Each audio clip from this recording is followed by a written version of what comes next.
5, 4, 3, 2, 1.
What's up, everybody? Welcome to the Jet Stream.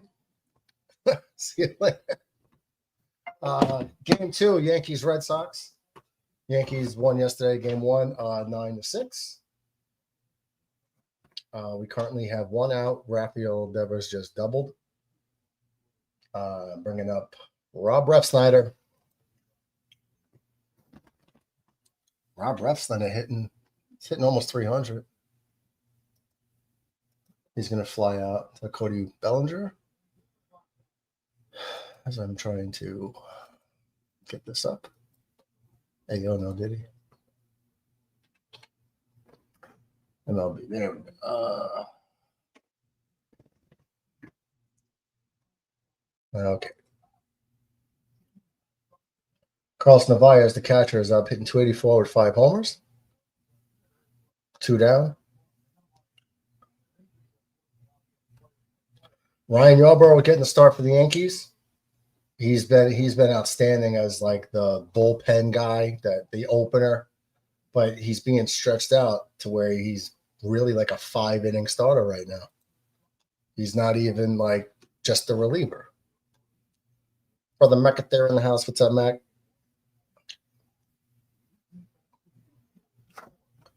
I gotta hang this up. And there's a ground ball to LeMahieu on the first. That'll end the inning. McAteer, make sure when you go into Discord, you go into the phone call and hit the red phone button to hang up the call. Otherwise, you might not be able to get real phone calls.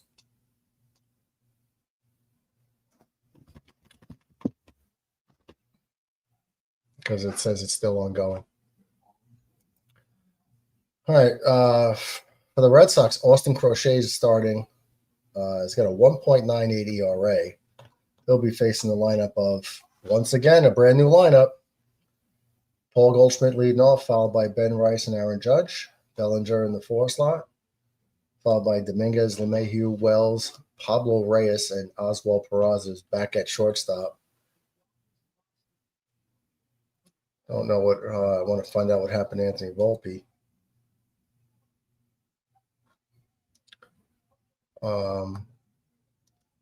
He just has an elbow contusion when he got hit by the pitch. I thought he got hit on the wrist, but they say he's optimistic about a quick return.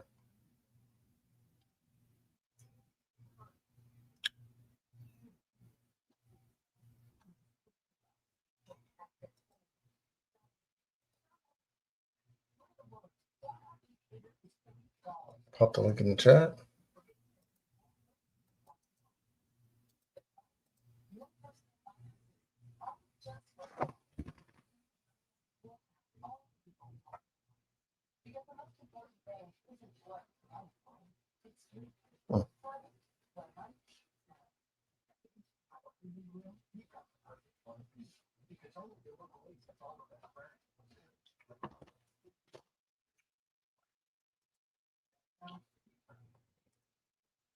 So how's everybody doing? How's everybody's Saturday going so far? I've been getting all into the virtual reality stuff. Me and Brother McAteer shooting ghostly creatures, trying to level up so we get these. It's kind of like zombies in Call of Duty, where you get that like photon laser gun, the little short stubby one, and boop boop. I'm almost there. O'Gara Crochet's on the mound, 5-4 record with a sub-2 ERA. That's crazy. That means that they're not really supporting him at the plate.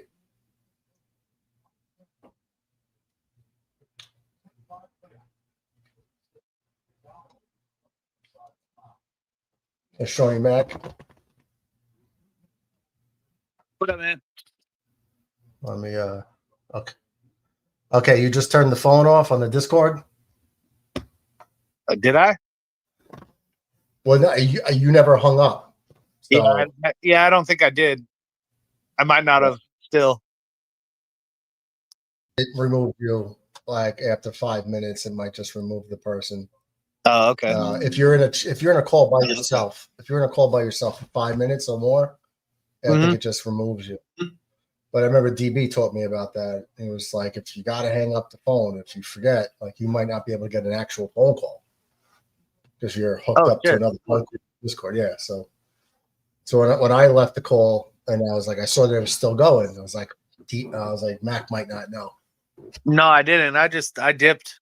I just clicked out of it. I didn't end the phone call. I'll do that next time. It's the red phone icon. Just hit the red one. It'll hang you up. I know. Quickly 2 down. Goldschmidt strikes out, and Ben Rice grounds out to the shortstop, bringing up Aaron Judge. I don't like this right now. How come your voice is so low now? It wasn't like a minute ago. Is it? It's low? Yeah, it's super low. I don't know if that's in the chat or just me. Yeah, it was fine a minute ago. How's that? Is that better? No. I just adjusted my mic volume. I'll click out and come back in.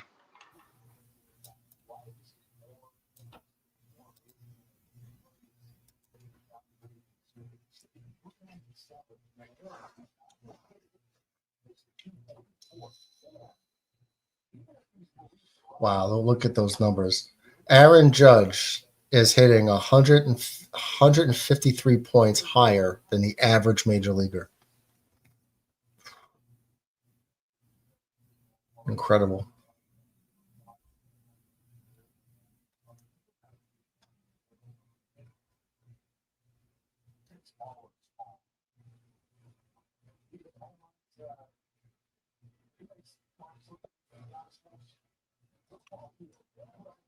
How's this? Is this better? Yeah. We're good now. Mac, Aaron Judge is hitting 154 points higher than the average major leaguer. That's good. We need him to do that later on in the season. He just struck out, he said? Yeah, he just struck out, but so his average dropped 2 points. But so coming into the game, he was hitting 397. The average MLB player is hitting 244. That means you got a lot of guys hitting like 200 or below. And he's that much better than them. What's up, Yassine? Who was your home run prediction for the Yankees today? Well, I feel like Judge is always the safer bet. But since we have a left-hander on the mound for the Red Sox, who's the center fielder? Bellinger's in center field today. Yeah, I'm going to go with Bellinger for my. Bellinger? Yeah, he's my home run guy today. Home run. Well, look, you got.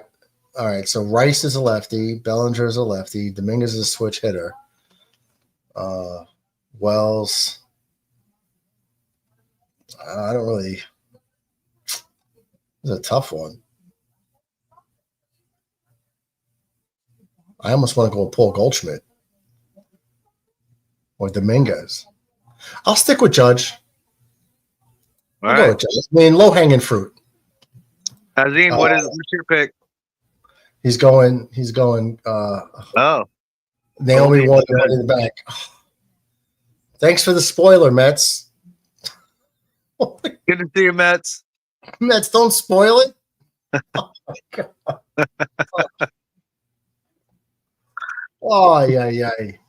Not all of us have pay-per-view. No, I'm gonna watch it. I'm doing the Yankee game. I'm gonna watch it.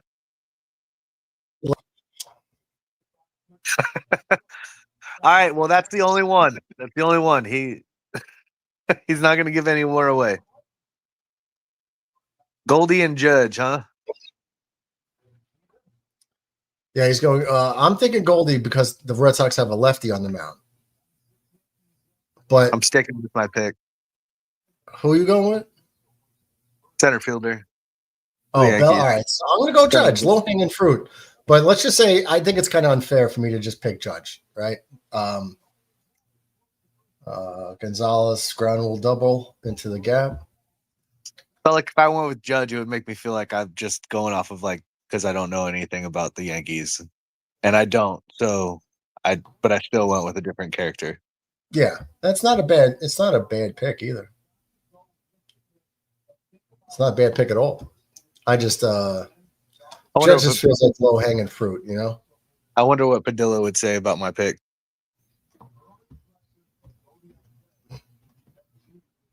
I don't know what he'd say. I don't think he would like it. I really don't. But I don't think it's because of me. I just think that he would know that I'm wrong. No, it's why you don't have to be wrong. It doesn't have to be wrong. No, it doesn't. Oh, yeah. They tried to turn around and bunt. The guy's hitting 319, and he was tried to lay down a bunt to advance the run into third with less than 2 outs. What a novel idea! I wonder who would ever think of such a thing. Moving runners, is that like new? Do people do that? I don't know how many times in the first 4 weeks you were doing this, or first 4 weeks I was watching it at least, where you said that every 20 minutes. Because they never did it. Yeah. But now, I mean, you see, second inning, the Red Sox were trying to do it in the second inning. So they could push across a run.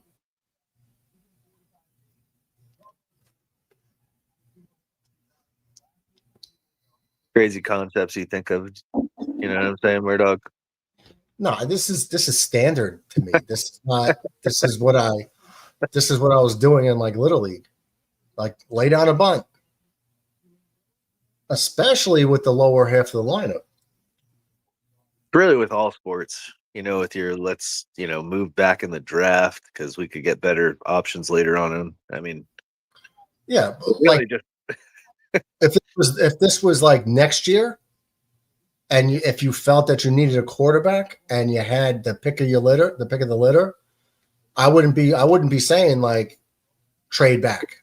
If you had the first pick, I'd say get the best quarterback you think you can get. Now, if they're all kind of equal, I would trade back and grab one of them, but I'd still trade back and get a haul and still get a quarterback, just throwing out a hypothetical. Yep. This year in particular, when I had 5 defensive tackles that I would have been happy with, you absolutely, and still got a really good right tackle. It's not like if the Jets passed on Membu that they were shut out of the right tackle market. They weren't. There was 2 or 3 more in the top 3 rounds that they could have got. That would have been good as well. Because we didn't even Membu might be Ike Ekwonu, which I put on a video right before the day of the draft. And it was he might be an Ike Ekwonu where he's a good road grader, run blocking, but his pass pro is terrible. So if he turns out to be one of those, is he really worth pick 7? It depends on how top of the league he is in that, and if we stick to that, we're going to be running the ball more than we're going to be doing anything else. I'd rather have a balanced right tackle. Yeah, no, I agree, but I wouldn't say that he's not worth it if their plan is to just be running the ball the whole time. No, I'm saying is if he turns out top. to be a top 10 run blocker, but like a bottom 5 pass blocker, I'm not okay with that at number 7. That's what I mean. No, yeah, if he's bottom 5 for sure, but if he's even top 20 at pass blocking, but he's top 5 to 7 at run blocking, I'm okay with that. Right? Yeah. I'm okay with that. But Ike Ekwonu went 6, and he went number 6 as a 2-out walk issue here, first and third 2 outs. Ike Ekwonu went number 6. It was that pre-draft hype, rose up the charts just like Membu did. We're just hoping for the best, bro. Let's hope that he's a better pass blocker. Yassine says stolen bases. Pick up a wide receiver. What? Sorry. Do you want us to pick up a wide receiver, or are you good? If you can get him cheap, a veteran, yeah. If you can get a veteran cheap, sure. Yeah. No long-term investments, like 1-year deals. And I don't even want to call it a prove-it deal. I just want to call it like a bridge deal. Like kick the can down the road, get a viable receiving threat. If you got an Amari Cooper or Keenan Allen, a reliable receiver, but with a low investment, like a 1-year deal because they both get hurt, they're both older, losing steps, but you could rely on them to catch the football. That's what you're looking for. No money investments. God damn it, base hit right field. That's going to score a run. Yassine says stolen base bunt, sack fly can help manufacture runs. Yep, that's what I preach. DB in the house. What's up, DB? What up, DB? Got to get DB in the Oculus. Joey DeLuca, what's up, Joey? Good to see you in the chat, bro. Welcome to the stream. Joey. See, he's a Giant fan. Giant fans are welcome as well. Yeah, we got a lot of different fans. It's not a big deal. Every I say we, and I say that a lot, and I don't mean to do that. It's Murdog's show. I say we kick people off if you don't do something, or like we, or like I say we a lot, and I don't mean that. That's not my. That's not. I don't run it like that. I just it's a family show. Like the we homies. Got different people in this chat that all root for different teams, and we all appreciate each other's input and take. Look at this dummy right here, right? This dummy guy, this DB guy. Guy's a Bronco fan and a Red Sox fan and a Lakers fan, and he like makes the show happen. So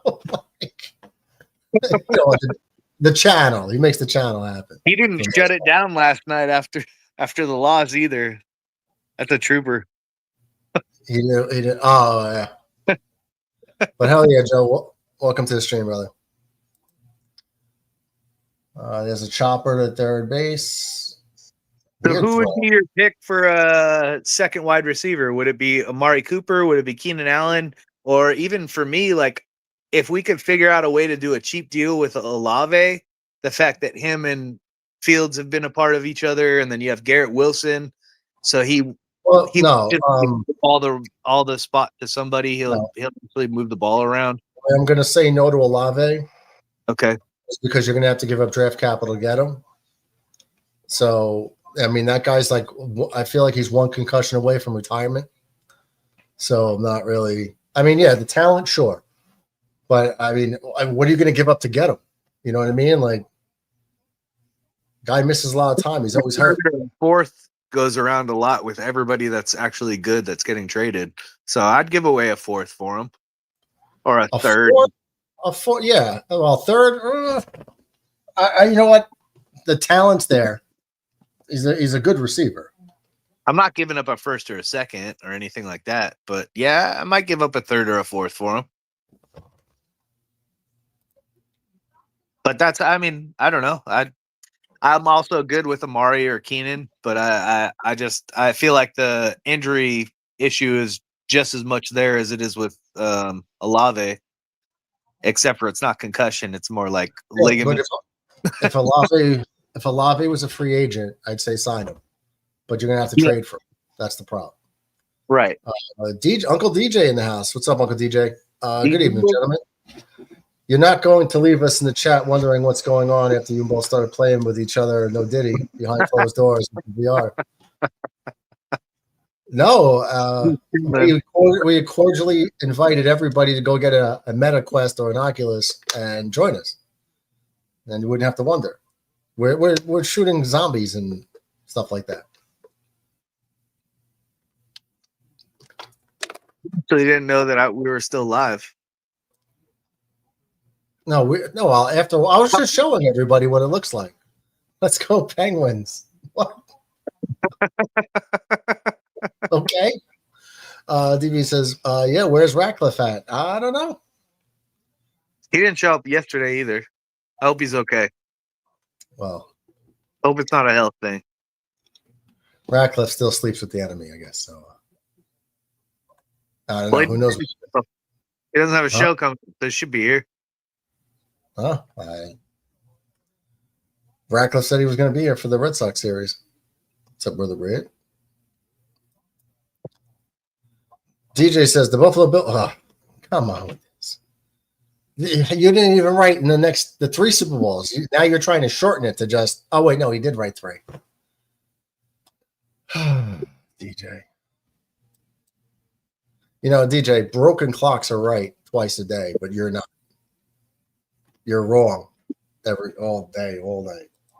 I don't want to say insults. I love DJ, but I can't think of one right now. That's not. You need to do a real investigation and stop just saying stuff, DJ. Cody Bellinger, base set, leaves off second.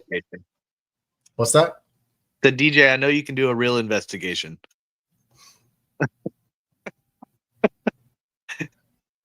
Come on, man. You know this isn't true. Red says, I'm not signing anyone on Coach Glenn's first year. Let that cat money roll over to next year. No. But then we can't be mad at what happens with the year if we're not willing to put the money out there to like make it. We're talking 1 year deal. You know, hold on. We're talking 1 year deals. We're not talking about investing in these post June 1st cuts. It's money for sure. Well, no, but we were talking the Olave thing, and I was talking about 3 or 4, being willing to give away a 3 or 4, but like give away 4 for sure. Yeah, and so in a way, I guess I can hear what he's saying, but at the same time, like nothing is like we're not talking about millions. Like we're not talking about like $20 million a year or anything like to any of these guys. We're talking like $5 million, $6 million, 1 year deal.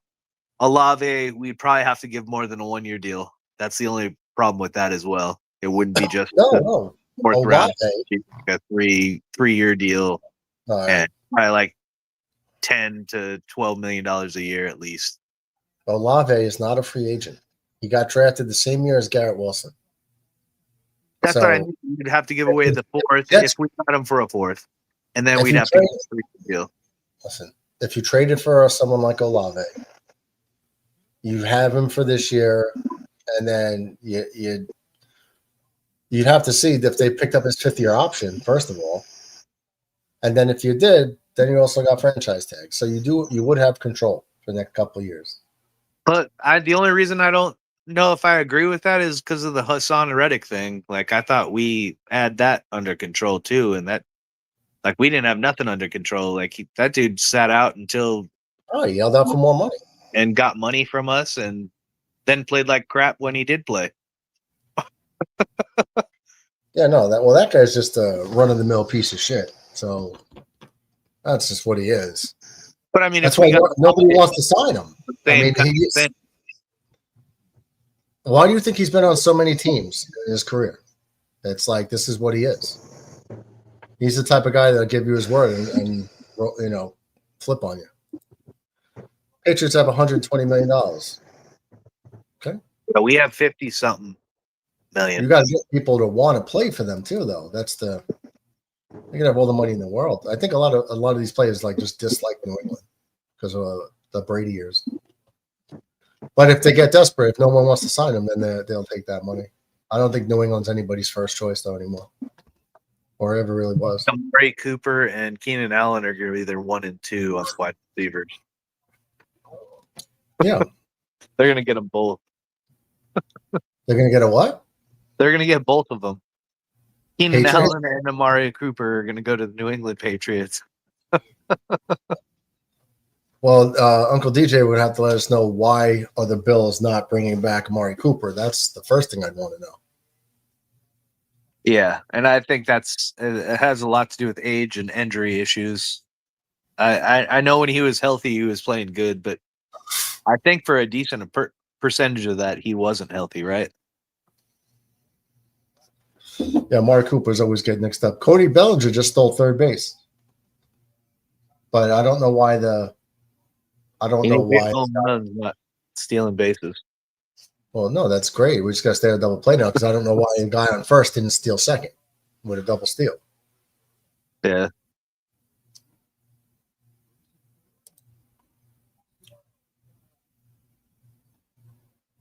Let's go, Austin. Let's go. Big things, kid.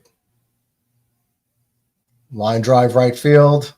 Back, jumps. See ya. It is high. It is far. It is gone. That one's driven deep to left field. There it goes. See ya. That is ripped into right. Back at the wall. See ya.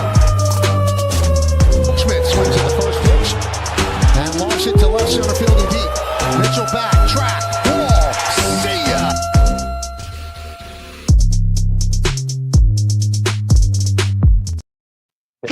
I'll take it.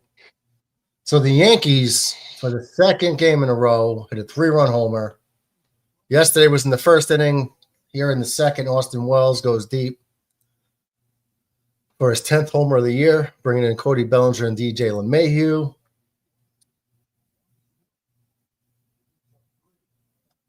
And just like that, the Yankees are up 3-1.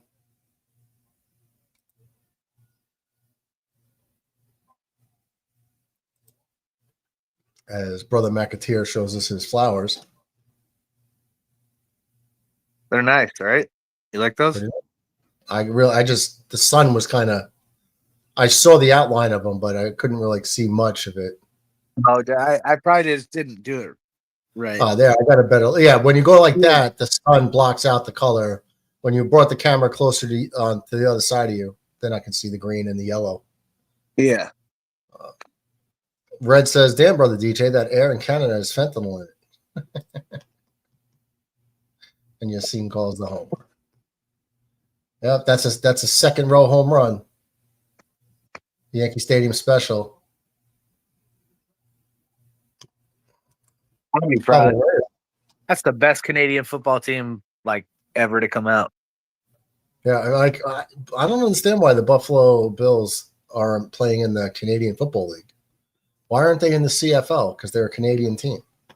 Because they would just destroy that league. They were like, "Yeah, we're not letting you in here. Where you're going to play in the NFL, but you're still Canada's team." You know what I mean?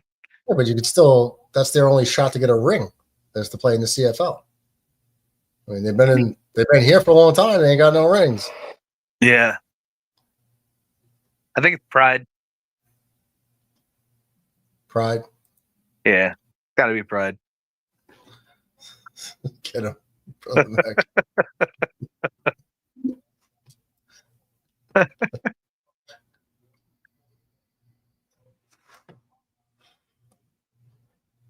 I don't know if Red told you, but we had to inform Red about what his inner soul is today. Deep down in Red's soul, we had to let him know what it is today, because he's a ginger, a Rican ginger.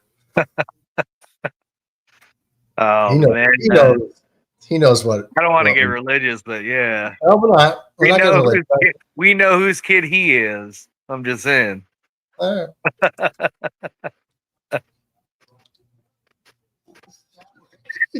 Don't say it.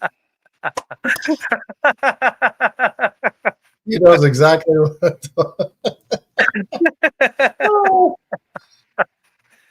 My little Yassine says- Duracell battery just keeps going and going. The Bills are 0-3 in the Super Bowl, and the Vikings are 0-4 in the Super Bowl. The Bills are 0-4, you're seeing. They lost 4 in a row. I never went back. I think that's what happened. I think the Bills got banned from the Super Bowl. Once they lost 4 in a row, they're like, you're out the club. Go win a division title, but you're never coming back. You're banned from the Super Bowl. You bastard. Kind of makes sense. Why? I mean, they gave Josh Allen, what was it, MVP or whatever?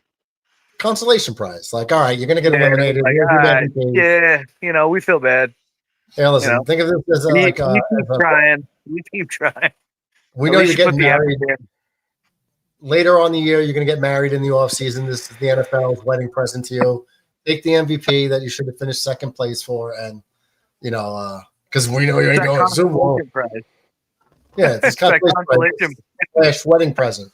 So, It's like, yeah, well, you couldn't be first, so you still get a prize. That's how we do it these days. Everybody feels important. yeah, and he was like, sure, sign me up. Bowser goes down on strikes. That'll end the third inning, but I'm inside the second inning. But the Yankees do tack on 3 big runs. Well, not tack on. They just got on the board. Big 3-run homer by Austin Wells, his 10th on the year. So, Yankees 3 runs on 2 hits, no errors, no one left on.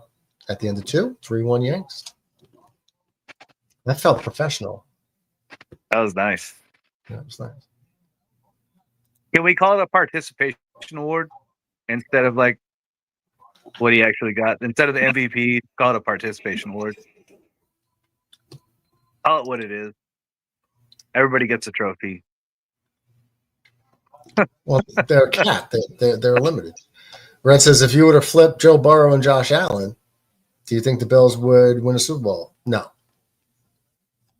I don't put the losses on Josh Allen's shoulders. I don't either. I think that they have a terrible running game. They keep getting like undersized running backs and think that they're 3-down backs when they're not. That's been my problem with them for a while. And off and on with the defense. Their defense has either been really on or really off. And but yeah, they have the potential, man. They don't put the right people in the right positions. And then once they get like who are their wide receivers? Like they just keep getting rid of their wide receivers like they did for Aaron Rodgers in Green Bay. I was like, nah, you can figure it out. We're gonna spend money elsewhere other than to help you. Justine says the only ring Josh Allen has received is a wedding ring, and it's not a Super Bowl. Has he even gotten that yet? What's that? Has he even gotten that yet? Yeah, they got married like a week ago. Oh, DJ they says, did. I had to take my dog out and fell behind. You fell behind on what? The chat? Oh, on the show? It's all good. How do you hit Devers on a 1-2 pitch? He didn't miss much. Just a 3-run homer by Austin Wells. And Fred says, DJ Yassine, salute, buddies.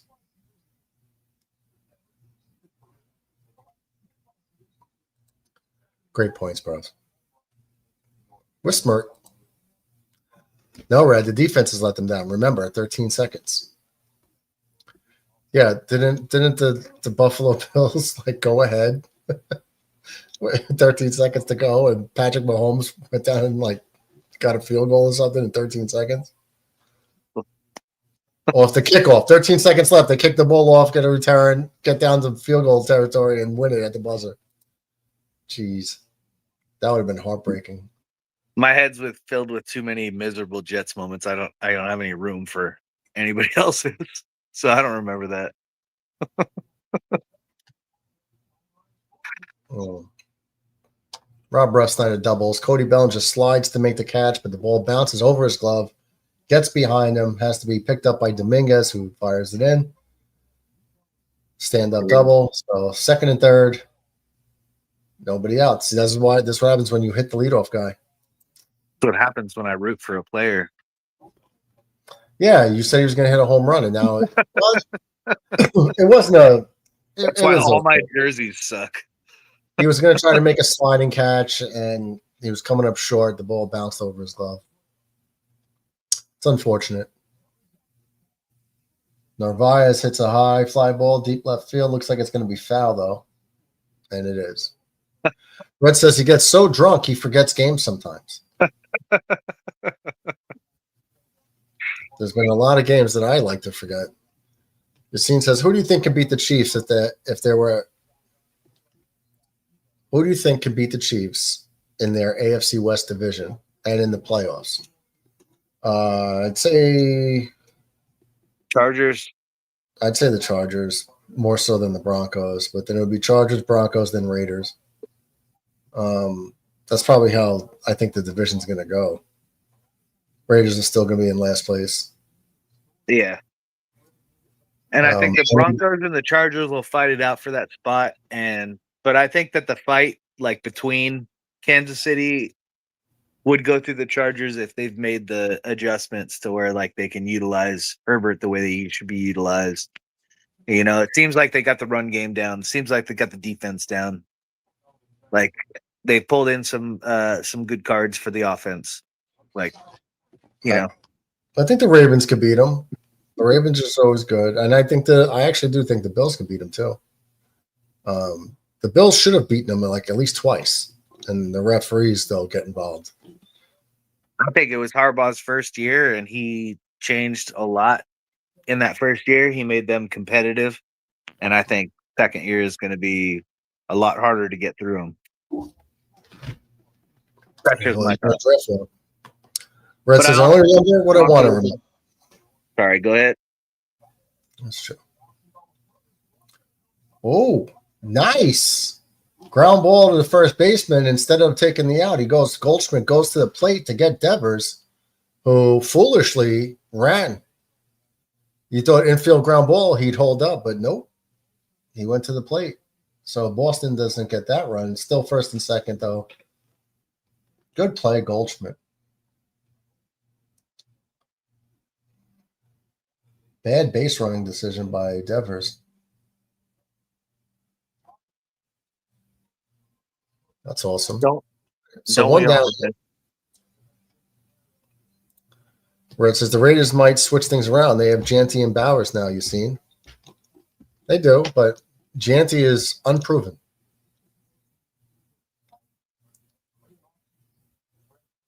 Wow, look at it, Boston. It says recipe for fourth place. Boston Red Sox have lost 17 one-run games. They've blown 14 saves. Strike out 23.7% of the time. That's fourth highest in the major leagues. And 57 errors lead the major leagues. Wow. Chris says that's a fact. What's up, Chris? Buffalo Bills fan. Yeah, the Kansas City referees are the reasons why Buffalo lost. I'd say it twice.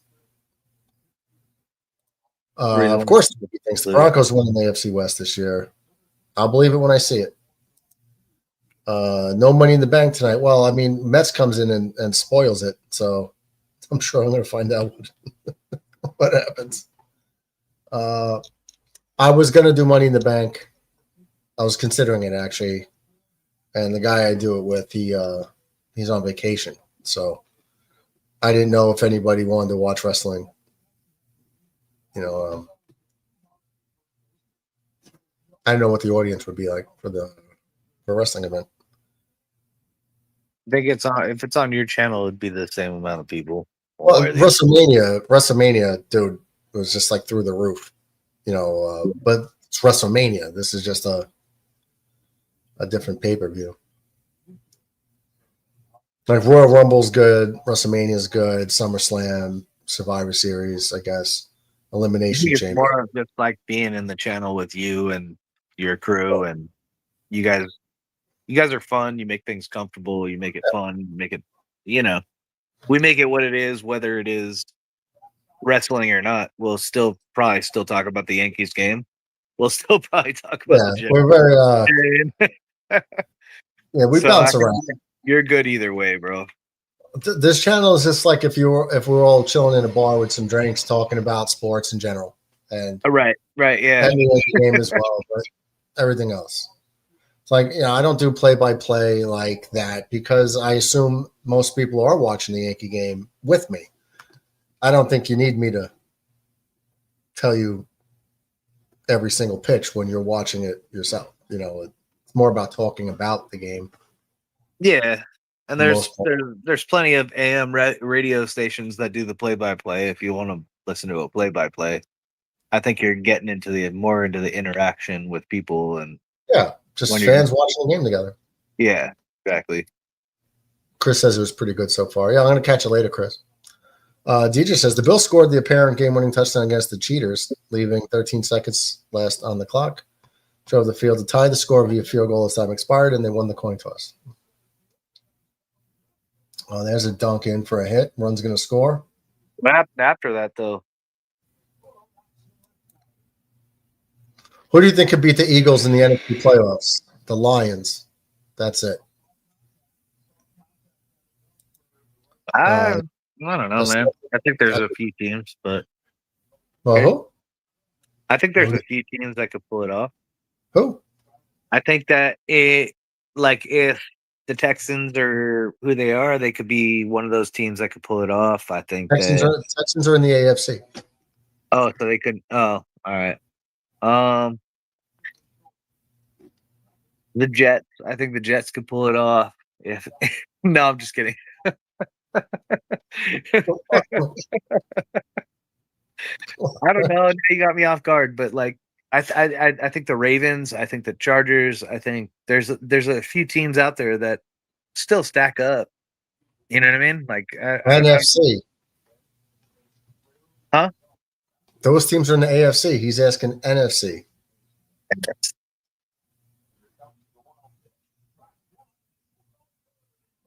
Jesus, another base hit down the line. Red Sox are going to take the lead here. Anybody want to help me out? There's got to be somebody out there besides Detroit. I already told you the answer. You said Detroit. Yeah, I gave you the answer. My answer was Detroit. Who's the answer, though? Detroit was the best team in the NFC, right with the Eagles. I don't believe in the Redskins. Not that they can't. And you only really, if you get a good quarterback, which they do. Eagles had a great draft. They kept their O-line with Barkley. They're running away with the NFC title. Seems about right. Went down. Yeah.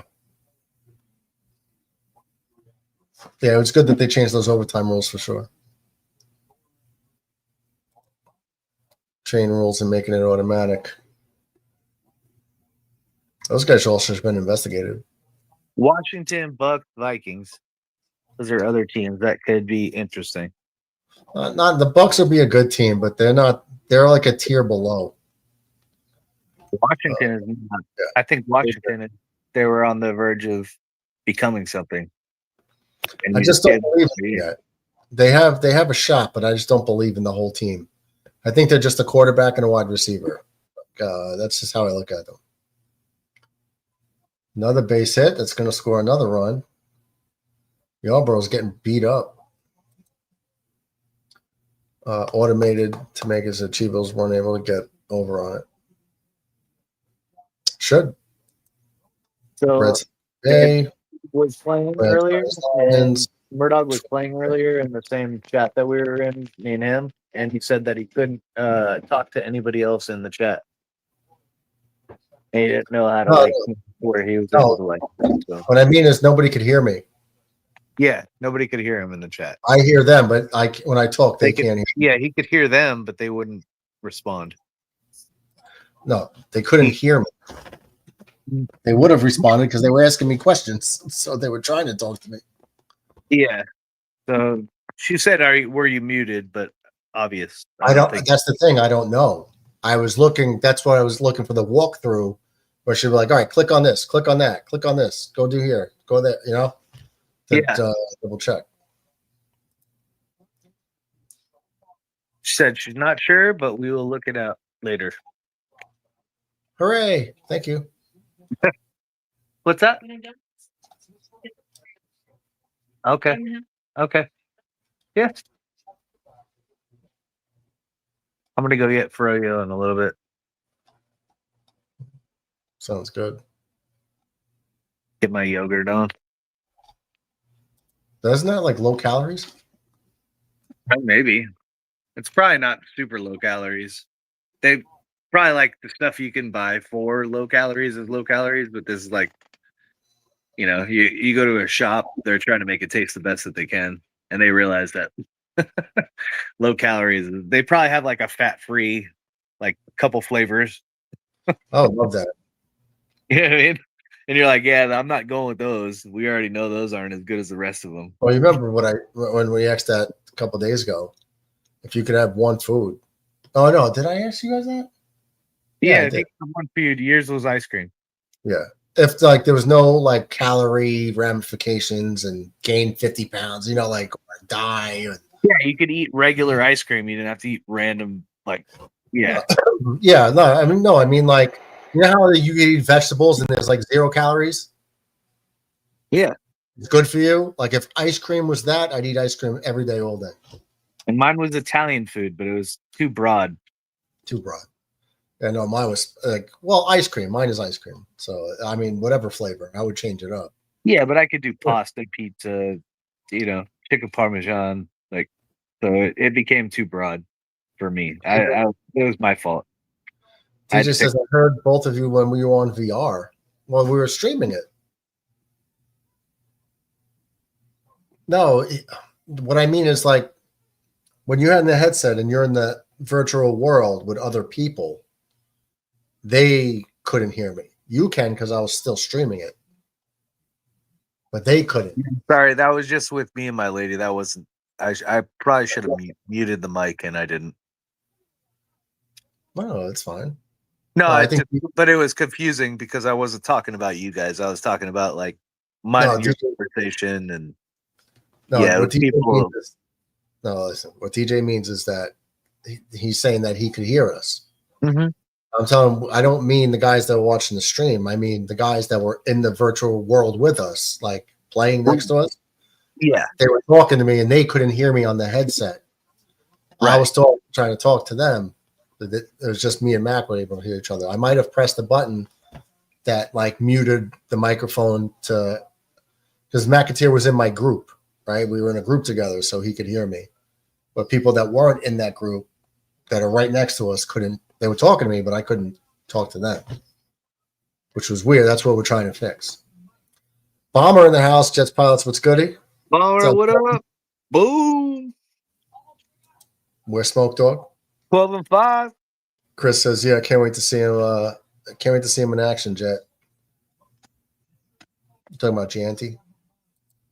Bomber says, "Shout out to the guys. Shout out to the guys in chat. Infrared, DJ, DB, Yassine, Chris, Sean. Oh yeah, brother Bomber, salute."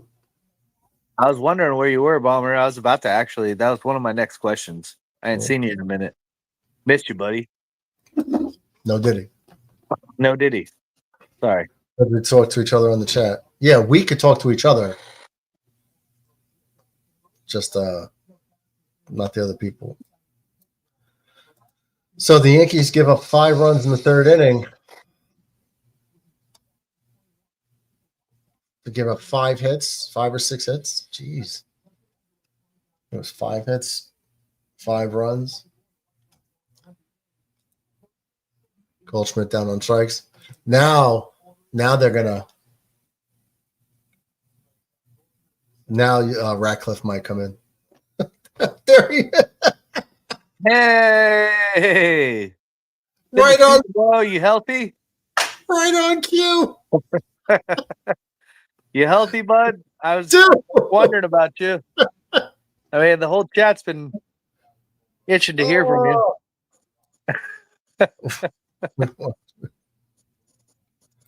See you later, DJ.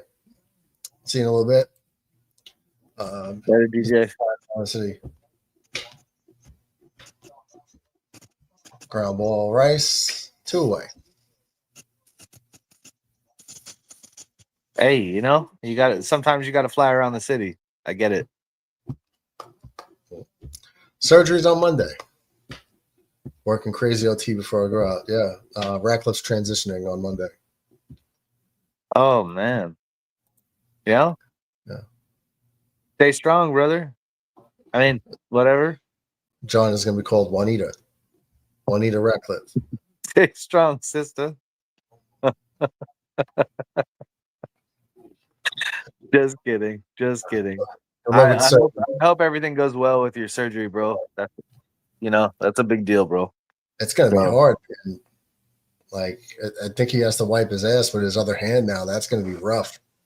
That's yeah, going to be rough. I've had to do that before. That shit's not fun. Not fun. DJ Obama says, DJ? 12 and 5, man. 12 and 5, man.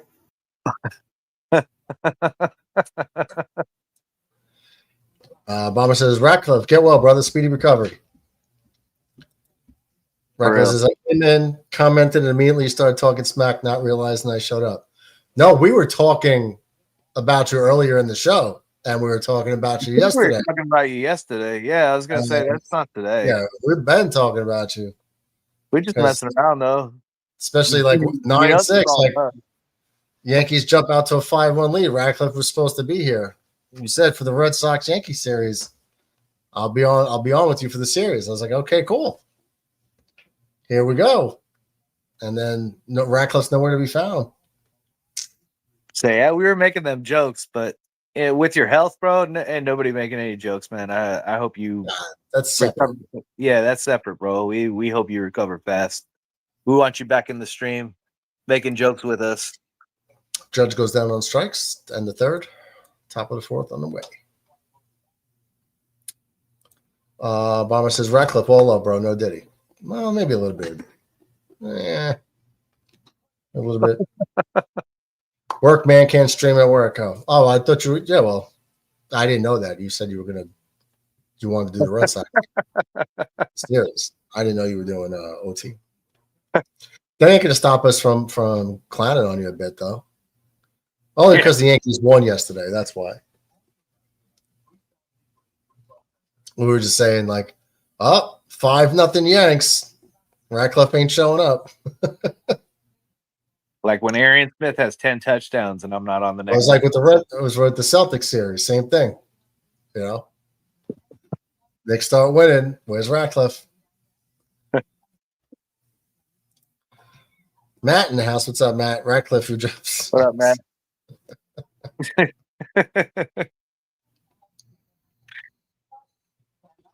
It actually does. It actually does. I mean, you're working at jail and you're like in jail with them. Obama says, I knew Sean would laugh. That's pretty easy. I laugh at most things, even if they're at me. Ratcliffe says, my recoup expired 3 days before my final day, and workers' comp said, nah, we aren't paying you to stay home. So you got an emergency extension for 3 days. But once you have the surgery, they're only giving you. That's the government for you, bro. I tell you what, my dad broke his back when he was doing construction and paid into that shit forever, and asked for like food stamps and stuff when he had his back broken, and they told him basically he needed to sell his cars and needed to sell his televisions because he had too much wealth in the house for him to collect anything, even though he was collecting nothing. He was like, well, I guess I'm not getting food stamps. Like, got to figure out something else. So, like, we were broke for a while, and then he, like, started doing, like, little, like, side odd jobs just to, like, make money because they wouldn't give him disability or anything like that. Like, it's crazy the people that do get this stuff and the people that don't. And it's hard to, like, I don't know. It's hard to, like, put it into words, but, like, I agree. Ratcliffe says, that's when they're going to pay after my surgery. Also, I love my job, dude. Yeah, you got to love it. It's a rough job. Robbie Garns, what's up, brother? Welcome to the stream. Hey, gents, how's the game going? Well, if you're a Yankee fan, not so good. If you're a Red Sox fan, pretty good. Yeah, it's a start, bro. I'm not worried. Yeah, typical Yankees, Red Sox, though. It's like it's never over. It's always going to be dramatics. Regular season, postseason, doesn't matter. Throw the records out the window. Oh, no, we're down by a field goal. Yeah. That's true. Okay, so I take it you're a Yankee fan. Okay, cool. Specifically the black women. Oh, wait. Food stamps is the reason people in particular Jesus.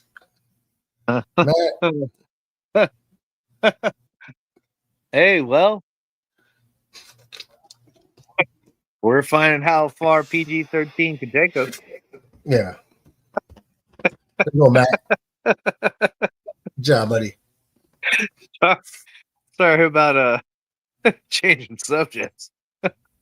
Just realized I wasn't subscribed. Just fix that. Oh, awesome, Robbie. Thanks, brother. Yeah, thanks, Robbie. Great stuff helps. Hell yeah. If you want to go live, streams in the chat. Yeah. Pop it back in. It's the truth. There isn't PG-13 when it comes to truth. Yeah, I mean, I don't think it's that bad either. It's really just like the curse words, and just try to stay with politics and the curse words. I know. I started it off. It's not you, Matthew. Yeah, I mean, simple things like that. I don't think that's a big deal. No. Shoulder. I just make my jokes, Matthew. I just make my jokes. Yeah. As well as I change my screen name every week to a Sesame Street character. I don't know if anybody knows that. Is that what you know it? Sesame Street? Yeah. It was like Big Bird, and then it was like Oscar the Grouch. Right now it's Ernie. I try. I just make jokes. That's what I'm here for. What do you think I would be?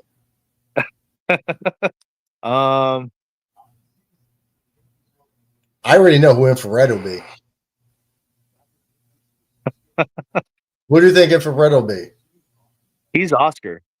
He's Oscar the Grouch. He's Oscar the Grouch for sure.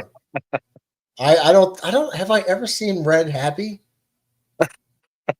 No, I have. When he barbecues, he's hella happy. Yeah, that's true. When he barbecues. He is hella happy.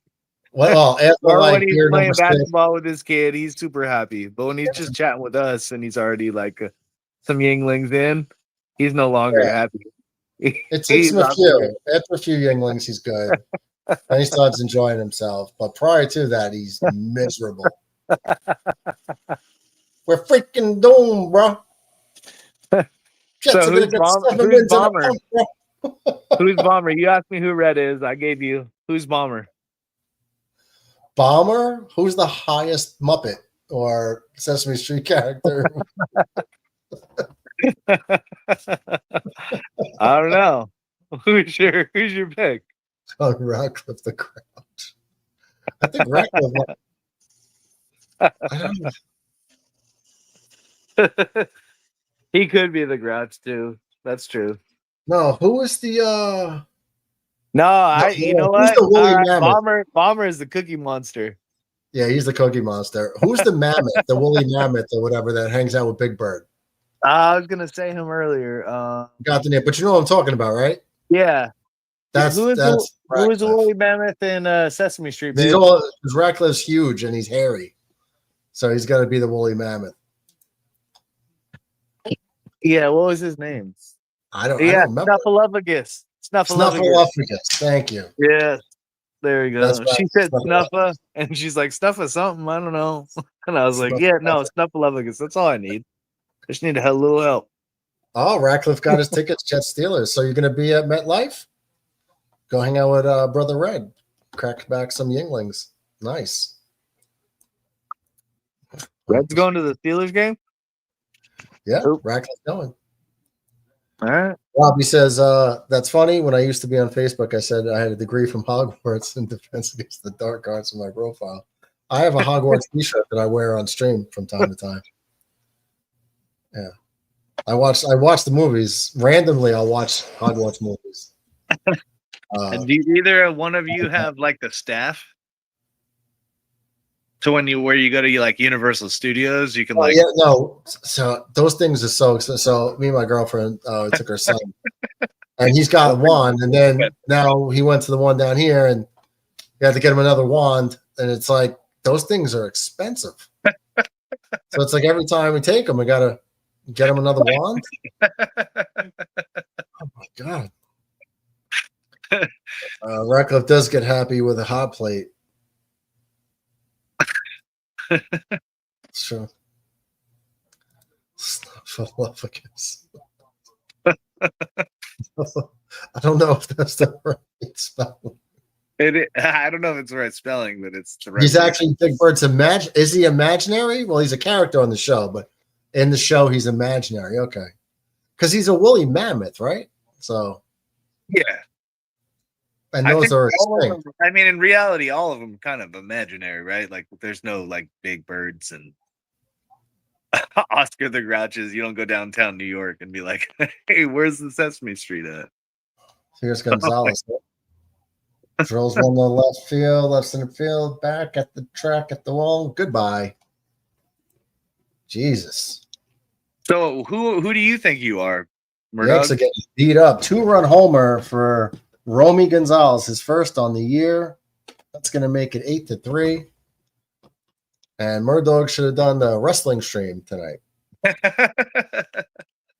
Right. Reckless says, I'm not hairy at all. I just have a great head of hair. Well, that's a lot of hair. Murdoch, who do you think your character is? Huh? Who do you think your character is? I have to see all. Can you name all of them? I can't name all of them, but there's quite a few. Like Beaker. Said Macateers or Gonzo. Hell yeah, I'll take it. I like that. Gonzo's dope. Well, no, who we might be able to change Red from the Oscar the Grouch, but he's too perfect as Oscar the Grouch. Who's that guy, the madman that's like, ah! Who's that guy who plays the drums in the commercial? Animal. Yeah. He could be Animal. He's a cross between Oscar the Grouch and Animal. I don't know. Maybe I'll just stick to Oscar. So let me see. Who's our Big Bird? List of Sesame Street characters. You got Bert and Ernie. You got Big Bird. You got the two dudes that like do the 3. Oh, Elmo, Big Bird, and Cookie Monster. Well, this is with the frog. You got Elmo. No, some of these are Muppets. It's all the same, right? Because they're all part of the show. There's Mr. Snuffleupagus. Yeah, Snuffleupagus. I don't think that's what we. They have it. Snuffleupagus. Okay.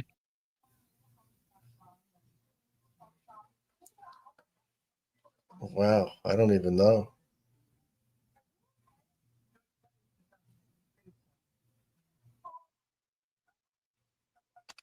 I don't think there's that many Sesame Street characters.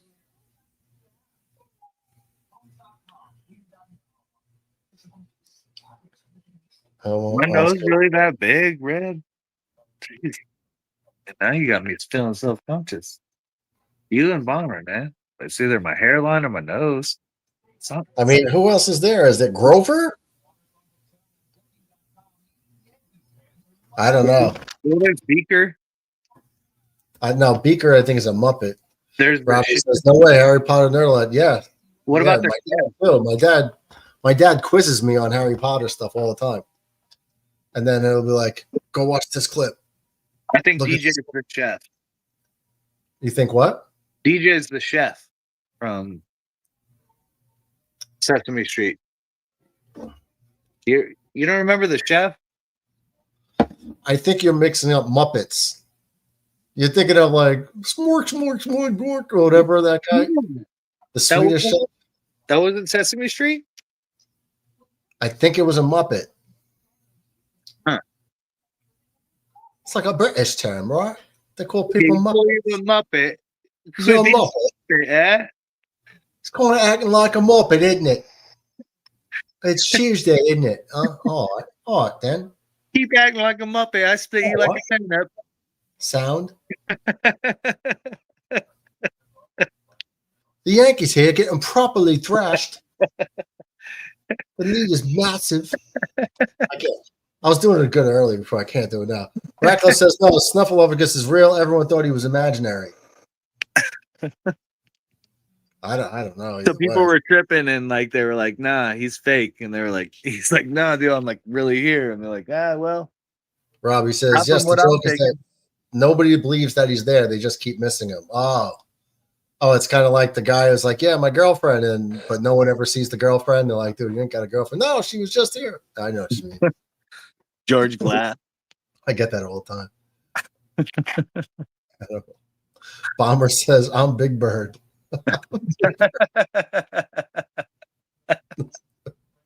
I'm not that tall though. Like Big Bird's got to be like a tall dude.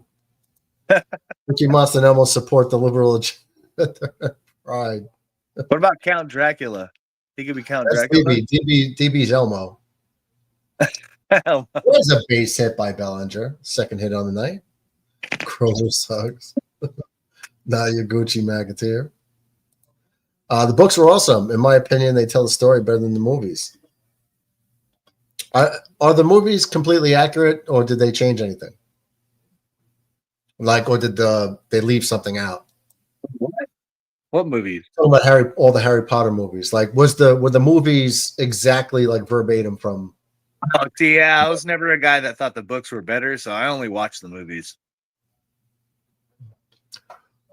Who was the storekeeper who died? So they had to explain the death to Big Bird. I don't remember. I wasn't really a Sesame Street guy.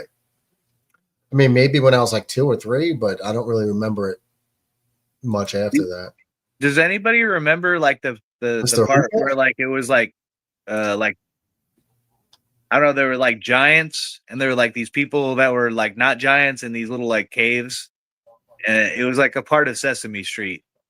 And they'd be like talking to the giants like, leave us alone or whatever. And the giants would tell them about their problems or whatever. Do you remember that? Anybody remember that? All right. I used to eat quesadillas, cheese quesadillas when I came home from school. And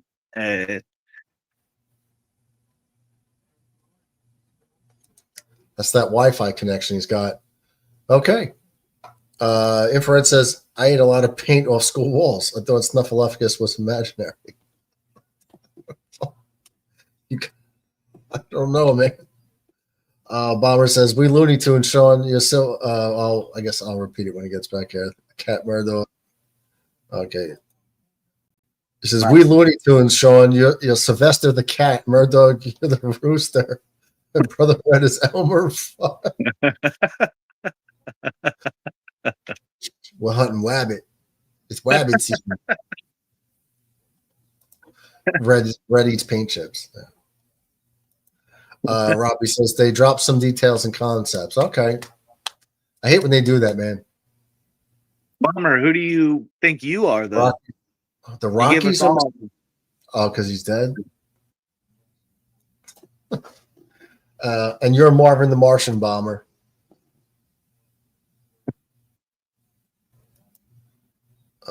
That's a good one, Red.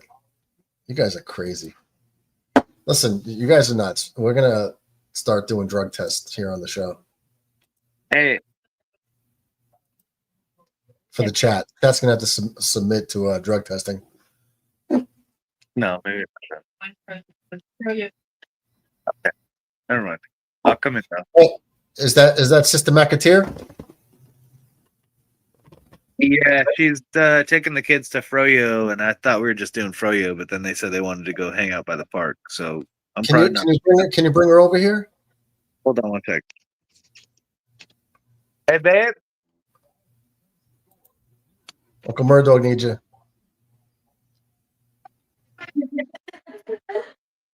I did, Ratcliffe. I did. What I had to do is I already did it in the computer, but I had to take it off the screen, and then once I put it back, it was loaded. No, he wants to ask you something. Sister Mac, Hi. can you hear me? Yes. So I heard about this graduation floral arrangement that was delivered.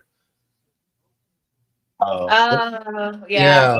Yeah. We're gonna have to do something about that, right, Mac? They're kids. Yeah.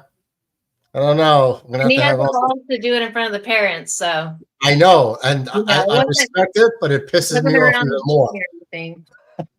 One It's hand, I okay. respect it, but the other hand, I'm like, I don't know if you're that ballsy. You know what I mean? I don't know. We're gonna have It's to fly okay. out. We're gonna fly out to Cali and I'd have rather a it be convo. done in front of us than behind our back. All right. They're good kids.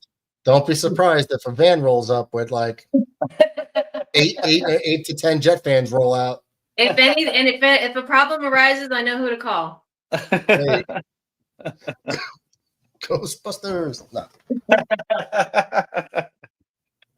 I'm more effective. I'm more effective than Ghostbusters. hold on.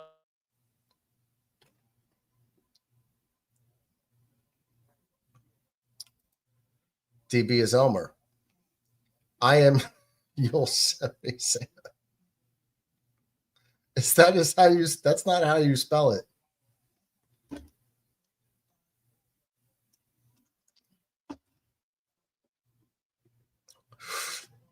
DB is Elmer. For those of you in the chat who don't know, Brother McAteer, his daughter graduated from grammar school yesterday, and a young man decided to show up and give her flowers.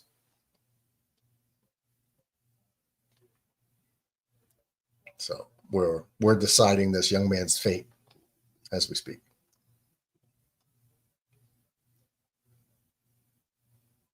Nice Cheshire, but I don't know.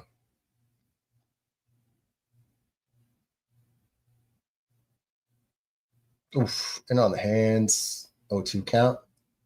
The Yankees have runners on the corners with one out here, 1-2 count to Austin Wells, who has the big 3-run homer in the second inning. Big a bomb right here, get him right back in it. Yosemite like the park. I know. Infrared has to get hooked on phonics, but we know what he meant, but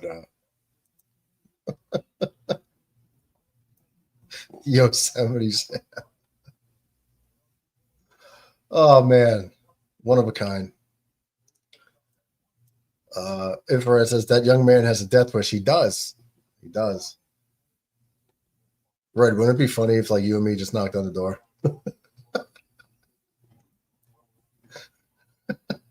Is Sister McAteer upset? No, she's good.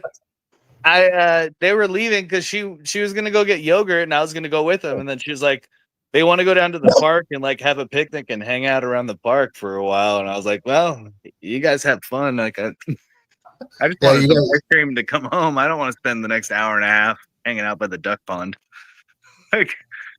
Sorry. I can sound like a bad person, but I do a lot with my kids. It's not like I'm never around my children. Austin Wells drills one into the gap. Run's going to score. They hold up DJ LeMahieu at third base, I guess because he's old and slow. So the Yankees do pick up a run here, and they have second and third with one down. Chipping away at that deficit. I think DJ could have scored, but, let's not get thrown out. Ball got to the wall. DJ should have scored on that. I even think our Uncle DJ could have scored on that.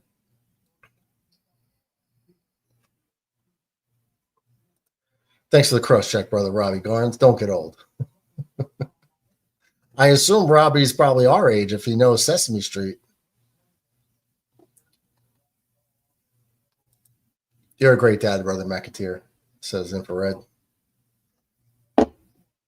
Yeah, he's getting the hit squad up to come pay this boy a visit. That's why I can't have daughters. I couldn't deal with it. I don't know how Mac's going to do it. I'll entice you with a good time and some good barbecue. So that's how I'm getting you guys here. You're barbecuing? I'll barbecue the whole time you guys are here. Oh, Breakfast, nice. lunch, and dinner. I'll do it. I'm a good cook, and so is Red. So it's like you can still hang out and enjoy good cooking and not have to cook.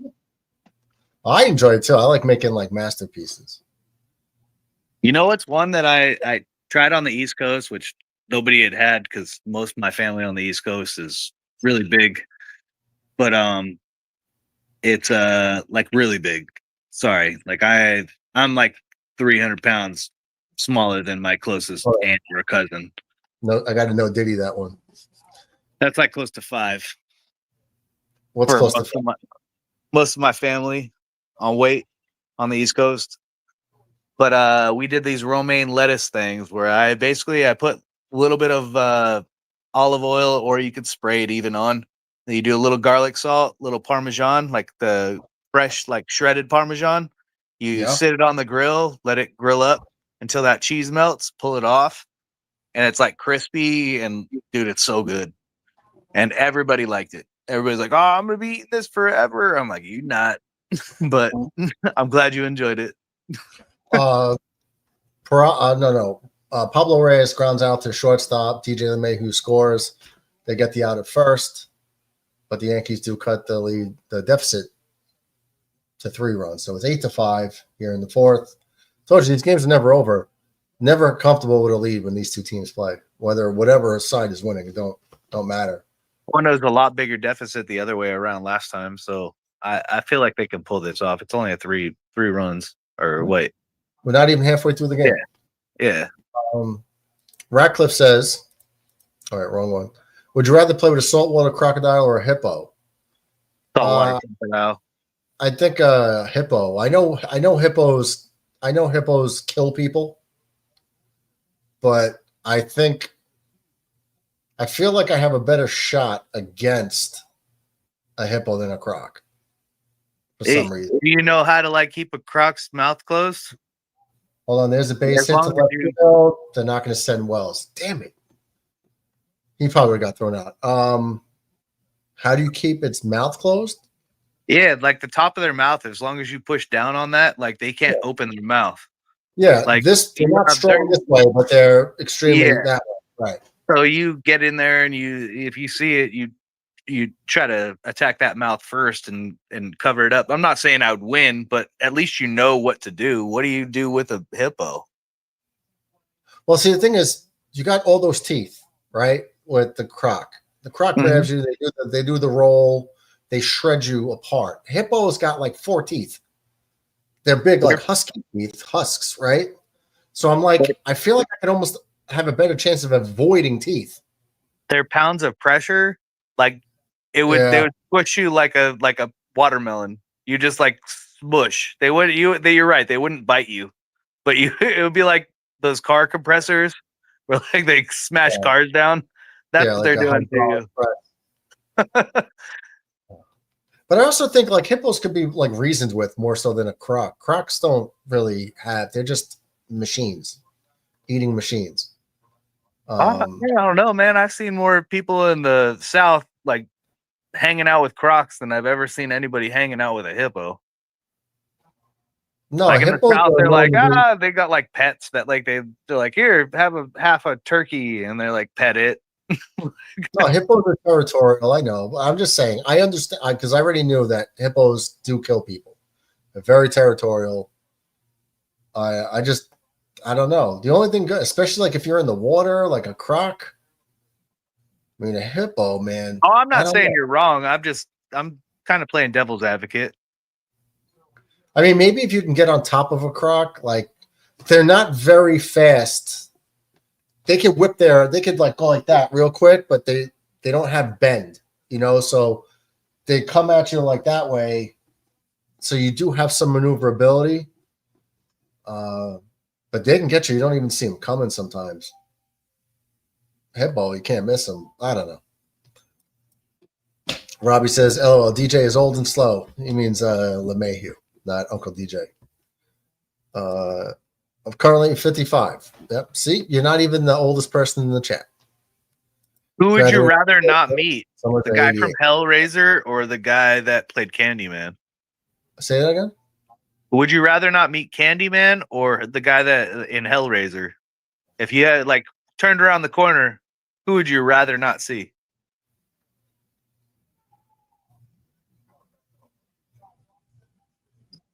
I forgot Hellraiser with Pinhead. I forgot. Did he have powers? I mean, I don't know that they were his, but whatever he made them do and all the other Hellraisers that he was able to raise from the grave and do crazy stuff to people. For me, it would probably be Hellraiser, even though Candyman would still scare me to death. Like coming around the corner and he's just like, "Yeah, I'm coming for you." Like I know things are about to get crazy, but like I feel like I would just accept that death rather than the one that like if Pinhead came around the corner, I'd be like, I can't even. He won't even let you accept it. He'll just make you replay it over and over again. Okay. All right, hold up. Because Ratcliffe says, so he says, so no to the saltwater croc and hippo.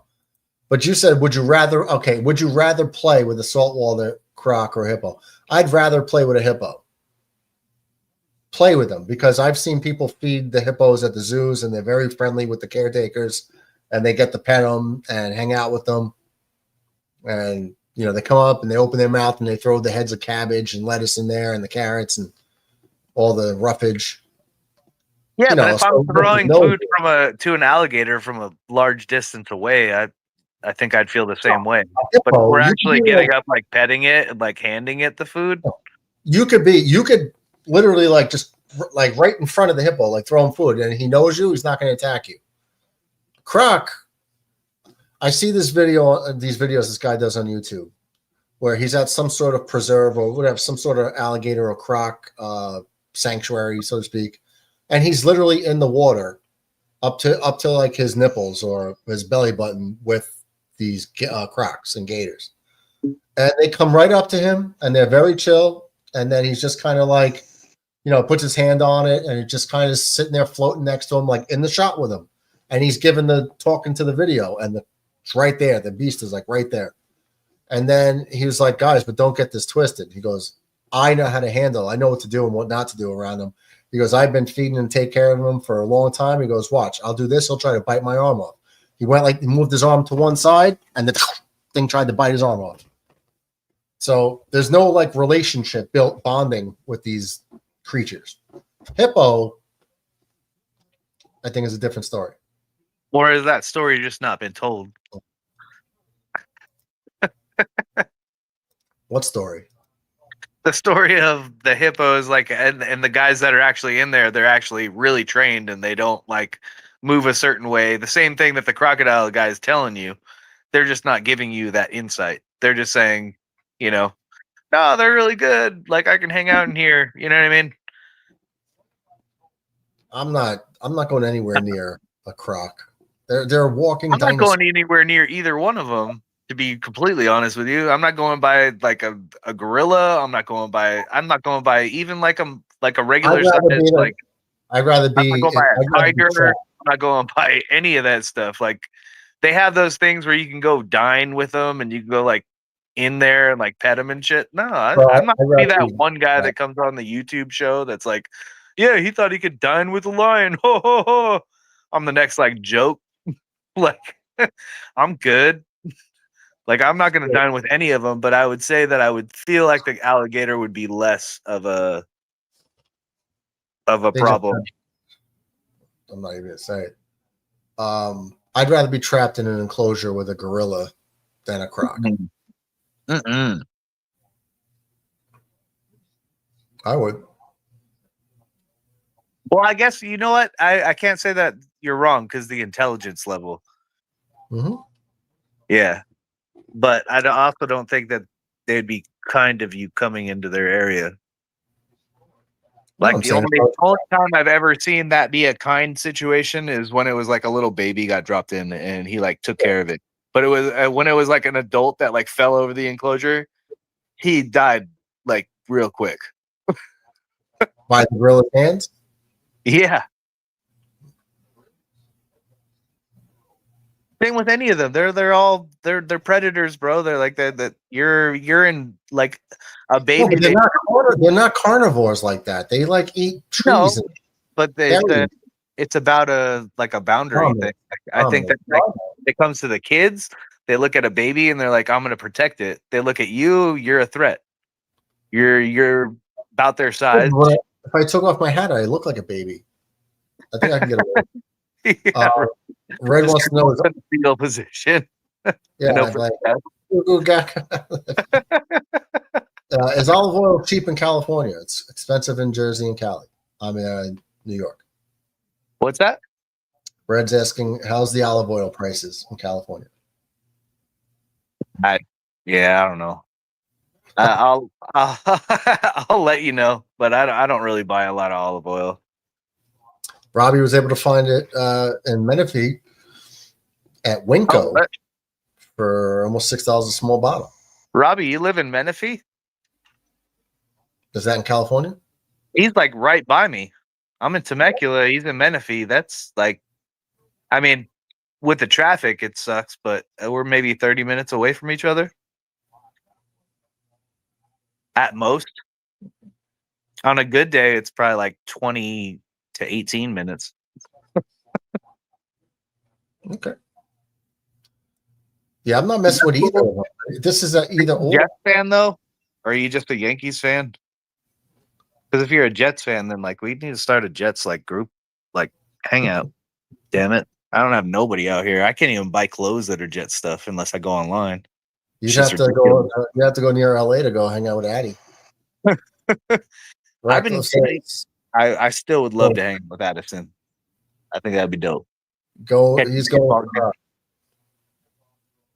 What's that? Radcliffe is going with the Croc. I don't know, man. I see. I agree. Radcliffe. I'm not. I don't agree with your baseball choices, but I agree with that. But I also don't agree with Murdoch's either because I'm a Mets fan. So it's all good. Cuddle with a python or an anaconda. What's the difference? What's the difference? Python is a lot smaller than an anaconda. Yeah, I guess a python. Guess a python. And a python is they actually have ones that are good around people. I've never heard of an anaconda that like gave two craps about a person. I'd rather be around a python. I don't want to be around either because I don't like snakes at all. Robbie Gann says, Garn, sorry. Have you guys ever seen the show Archer? I've seen it, but I haven't watched it. Like I've put it on every now and then, but I never really watched like full episodes, but I know exactly what you're talking about. His biggest fears are gators and crocs. Yep, me too. Yeah, but Murdoch, those hippos in the zoo are domesticated since birth. Humans feed them all the time since birth, not the ones in the wild. Yeah, no, but there's no such thing as a domesticated croc. You know, you could be the caretaker and it would eat you alive. There's no relationship building with them. You could run away from a croc, definitely get away from a hippo. I could run away from a hippo. Of course I could. Yeah, I'm not running in a straight line. Make that guy Are you traversing? I'll run circles around him, huh? I'll grab him by the tail and swing him around. Huh? You know what I mean? I'll jump on his back and ride. Side to side, I'll confuse him eventually. Gators and crocs have incredibly small brains, which makes them incapable of companionship or compassion. Yeah, they're just eating machines. Runner on second one out here for the Red Sox. Red says, "Damn, Gams, that's not Garns. That's not bad. A small bottle here is 9 and change. Wow, over 200 pounds is the difference between python and anaconda, I assume." Yeah, bro, that's badass. I go to Temecula all the time. Sorry, I'm all in on the Big Blue and the Yankees. Don't hate on the Jets, though.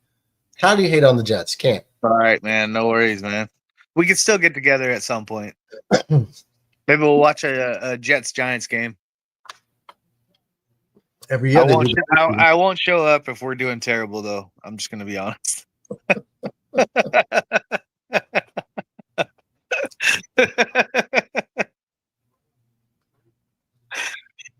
It's nuts. No way, Murdoch. Yeah, I probably can't run 19 miles an hour. Not anymore. Not anymore. Pissed off gorilla. Ratcliffe. All these things could kill us. I'm going Cape Buffalo. I'd rather fight a buffalo or run from a buffalo than a pissed off gorilla. Yeah, I agree. I agree. I mean, I don't think my chances are good either way, but like, Yeah. What a I don't buffalo really want like my really, arms ripped from my body. Like, at least the worst he's gonna do is like a big blow, and I'm gonna die. The gorilla's gonna like rip me limb from limb. yeah, Like, use alive. me for some random stuff. Rip off my arm and then beat me over the head with it. Yeah, like, I don't want to go out like that, dude. Like pounding on my chest. Like, One big blow from the buffalo, and I'm done. All right, cool. Like, I've seen those look at me, gorillas. he'll come over my body, look at me, and be like, "Yeah, he's good."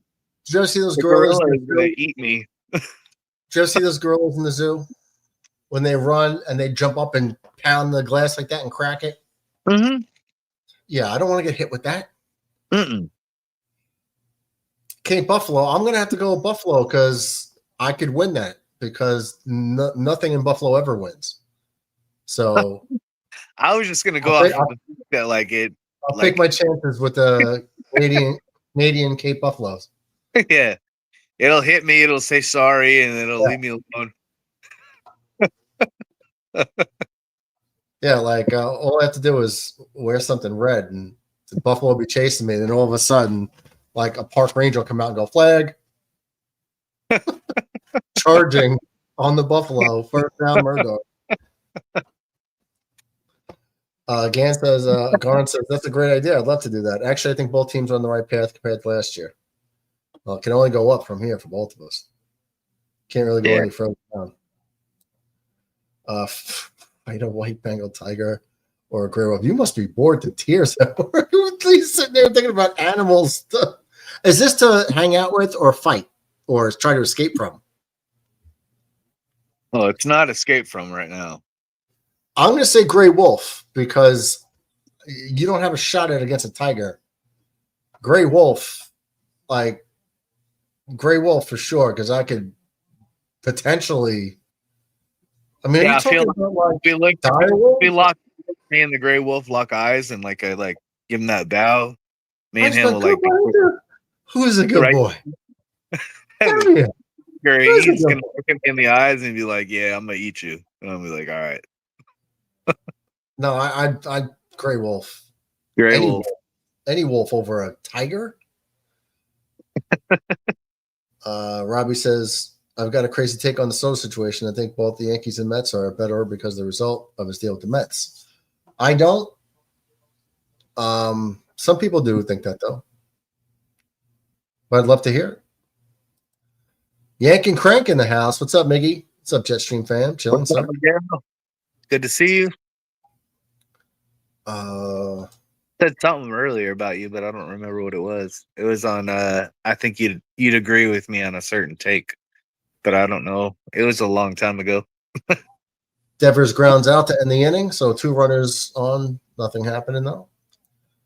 Middle of the 5th, still 8-5 Boston.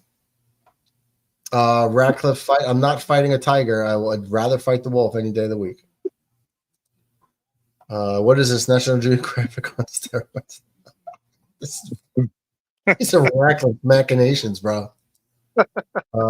Ratcliffe says stuck in a swimming pool with a box of jellyfish or stuck in a small room with an inland taipan. What's an inland taipan? I don't know what that is. But I'm probably gonna, if that's another deadly creature, I'd probably take the jellyfish. I mean, I can get stung because I can kill it too. I mean, I might get stung. But so where I'm at, if I'm in the middle of the water and I get stung by a jellyfish, I'm donezo. Yeah, you get stung, but you could still fight it off. Yeah. Oh, it's inland taipan, world's most venomous snake. Yeah, snakes are right up there with crocs for me, buddy. Yeah, No then Well, snakes are worse for me than other things, but yeah. I I'd would say say Robbie jellyfish. said what? Jellyfish. Yeah, I'm with you. jellyfish. Robbie says, I'd say wolf because you hear all the time about wolves coming in to get food from humans. Yeah, they're like big dogs. That's why everybody, who's a good boy? Come on. Start playing fetch with it. Miggy's got trivia. Oh, boy. Trivia time is always a good time. Whenever you're ready, Miggy. Radcliffe says, world's most venomous snake. Wow, I never even heard of that. You probably don't want it then. I think we picked right. Yeah. And venomous jellyfish. I think I'd still rather fight a jellyfish. Love Soto, who's everything we wanted to be and more, but I didn't love having Judge in center. Yeah, me neither. We could have had Dominguez play center field if need be. I didn't like Judge in center field either, though. Still waiting for my guy to get a home run. Its bite can kill 150 grown men. Jeez. What? Strike one to Ben Rice. No, he says its bite can kill 150 grown men. Miggy's trivia. How many players in MLB history have played for both the Yankees and Red Sox? That's going to be a lot. Radcliffe says 17. I got it's going to be more than that. 20. I'll say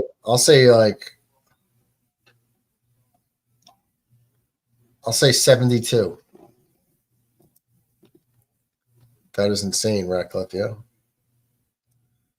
Robbie says, plus if you take into account Cole's injury, we would be screwed without Fried. Likely don't sign Fried if we land. So real I changed mine 47. You checked it, it's 47? No, I changed mine to 47. Oh. Yeah, I'll say 72. That's interesting. I wonder if we kept Soto if we still signed Fried.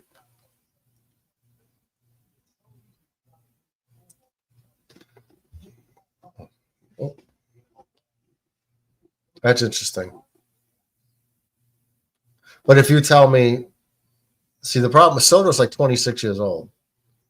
If you get him for the rest of his career, Fried's already in his 30s. So Fried might got like 5 years left in him. Good years. I could be wrong. Everett says 16. I don't think that's the case. That one is messed up. One down. Way too low, Red. Way too low. Miggy says he'll give the answer at the end of the fifth to give everyone a chance. All right, so I said 72. You said 42? 47. 47. Maybe 42. I don't know. Go back. Look at it. Something like that. You didn't write it. You said it. I know. You're not going to check it. So what am I going to go back and look at? Radcliffe, have a pet Tyrannosaurus Rex or a pet blue eyes white dragon? Dragon. I'm going to go dragon. You can fly that thing. Like he shoots fire out its mouth. He don't have like just little short arms and eats a lot of food. Like he's just, I don't know. Tyrannosaurus Rex seems kind of like a waste. So I'd go dragon.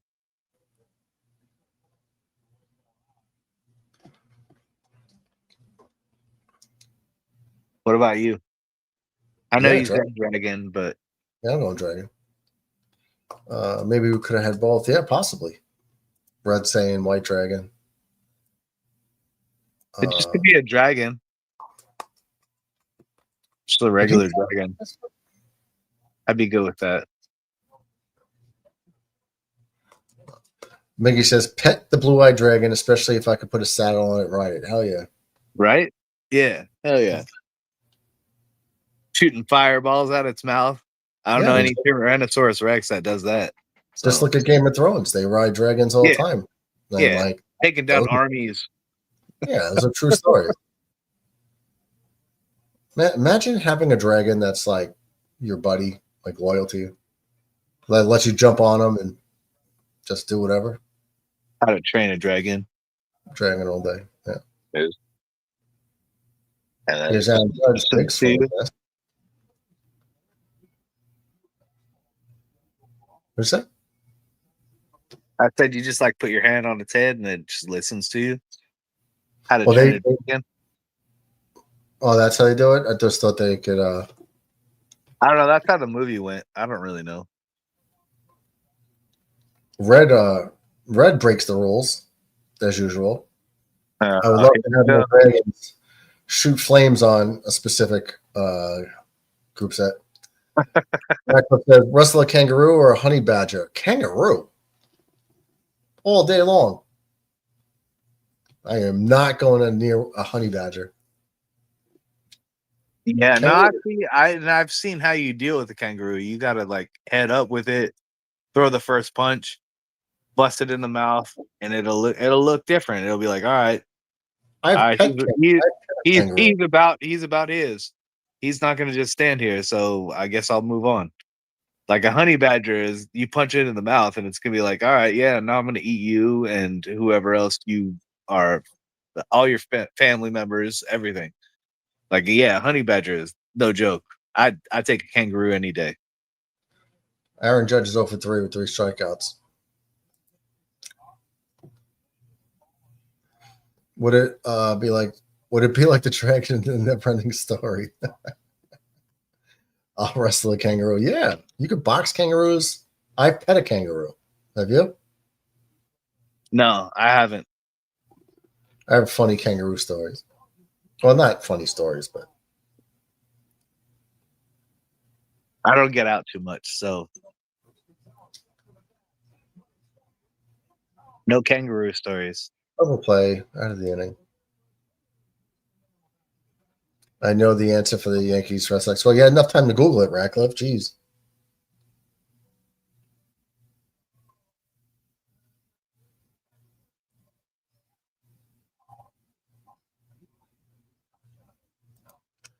It says I'd wrestle a kangaroo, but no damn honey badger. You got to be crazy to.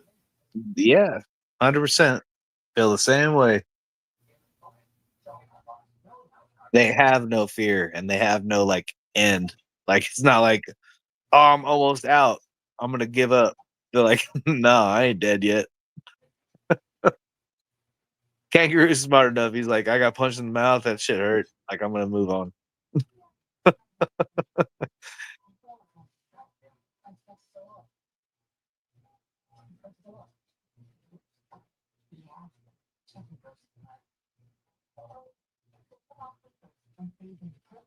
I'm looking for some pictures.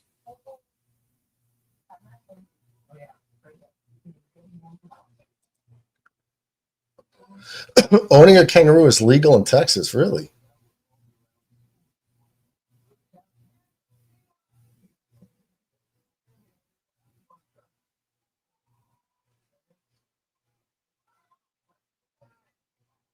It'd be dope to own a kangaroo until he like started like owning you.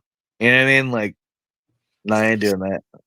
I think it was yesterday or 2 days ago. I was watching something on kangaroos, and like they took in a kangaroo, and the kangaroo for some reason like they let him in the house, and there's other kangaroos outside, but he just sits there at the door at a certain time, and they bring him in for the night, and he just he loves the couch. The answer is 723. Really? I said 72. Just add the 3, and I'm right. 723 people. Wow. What? You're saying 723 players have played for both teams.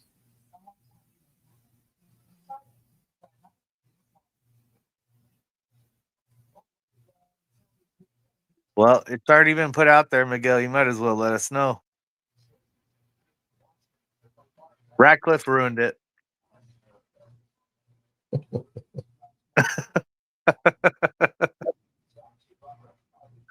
At least he didn't tell us about the rest of the wrestling stuff.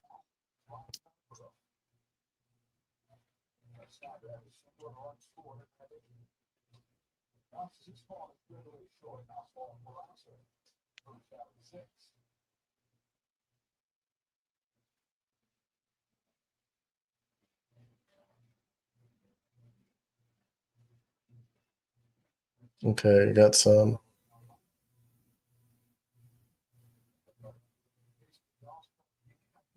I thought I had the other ones.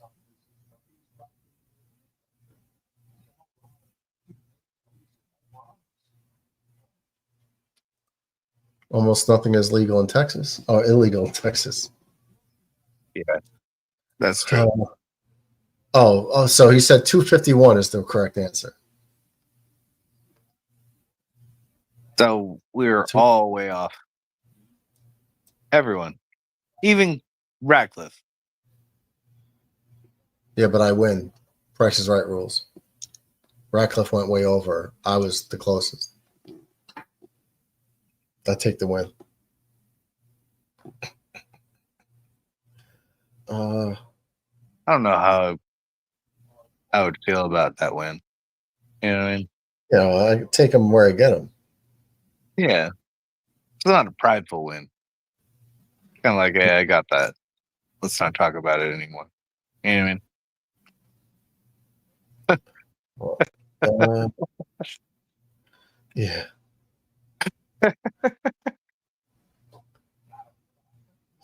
All right, so I got a couple for you guys. I got to get more recent in my phone.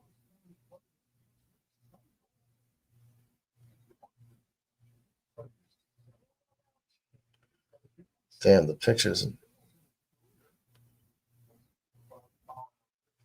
Okay. Almost done, guys. Who's your favorite rookie Jets player? That goes to the chat, not just the Murdoch. You mean this year? Yeah, this year.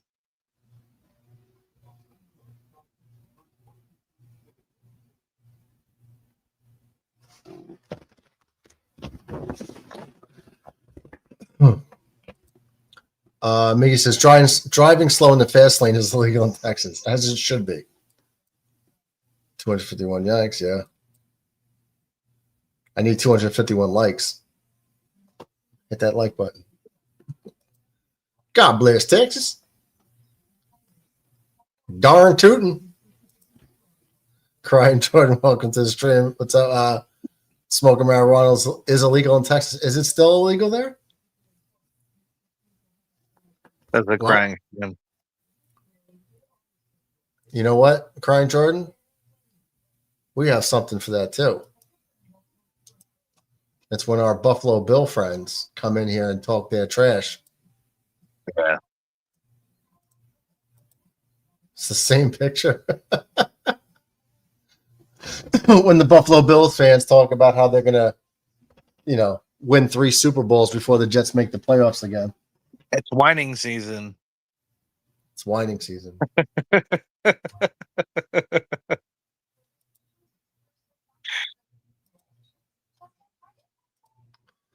Okay, I'm going to have to load this up.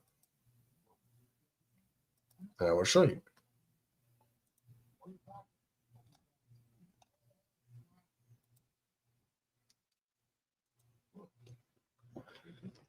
Almost got it.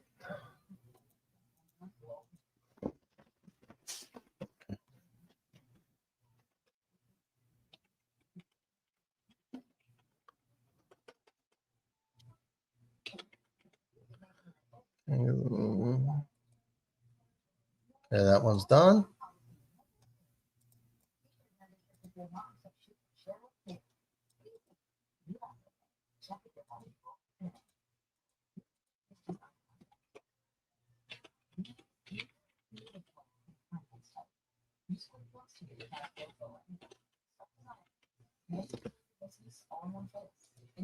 Okay, I got one more to go.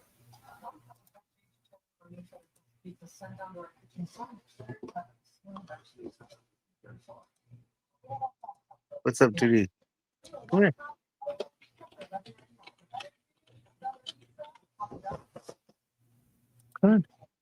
Okay.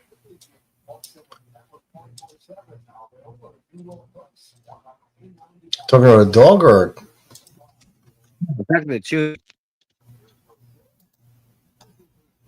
a crying Jordan pickup and cry? Hi, Pop. He doesn't want to get on the couch, but nobody else is home, so he's like wandering around the house, like waiting for somebody to come through the front door. What's up, Robbie? Hey, how you guys doing, man? What's up? Chilling, brother.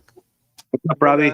Listening to you guys' stream. I appreciate you all letting me in with you. Of course. Yeah, man. Everybody welcome. Yeah, everybody's welcome. Yeah, baby. I've been practicing a little guitar. I was sitting around practicing a little guitar and stuff, so I was looking at acoustic stuff. Nice. What do you play? Well, I mean, I've been playing for a long time. I'm mostly into heavy metal and stuff and hard rock, you know. Okay. All the standard stuff I grew up listening to: Judas Priest, Metallica, you know, Van Halen, of course, you know, all those guys. And then I've been working on like some finger picking.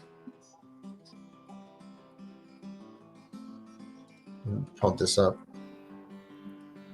So I've been working on some of the finger style because it's a lot for me. It's a lot harder to play the finger style than on acoustic than it is to play with a pick on electric.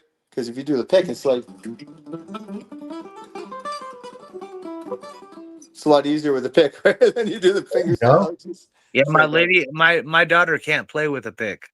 She only plays with her fingers. I keep trying to tell her, like figure out the pick. You'll be so much happier. It'll be so much easier for you. And she's like, that's true. But it's good that she's learning the pick. I mean, with the fingers, because I feel like it's. I don't know for sure because I never learned with the fingers until recently. I think it might be easier to go for the fingers of the pick. You know, like you were saying. Yeah, for sure. Hopefully, yeah, so that's pretty good though. I can't. It sounded good, man. Oh, thank you. Yeah, I'm working on like a lot of, just a lot of the finger.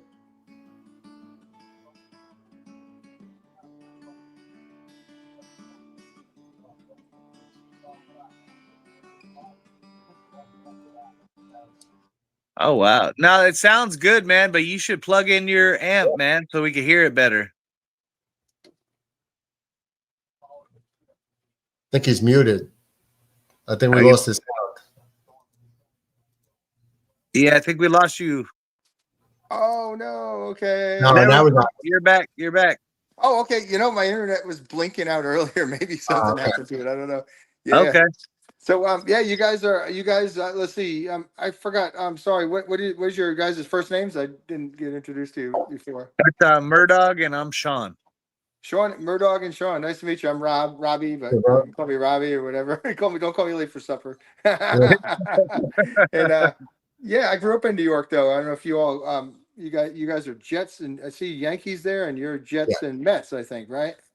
I'm Jets and Yankees. He's Jets and Mets. Yeah. All right. Well, that's cool. We got that. I mean, I'm a Yankees fan, and Giants. I always supported Big Blue when I was a kid. But it's all good, man.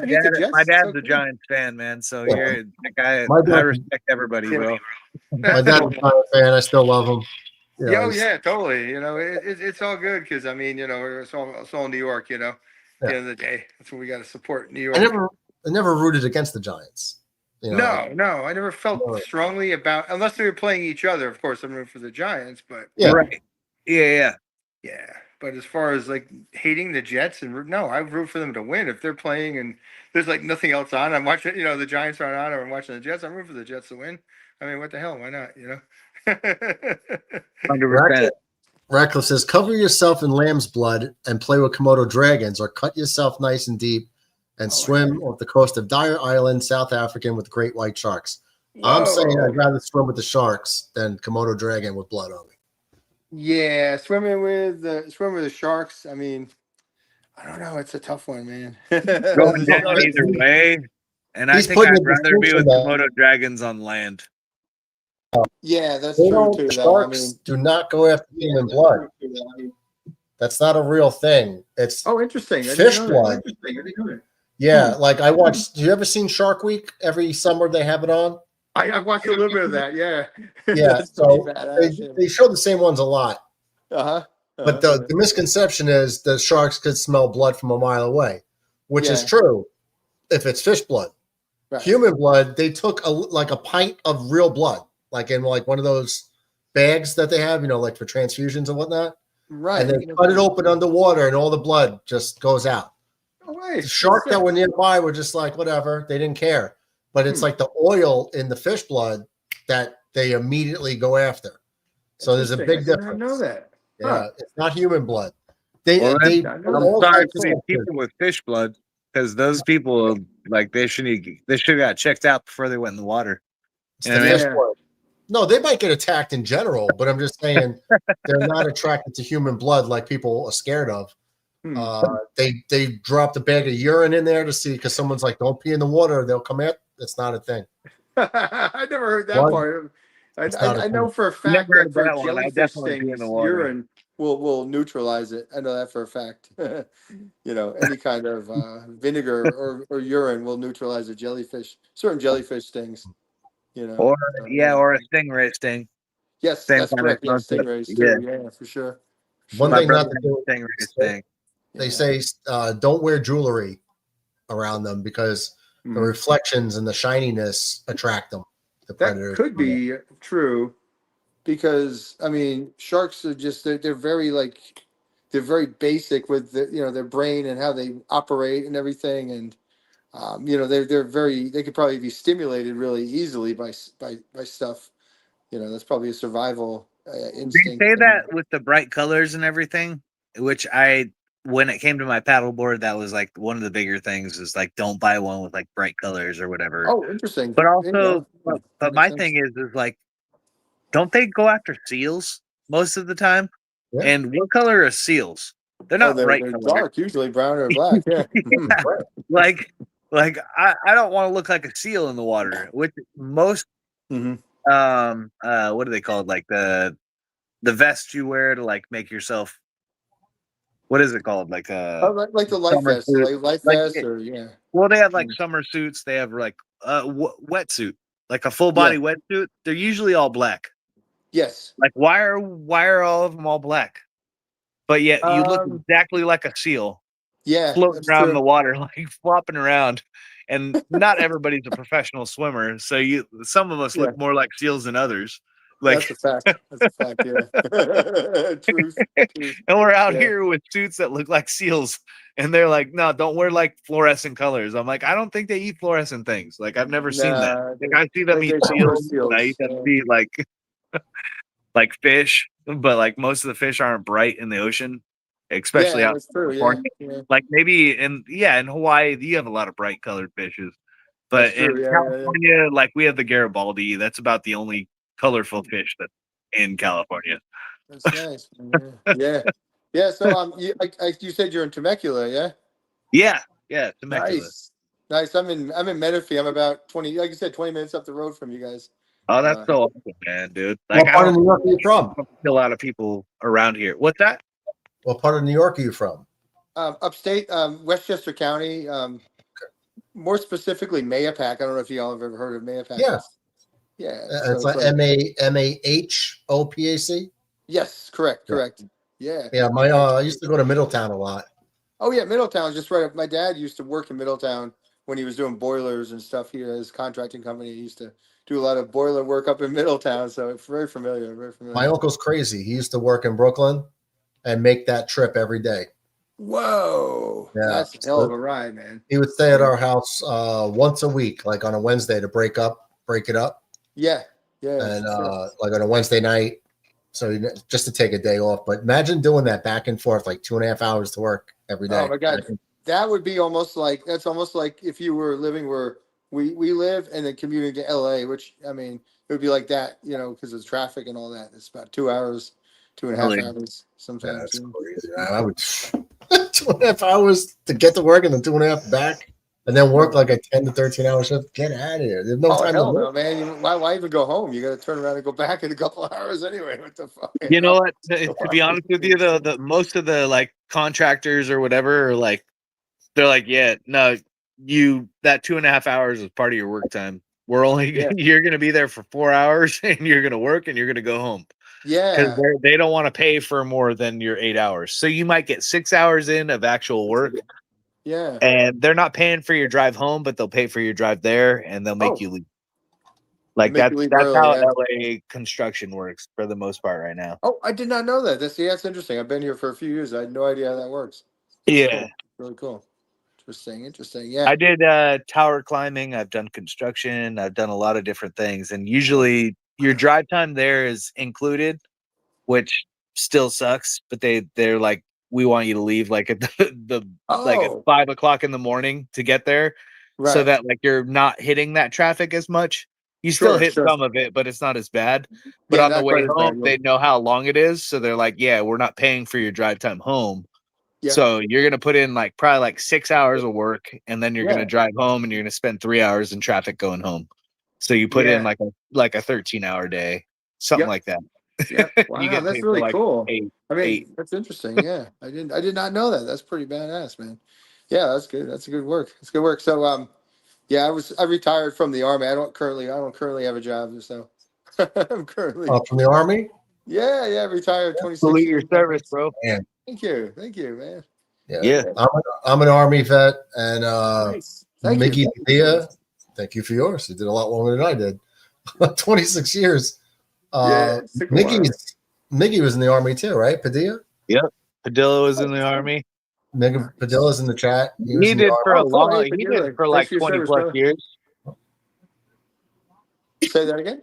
I said Miguel did like 20 plus years as well. No way. Miggy, That's awesome. Yeah, I don't know. But I think Miggy changed branches as well. I think he went from one branch to the other, if I'm not mistaken. Interesting. Yeah, I think so to hear as about well. that. That's really cool. Oh, he was in the Navy and Army National Guard. That's it. Okay. Oh, that's great. Yeah. Hey, Navy you know what? and Army National Guard. All part of the same mission. You know what I mean? We're all part of it. Everybody has their piece. That's what we always say. Yeah, for sure. Yeah. I was stationed in Okinawa, Japan. That's where I got my doggy from Okinawa when we were over there. Oh, you got a dog from there? Yeah. She's a Shih Tzu, and she's got a pedigree and everything from Okinawa. Nice. She's Japanese too, believe it or not. That's so cool. No, thanks, man. Yep. Yeah. Oh yeah, I So was I'm not stationed. currently watching the game, but what is it's still 8-5 Yankees or Yankees are losing now? 8-5 Sox, not Yankees. Sox. Oh no, that's right. Dang it, man. Yeah. That's The Red Sox. It's one of those things. You know. It could change. It could change. You know, the Yankees Sox games, they're always very unpredictable. Can't get around. It doesn't matter what the records are. Mm-hmm. You know, it's always like this. Yep. Yankees have a big lead yesterday. They give it away, but they hold on. Red Sox have a big lead, giving it away, but they're still in the lead now. It's how it is. Yeah. Radcliffe says, bitten to death by bullet ants or stung to death by African killer bees. Whoa. Oh my God. I almost want to say killer bees because at least I think the death is faster. Probably because of venomous. Maybe they're very venomous, right? So they take you out a little quicker. I don't know. Well, I can't. I don't have an answer for that one. Miguel said, be locked in a cell with a speaker blasting Baby Shark for 24 hours straight, or listen to Kamala Harris cackle for 5 minutes. Oh my God, I don't know, man. Baby Shark, Baby Shark. I don't know. Actually, I'm gonna go with the Shark do because I've already done it, and it was rough, but I've done it. Yeah, you're a dad, right? So you have kids, so you've done all that. Yeah, I've heard it over and over again for years. We had our own like mixes that we made of it, like. That's funny. That's super funny. So yeah, like I could do that one. I don't know about the Kamala Harris hackle. I don't know if I can handle that one, man. I think I have to go with Baby Shark. You know, 5 minutes is 5 minutes too long. Just for Murdog, watch all favorite teams never win a championship again, or watch ALCS 04 Game 7 on repeat once a day for every day for the rest of your life. Oh man. Oh no, I can't do those. But we win. But we win, and I still get to see that. No. The game the Yankees lost that, and then that's when they were up 3-0 in the series, and then lost the next 4. He's saying watch Game 4 every day for the rest of my life, or none of my teams ever win a title again. I'll watch Game 4 every day. That's what I mean. Like you still get, I think you're right. I want them to win. See all the other progress. You know what I mean? Like you still get happiness. Yes. Like the other way, you don't. There's like no happiness. Yeah. Right. Exactly. No, you're right on. I agree with that. That's nuts, man. I love these guys come up with some crazy like options here. I love that. That's pretty freaking cool. Right on, man. Oh, I'm sorry. He said Game 7, not Game 4. He meant 2004. Yeah, 04. Yeah. Brutal. I think it kind of seems, but it's still the same concept, right? Like it's still the same idea. It's like I have to watch this once a day, but all my teams win around that, and like I look good. Yes. Like, oh yeah, well shit. Like I can get past that because I'm watching all these other winning franchises do great. Exactly. Yeah. No, I'm with you. I'd be the same way. I'd be in the same boat with you there. Yeah, Miggy's right. Game 7 was over pretty quick. Like Johnny Damon hit like a grand slam in the 2nd inning or something like that. And the game was over. Like 7th inning. I mean, it was like 7-0 or something stupid like that right off the jump. Yeah. But I as a Jets fan, I feel like I have like that weekly it sucks. So like I can get over like dealing with one game over and over again. If you take your team never winning again, why watch sports then? Like you know you can't win. There's no hope. Yeah. I mean, the first day of the season, everybody's 0-0. You know, even with the NFL, you know, the Giants maybe they're expected to win like maybe 6. What is it? Over under was like 5.5 or something. Depending on whom you ask, it's like 5.5 to 6.5 maybe. You know, for the games.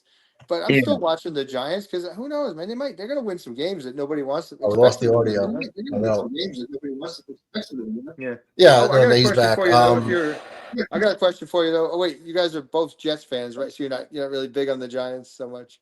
Well, what's your over under? How many games do you think the Giants are winning this year? Football fans. I think they're going to go 8-9. I think they're going to win a couple games. They're going to surprise some people.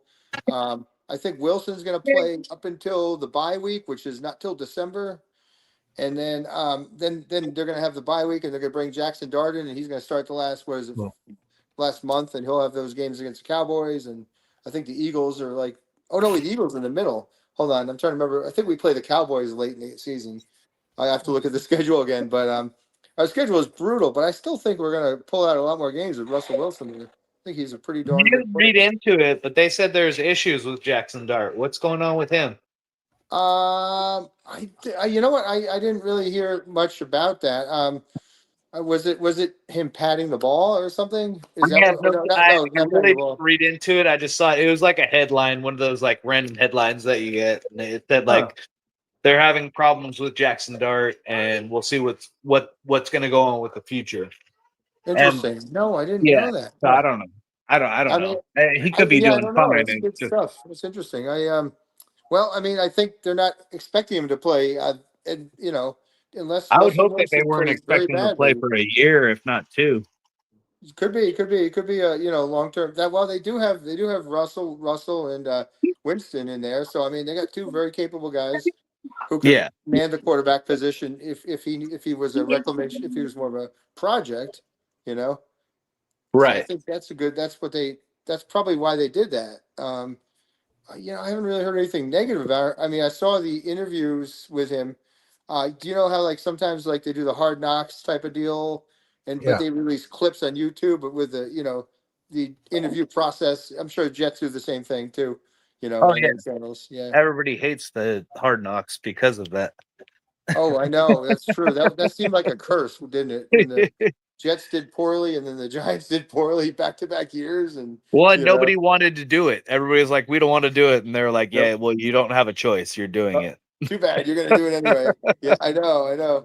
But but I did like the in-season one. I thought that was kind of entertaining.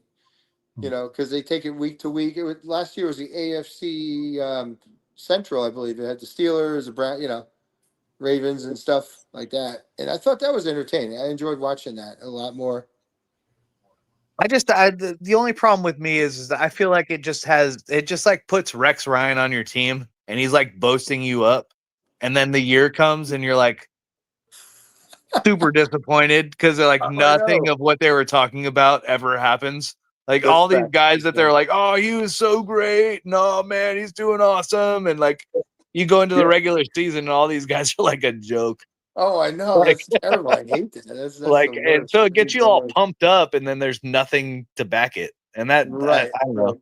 Yeah. I hate Also, that right? part. That shit pisses me off. Like, I'd rather you not like put us out on blast, so that everybody has expectations about these guys that are nothing, Well, and I then we think get that, out there and they become nothing, like we it thought was they were, but embarrassing. they Yeah, got I mean, our the hopes Giants up. one was terrible. Yeah, it was so embarrassing with the Giants too because Saquon leaves, and they actually have the phone call, and Right?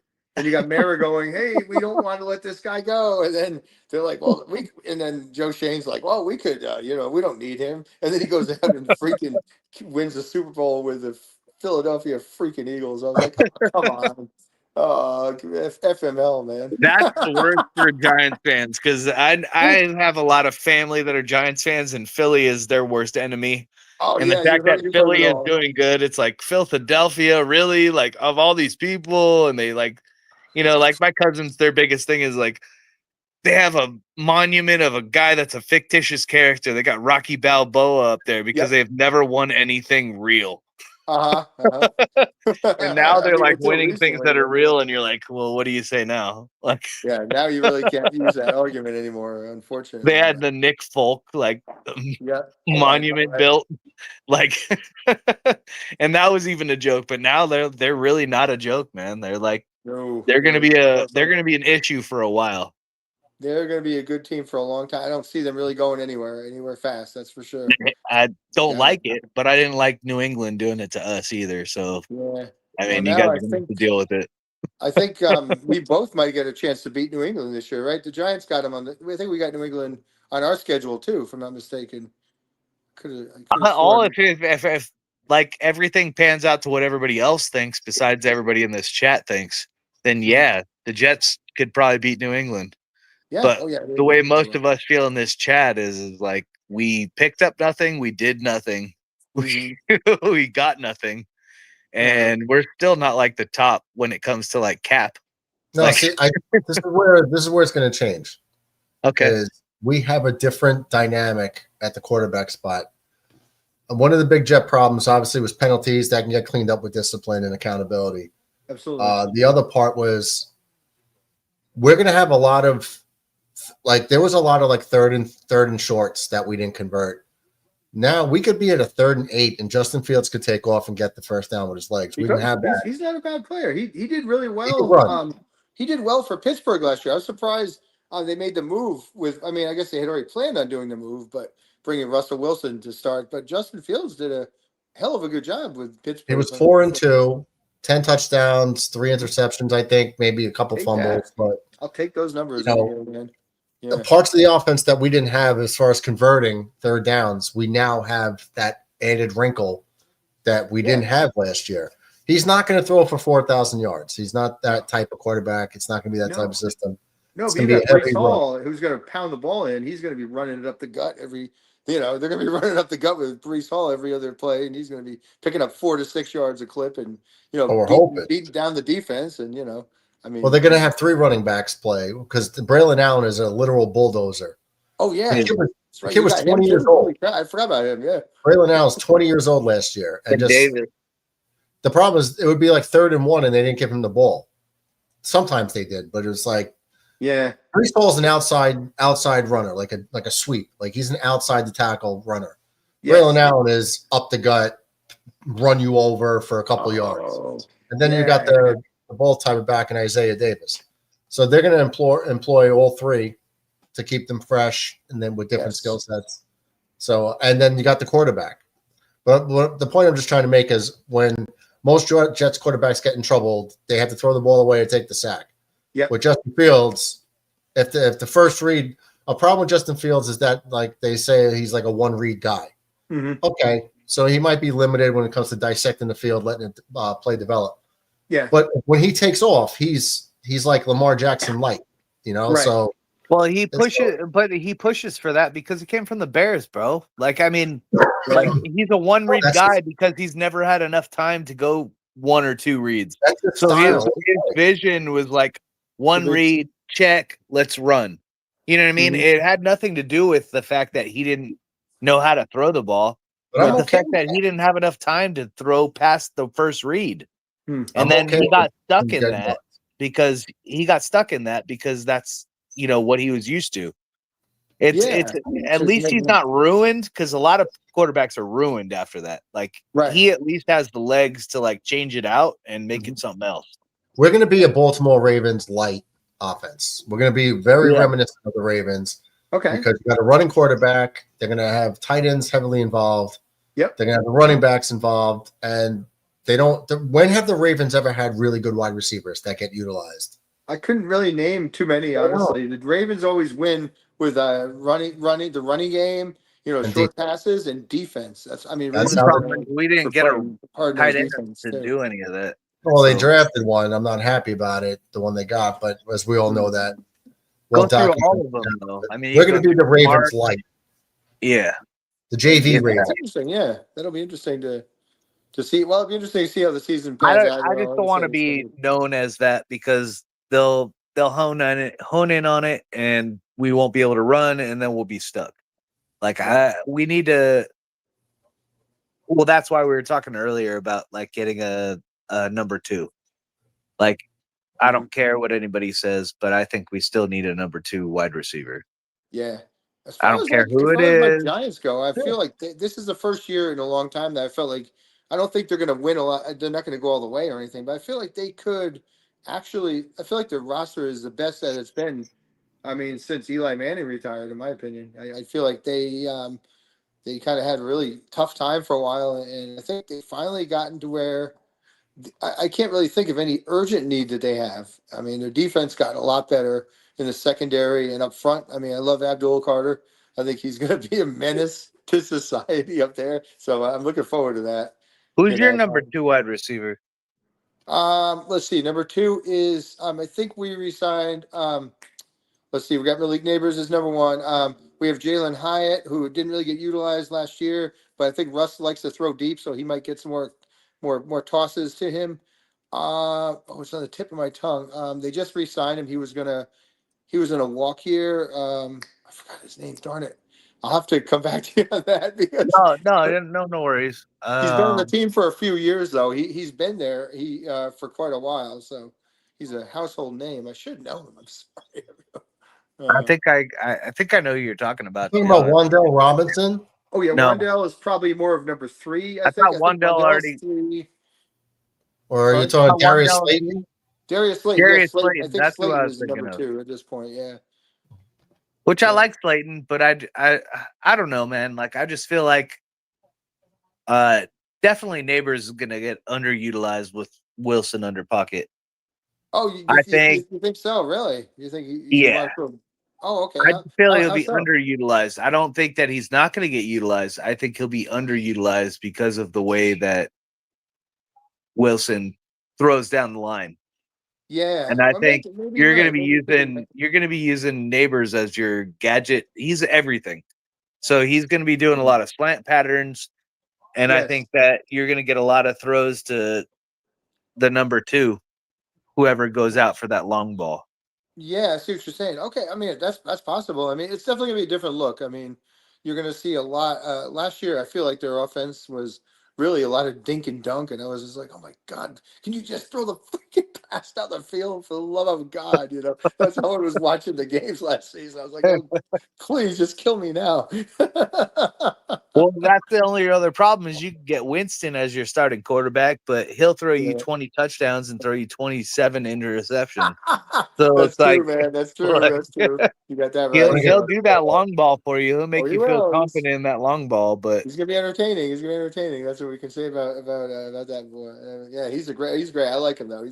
I mean, I think the locker room. I think the whole dynamic in there is great. You know, I think they got some really good team cohesion going. I mean, I'm not at the training camp, so I couldn't tell you, but it just seems it feels different this year. I don't know why. I can't really explain it. No, yeah.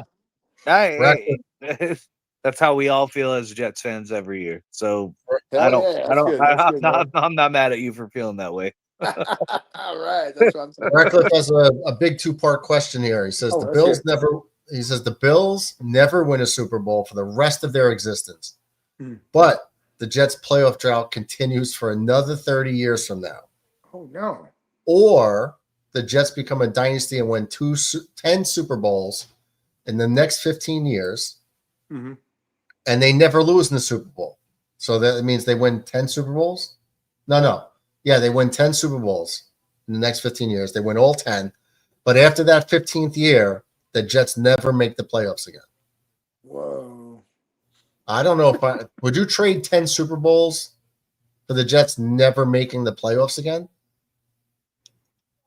To be honest with you, yeah. 10 Super Bowls? I'm only going to be around for probably 5 of them. Yeah, that's what I was thinking. I was like, well, but no, that means like I don't like those kind of questions because it has me looking at the calendar and I'm like, okay, well, I'm 55 now, so carry the one. 10 years of Super Bowl. I don't like those. Yeah, kind of dude, questions. I'm in. Like, I'll have my kids locked in for their lives, but I'll let them know eventually. Like, hey, you guys should probably switch teams because I'm pretty sure we jinxed us with this 10-year thing. That's hilarious. That's funny. It's just hypotheticals are awesome. But I would take it. I would take it right now. I'm definitely selfish. Yeah, cool, man. I mean, if it was the At Giants, this point, it's been 20 plus years since we've had anything at all. It's true, though, man. Yeah, I'd rather give it to the guys that have been 30 plus years, as Jets fans. Give them a Super Bowl now. Totally agree. So that they could die with a Super Bowl rather than 30 years down the road and now we're finally figuring things out. Give me 10 Super Bowls now. Yep. What's that guy's name? Who's on WFAN? He's a Mets and Jets fan. He's an older fella. He's like 70. And he goes on BT. He used to go on BT and Tiki every once in a while, and he would pop in and talk the Mets and he talked Jets and I forgot his name, but anyway, I think he would be happy to because he has he's like, I just want the Jets to win something or Jets and Mets to win something before I die. Joe Benigno. Say it again. Joe Benigno. Yes, Joe. Yeah, Joe. He's kind of a character. I kind of like listening to him. He's funny. He's a funny guy. Miggy says it's refreshing. There's no off-season Jets drama so far. Yeah, so far so good. There's a new sheriff in town, so everyone's got to be on their best behavior. Otherwise, they'll just ship them out. Yeah. So you guys like the new coach? Then I'm sure you guys are happy about your coach. You sound like a good hire, man. Yeah, I called it back in October. That's good. That's good. You guys all remember that? Oh no, that's great though. You were very, very insightful to have made that prediction.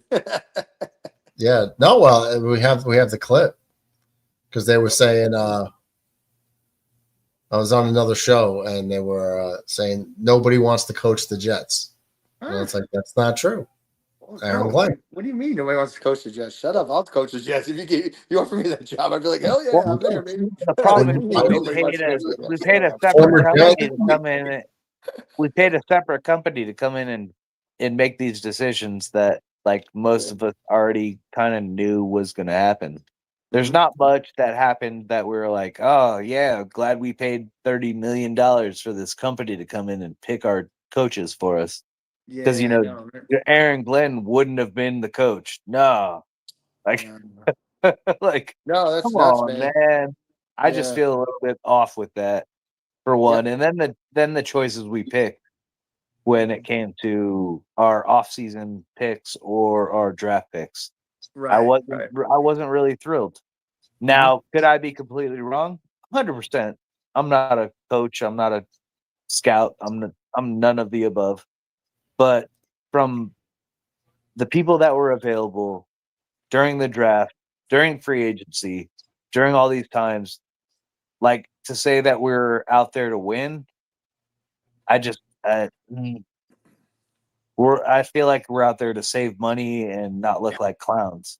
And I think that's what we should be hoping for. And I think that's what Aaron Glenn, even though he's saying we plan on winning, I think that was the biggest thing. Was like, I don't want to look like a clown, and I Yeah, still want to have money next year if I made a mistake this year to yeah. buy somebody to add to this, whatever. No, I it may mean be. that makes sense. I mean, you can't. It's hard to go from like. I mean, I guess if you look at I guess what the Redskins did, last year they kind of were able to go from they were able to make a huge jump, but that's almost unheard of. You hardly ever see that. Usually, you're right. Usually, you got to build back, build it up again, and then try to get more, build a good base, and then bring in the talent, the guys to put you over the top. I think that's a big thing too. Yeah, if you're planning on winning, you spend that money, and we did not spend that money in any facet. Yeah, that's true. That's true. I see what you Like mean. I Yeah. wanted Holland, and I'm hoping Cisco becomes everything that we ever wanted him to be. But Holland Mhm. was the proven choice, and we had the money for him, and we didn't bring Yeah, him. that seems like yeah, it seems like a move that opportunity lost there. Yeah, yeah, for sure, for sure. Then Yeah, we bring in Steffens or the guy from Baltimore as our CB, but then we bring in like 2 or 3 CBs in the draft. Well, how confident are you in this guy that you just spent $7 yeah, million it's a year for, exactly. and then you bring in 2 or 3 CBs during the Mhm. draft rather than any defensive tackles, which we needed. That's We what I brought thought in too. I Shira. remember they were talking about you guys wanting to draft. You guys had what number 10, right? Were you at 10 or not? I can't remember the pick you had, but Well, our first pick was Bembu, which unless we like moved back, it wasn't the worst pick. gotcha. But Yeah. after that, I feel like things started going downhill. We I had a hear couple you. good picks that could be something for Mhm. sure. I Yeah. like I actually like the cornerback we brought in. I Yep. thought it was a little early, but we brought him in. Yeah, that's odd. Sometimes they have the draft board, and I mean they get information that we don't have. We're not privy to.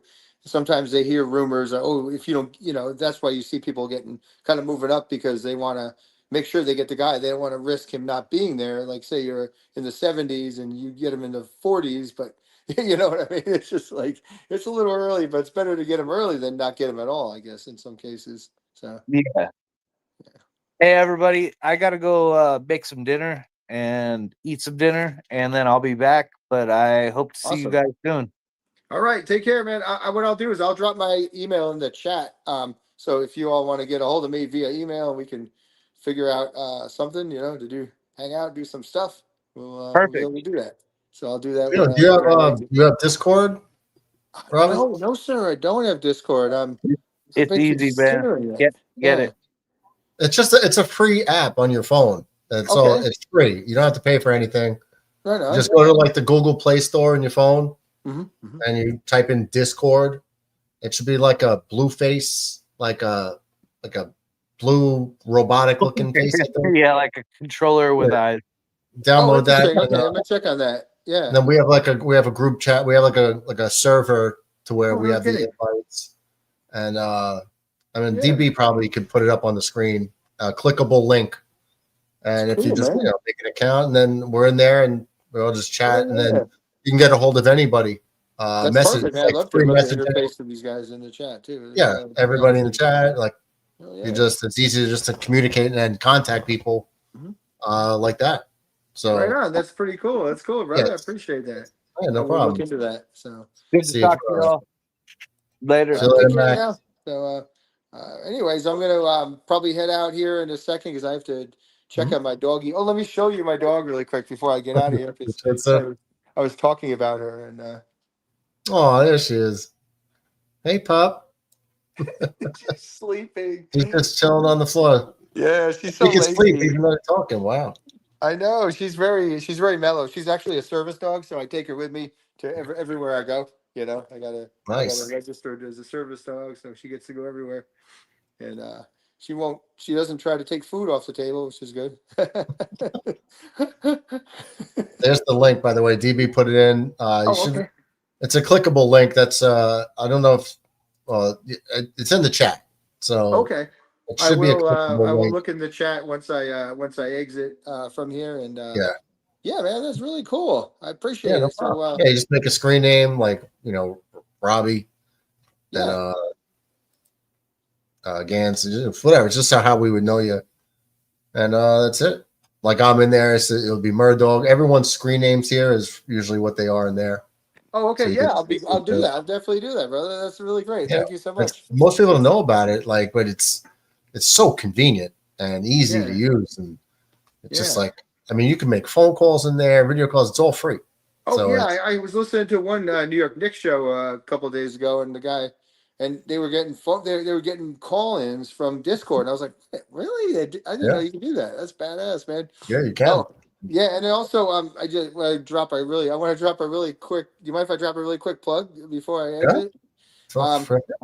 I have a book out that's called Drive On Ranger: My Journey to the Black and Gold, and it's a memoir from when I was first joined the military in 1990. They were going way back, around the time the Gulf War was kicking off, and takes you through 5 years of joining the Army and going through Ranger School. And I finally graduated in 1995 on my third attempt. So the third time was definitely a charm. Oh, you're breaking my heart right now. Oh, that was the one thing.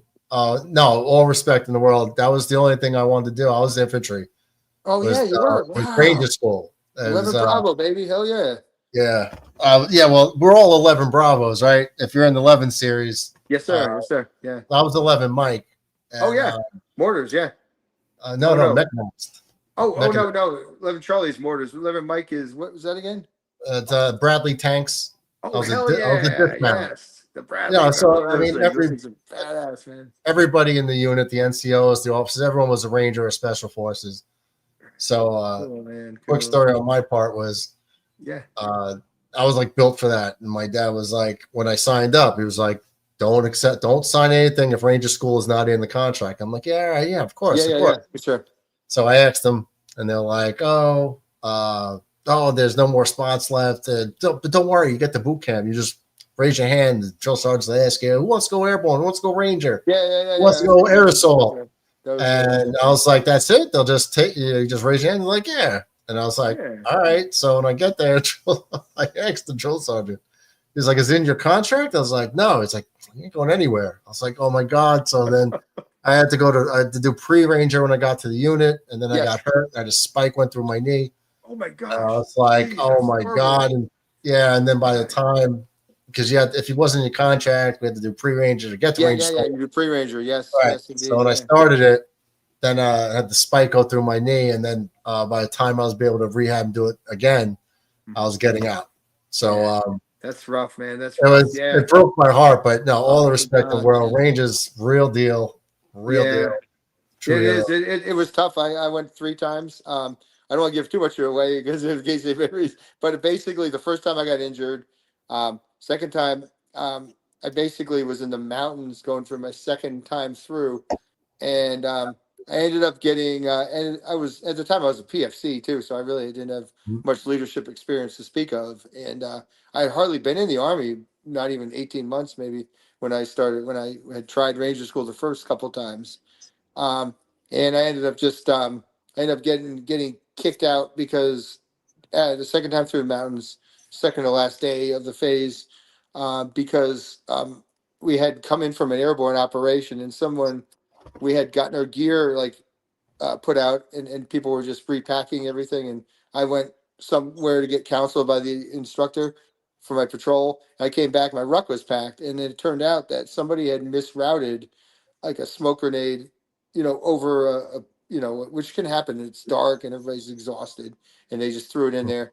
So the next day I was trying to go on my ruck for something, and it popped the smoke grenade and ended up destroying my equipment, and I got kicked out. But it turned out okay because I was able to. I went to Korea for a year, and that's also in the book, my Korea experience, and the whole incident with the smoke grenade is in there, and just everything. It's really unfiltered, and it's not one of those books that's like, "Oh, look at me, I'm so great, I graduated." It's more of like, I'm a dumbass, and I still made it because I had to persevere, and all the adversity. So that was a lot of it's willpower. It is. Yeah. I don't think that. I don't think civilians understand how hard it is. Mm-mm. It's like you really can't imagine. No. going through all that stuff. No, it's tough. Did you ever do Sears? Yeah, I did Sears School. I did Sears Level C. I did actually, and later on, I did the wartime one, which is at Camp McCall at Fort Bragg, outside of Fort Bragg. I did that one when I went to Special Forces. It was part of my pipeline that I had to go through once I went through selection and got selected for medical sergeant, and I had to go to Sears School. We call it Camp Slappy. No, Sears. I don't think the average human being could deal with that. I mean, No. even like good soldiers can't handle that. That is tough. That is top notch, like elite, man. All that stuff, Cool, man. man. Cheers to you, brother. Well, thank you. Thanks so much, man. I appreciate it. It's right back at you, my friend. Anyways, I'm going to take off, but you guys all take care. God bless you all, and I'll definitely be following your channel closely. Even though I'm a Giants fan, I'm still going to be following you. Don't worry about it. We got Giants fans in here. We got Raiders fans, Jet fans, Bills fans. Man. We got everybody's welcome. Everybody, no matter man, whatever team you root for. It's just sports talk and hanging out with the boys. That's all it is. No pressure, So it was great to meet you, brother. Great to meet you, my friend. God bless and take care, and I'll see you guys again soon. Rangers lead the way. Rangers lead the way. See you later, man. Oh, that was awesome, man. Good to meet him. Always love meeting military people, man. Salt of the earth.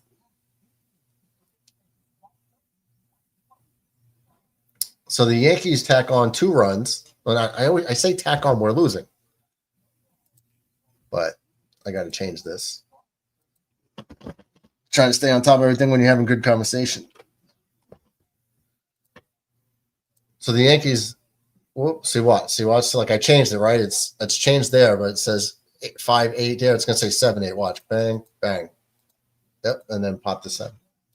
It doesn't do it in real time. 1-1 game going into the 9th. Yep. Hit the like, guys. That's a good deal. Yeah. Accomplished, man. Like, I mean, what he's done, you guys, like, if you're not military, especially like Army, what he's done is elite. Like, elite. You have soldiers, and then you have good soldiers, and then you have his level, elite. And they make a big difference. So, shout out to him, man. Awesome calling. Hell yeah. The hell was that? That's the reminder that it gives me? Okay.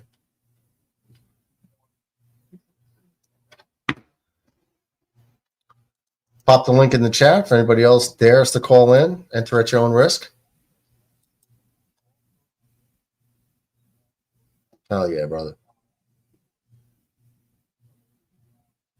Ratcliffe channeling his inner Mets 2128 with the spoilers.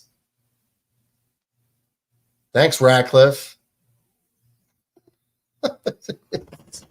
Roberto, you're a tech genius. Said nobody ever. I just know how to turn the thing on and off. That's it. That's all I can do. XDB, he'll tell you all about it. I not hit go live, like start stream. Oh, it says go live. That's all I know how to do.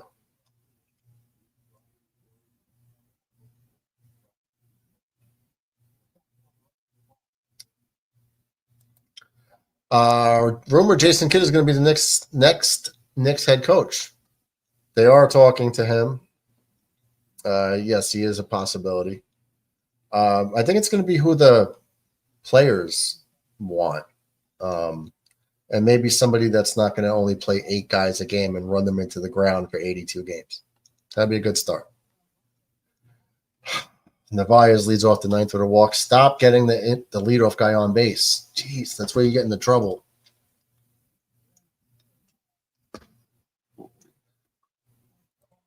Scott says, got me beat.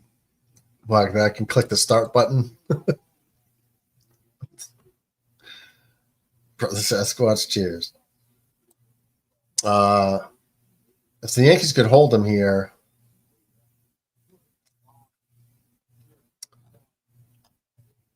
they're going to have Pablo Reyes.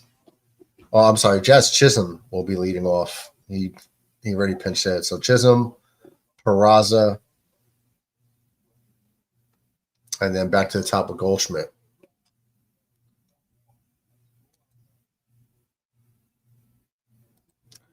DB says Murdoch is great with the tech. He's just too jacked to reach the keyboard. Urgh. I got the keyboard like under the desk here. He used to be jacked. Not so much anymore.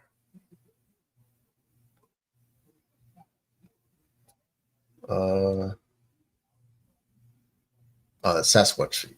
Okay. Base it up the middle. It's going to hold the runner at second, though. So I'm going to first and second, nobody out because this is Yankees doing Yankee shit. That scrub Cody Rhodes is the Lions of the NFL, overrated for absolutely no reason. It's not overrated. Well,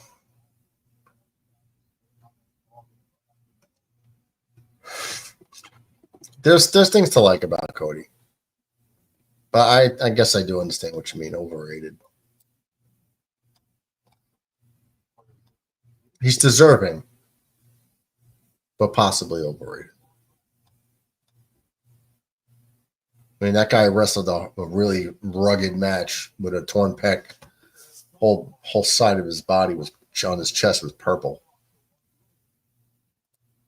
Red says, I'm calling out of work this Friday for the Father's Day weekend coming up. Can't wait. Nice. The Yingling King gets started early.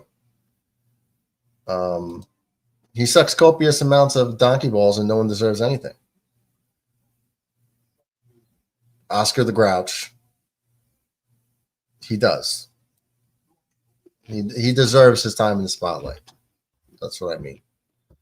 He wrestles injured. He can cut a really good promo. This can go 11 innings. Well, the Yankees are going to have to tie it up, and they're going to have to get out of this inning without extending this deficit. Got first and second, nobody out. That should have been double play.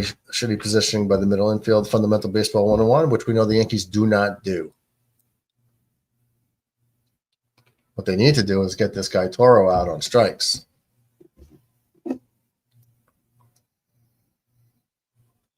And then have Trevor Story bounce into a double play. This guy's just spoiling pitches. I hate that.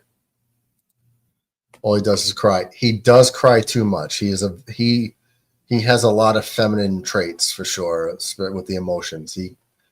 If you mention his dad, he starts to tear up. If you mention anything like emotional, he starts like getting red eyes, and it's true.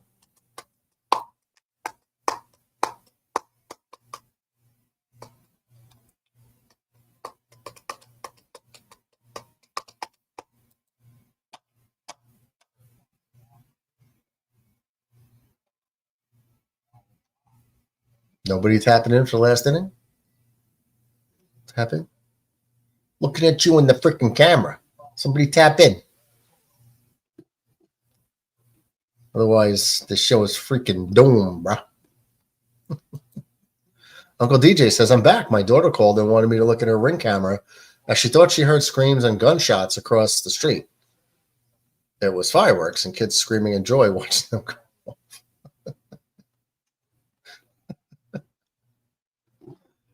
There's a base hit to left field. No one's going to score. It's going to be so bases loaded. Nobody out for the Red Sox. Yeah. So all those pitches, all those foul balls, 17 pitches from Ian Hamilton, not a single out. For Trevor Story. You can't give up runs here, man. DJ, a.k.a. Dad of the Year. Hell yeah. And we love Oscar the Grouch.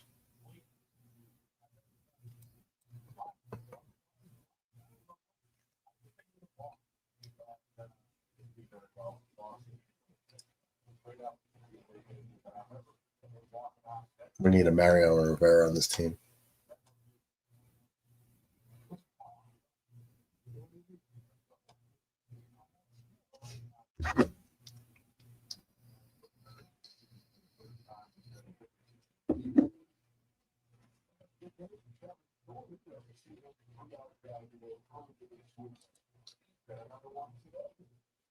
Fat?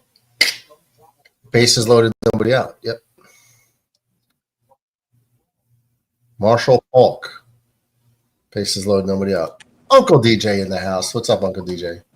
Hey, what's going on? Well, John Ratcliffe. Let's go Dead Sox, huh? Dead Sox. Red Sox, yeah. We almost lost one right there. Line drive down the left field. Foul. Oh, man. They can't give up a bunch of runs here, man. They got 3 more outs to go. Oh. It's beginning to look a lot like Christmas. Reds singing Christmas carols already. Bro, it's freaking June. Bro. Ground ball up the middle, base hit. 2 runs in, first and second, no outs.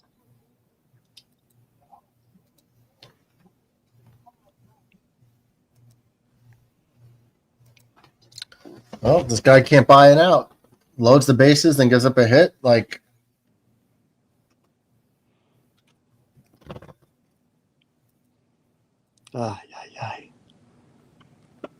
What is it, Hamilton pitching? yeah. Red says, glad you guys are safe, brother DJ. Thanks, Red. Bum suck. We down by a field goal. We are, Miggy.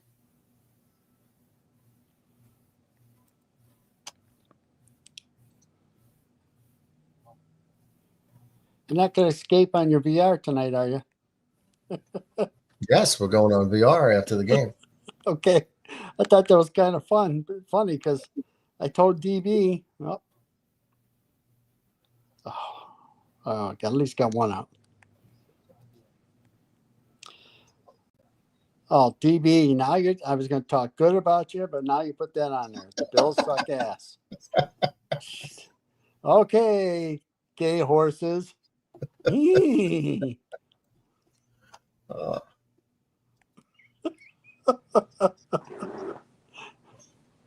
So anyways, I was going to talk about you guys last night, you and Sean. I thought you were just going to demonstrate that to us here on the chat. And then I thought you were going to demonstrate it for like a few minutes to show us how it worked. And then you're going to get back off and come back here. So I'm sitting there watching you two go at each other like that. Dun, dun, dun, dun. And I said, well, I'm bored. I'm leaving. Well, what are you guys going to do? Yeah, no, we were just like, well, it's like basically the stream was over. And it was just like, well, if you guys want to watch and see how it's played, fine. I was going to end the stream and then just go play. But I was like, well, might as well let them see what we're doing, so that you guys could all get a feel for it, Because it's pretty cool to have like a gaming thing, right? Just on goggles and some, hand things. And it's even more in depth. Like you could actually put the hand things down. It could recognize your fingers and you could like grab stuff. Like I could like grab things out of midair, like Tony Stark and do stuff and make phone calls. And like I could literally watch this stream right now with the headset on and watch the stream with the headset on through in the headset. It's crazy. Yeah, you and Sean were grabbing things all right last night. Weapons. We were grabbing weapons. Oh, weapons. Is that what it was? Yeah. Yeah. We're shooting shots, not back shots. I thought it would be more lifelike. We're shooting buck shots, not back shots. It looked more cartoonish to me. Well, it was. So actually, somebody made that. Like, it wasn't like a programmer. It's not like a game that you buy. Those are a little bit better. That was something like a consumer like me made. They created a world to do things in. Double play. Because there would be some shitty games we had to pay for those, right? But ground ball off for 1 on the first, double play, but not before the Red Sox tack on 2 more runs. They get the 2 runs back. So we're going to go to the bottom of the 9th. Yankees down 3. It's going to be Chisholm, Peraza back up at the top with Goldschmidt, who's 0 for 4 with 3 strikeouts, as Judge is 0 for 4 with 3 strikeouts. Ay. Ratcliffe says, I went 132-4 on shipment in World War II the other day. I think he's talking about Call of Duty. What were you playing? Blind people? 132 kills, 4 deaths. Yeah, it's June, bro. I'm singing Christmas carols in June, bro. That's infrared. Miguel Padilla says, I'm actually taking a college coding class right now. My next assignment is to make a simple video game. Is it really simple? It doesn't sound simple at all. That's crazy, though. Miguel, I saw that video you sent me about the helmet for the fighters. That's pretty cool. $400,000. I figure how many helmets are that each pilot has. Wow. And F-35s. John's kill-death ratio in World War II, which I think is Call of Duty game, because I remember Shipment being a map in his lifetime. That's a great KD. John was facing the North Korean, Here comes Mets, hopefully without a spoiler, Mets. I know you're dying. You're dying right now to tell me everything that happened. I know it. What did you think of it, Mets? Did you think that guy would come in at the end? Truth? No. Yes. Oh, you're spoiling it now too? Oh, I got all these spoilers in here. Oh, all right, might as well. I didn't say anything. You just said our truth came back. Well, we didn't say what he did. But he got released. So now you're saying he's back. So now you spoiled it. You guys. We didn't say he was a wrestler. I know who our truth is. No, I know you know who he is, but he was an announcer maybe. Or a referee. Bill fan. By the way, Murdoch. What's that? 10-7. Scores 10-7. Yeah, see how quick that was? Yeah. I already did it. It just doesn't load unless I take it off the screen. Granted, I had to go. I'm old DJ. It's all right. Just to watch the show, I had to go into a different playback stage in order to watch it because my Peacock's acting up. Well, you go see a doctor about that. No, my Peacock streaming app is acting up. Maybe it needs an update. It's in that point where I can hear everything, but I can't see everything. The screen is black. That sounds like gonorrhea. Good grief. Not with the toilet illness joke.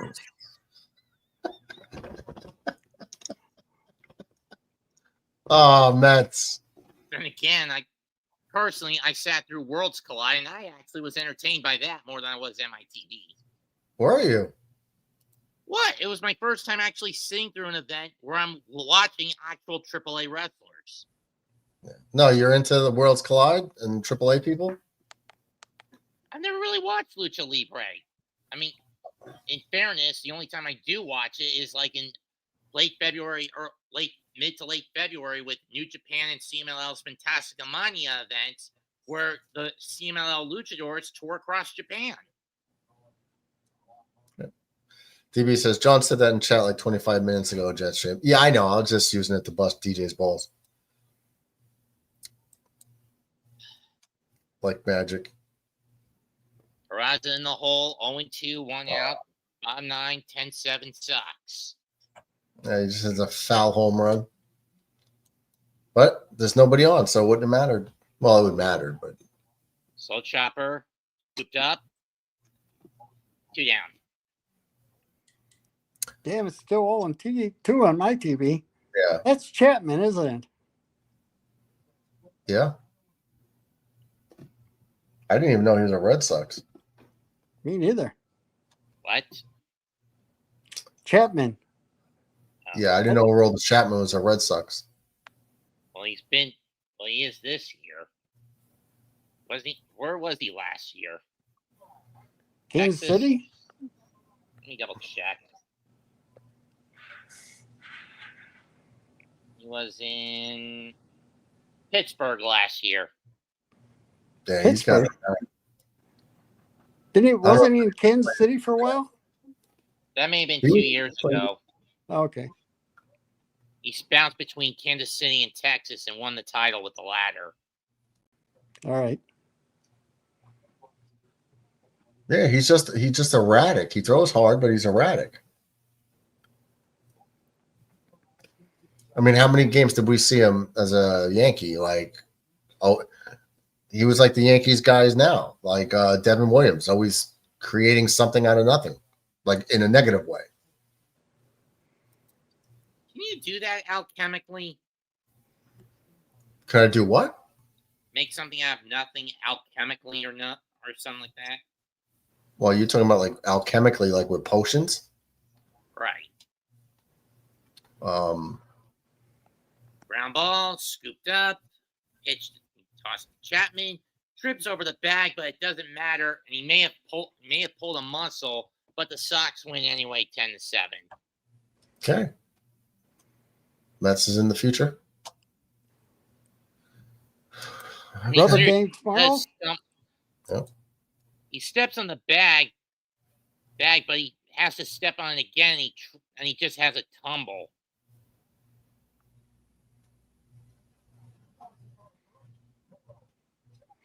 What time's the game tomorrow? 7:10. The ESPN game then. Yep. At least next Sunday it's a 1:30 game. Dang. Yeah, it's a 1:35 game next Sunday. 7:10 is the ESPN game is San Francisco, LA. Okay. Well, the Red Sox pull within 11 games behind in the loss column.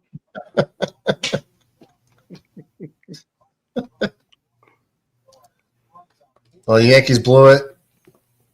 They had their opportunities, but they go down to the Red Sox. Boston 10 runs, 14 hits, 1 error. Yankees 7 runs on 7 hits, no errors. Crochet gets the win, 6-4 now with a 2.35 ERA. Yarbrough takes his first loss for the Yankees with a 4.17 ERA. Chapman gets his 10th save.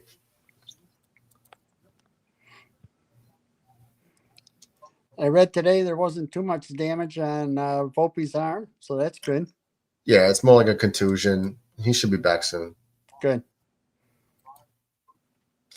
Yankees. How many times do you think the Yankees struck out? I don't know. 14 times. 15. Wow.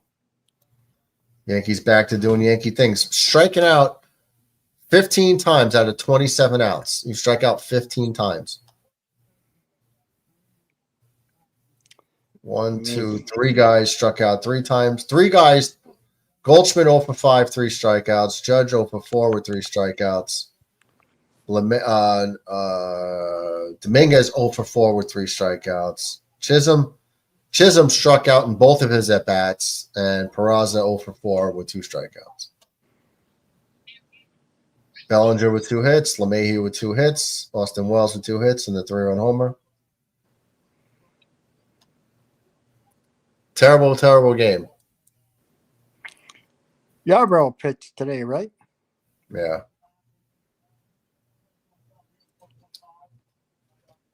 Is Brother Ratcliffe, the American League version of Brother Metz? What? Red is asking, is Brother Radcliffe the American League version of Brother Metz? I don't think so. And I think these two teams are playing each other next week in Fenway. Okay. Who takes the bump tomorrow for the Yanks? Let me see. Rodon. He's facing Dobbins. Okay. That favors us. Absolutely. Let's see. Sunday. Yeah, it's the last game that's going to be played in baseball. Hunter Dobbins versus Rodon. 7 p.m. sharp. All right. Oh, they didn't update this on ESPN. So I guess the Yankees dropped to what? 39-24. Red Sox are now 31-35, 9.5 games back. That's trying to do something against the Rockies right now. They're up 1-0 in the bottom fourth. But Holmes has been a bit erratic tonight. Ratcliffe thinks this is the game the Red Sox turning around. Unlikely.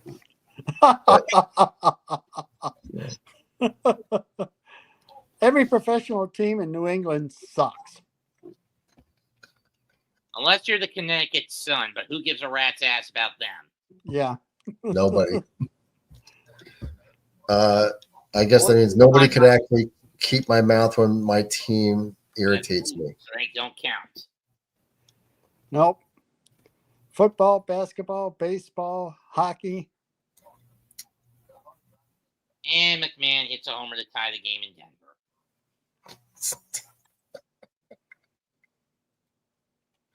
Oh, man. Miggy's out. Good night, y'all. See you later, Miggy. See you, Miggy. Have a good one. All right. Is the wrestling over? Yes. Okay. Was it good? Yeah. Okay. You know how we predicted Becky would win? She won.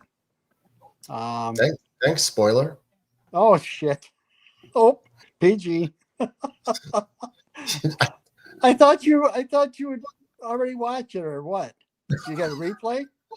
Yeah, you can watch the replay. I didn't know you could watch the replay. Why not? Why couldn't I watch replay? It's on Peacock. Oh, it's on the Oh, cock. man, Okay. TJ. Well, I said Becky was going to win anyway. Yes, you did. That's what I was going to say. Oh, man.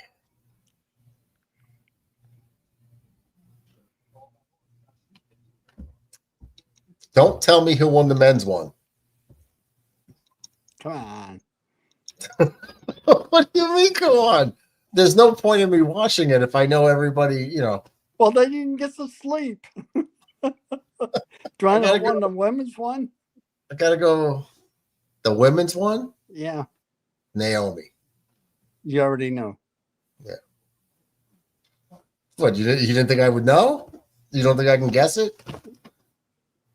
Well, I thought somebody might have told you already and spoiled it. Somebody did. Okay. The men's one was very exciting. So I'm not going to say anything. That's the only one I really cared to watch. Was yeah, the men's that one. was I didn't even that was care well about it. worth the watch. Now, without telling me, I could tell you my thoughts on it, on going into it, without a reaction from you, because the reaction can give it away, right? Okay. Okay. So based on who's in it, I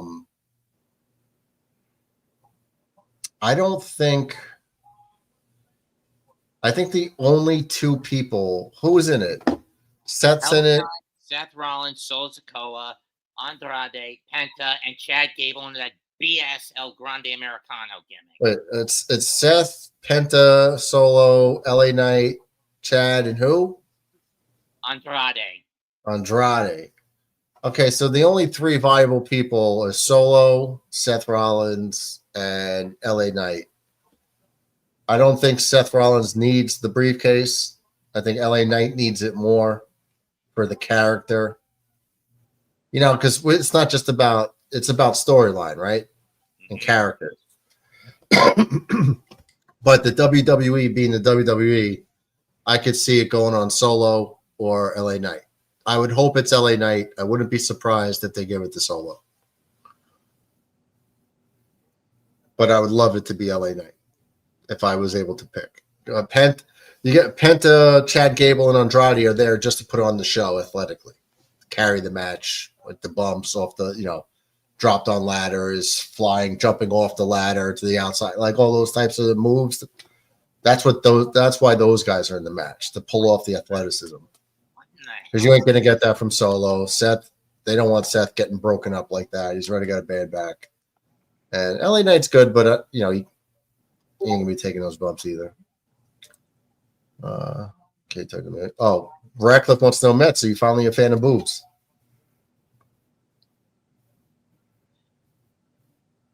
Fuck you, John, for signing with Jake Ansman and that shit. PG show. Sorry. You get my point. The only reason You just want to know if you're a fan of boobs. Is it a yes or no? No comment. No comment. That's a clickbait question. Oh, just yes or no. DJ is just getting you back for cutting him off 30 times the other night. Kind of like how I got Jake Hansman back for cutting me off. He said, Radcliffe says the scrub who won Money in the Bank didn't deserve it. So that's going to tell me it's Solo Sikoa. Actually, you guys can't wait to just tell me. What's No. up, big man? Hey, what's up, brothers? Hey, what's up, Red? What's up, brother DJ, brother Mets, Murdog? Earth. I don't know, man. What I do now? You know what you did? I do. On Discord. Oh, earlier? Yeah, you had me dying, bro. Your true nature deep in your soul? Yeah, you had me dying. Yeah, so the Yanks lost, man. Our Mets are, you guys got 39 wins, we got 40. But that's nothing really. It's still early. like what? A little more than a third of the way through the year. Yeah, it's only 1/3 of the year. This is why I never watch like for the past 7-8 years, I have not watched baseball. Until September comes. Once September comes, then I watch. Because I'm tired, dude. I'm so battered. I've been a Met since 1985. And every year it was the same baloney with our team, with our Mets, so I mean, even though in 2000 we did good in 2000 and 2001, but it was just the same mumbo jumbo, the same thing with our Jets, so it's just, disappointing year after year after year. It's just, you get tired of it, it's depressing. So look what I'm drinking today, guys. Hey, Whoa. you're a good man. That's no, my this is not good. This is not good. That's like this in a can. Oh, that's a silver bullet. If anyone knows me, I drink Yingling, right? I'm the Yingling king, right? So I go to the liquor store, right? Brother Murdog, I go over there. They ran out of my beer, my Yingling. You bought it all? Bro, I bought it all, bro. He cleaned them out. Yo, the Indian guy goes, dude, you're here 4 times a week. You buy it all. I'm like, bro, but you guys gotta keep up. You guys gotta keep up with me. Like, bro, what are you doing here, bro? It's crazy, bro. It's crazy. They can't even keep up with me. And I go to work every morning. I eat, I barbecue, I take Gizmo to school every morning. Like I got my whole thing, on lock. But yeah, they can't even keep up with me, bro. That's crazy. That's insane.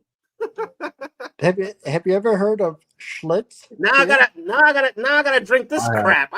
I gotta drink this crap. That was a poor choice. There was so many things like that.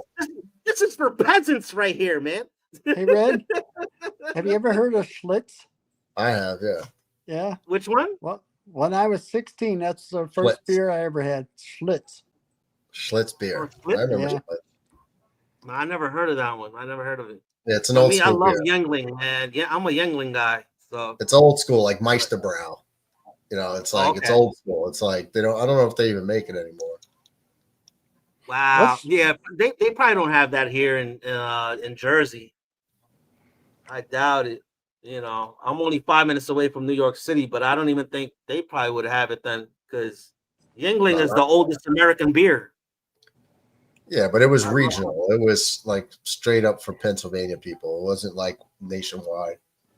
No, but actually, fun fact, Yingling started off in Newark, where I grew up at, and then they stayed there for like about 17 years, and then they branched off they made their headquarters in Pennsylvania, and then the people back in the days that used to work in Newark, they moved over there to Pennsylvania, and that's it's the oldest beer. I love Yingling, man. That's just like in Buffalo, it's Genesee. That was the beer up here they made. Genesee beer.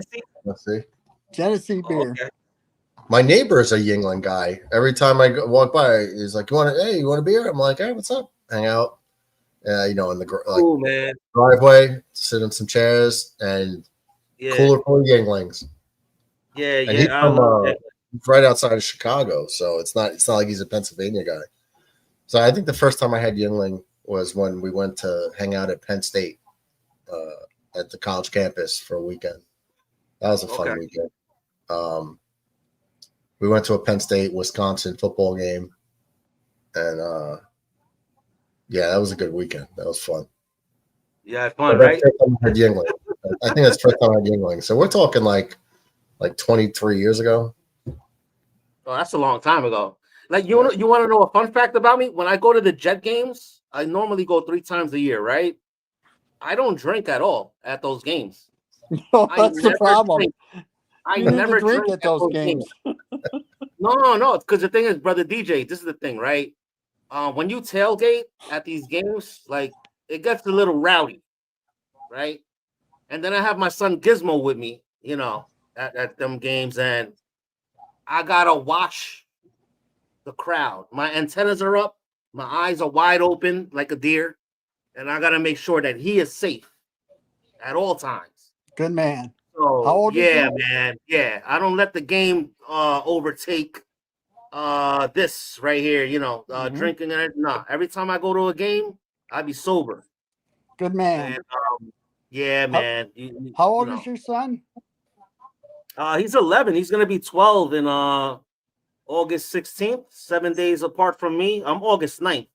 He's August 16th. We're both Leos, and So he's gonna be 12. Yeah. My wife is August 15. She's awesome then. She's a Leo, dude. My anniversary is August 26th. Awesome. God bless you guys, man. That's I love good news like that, man.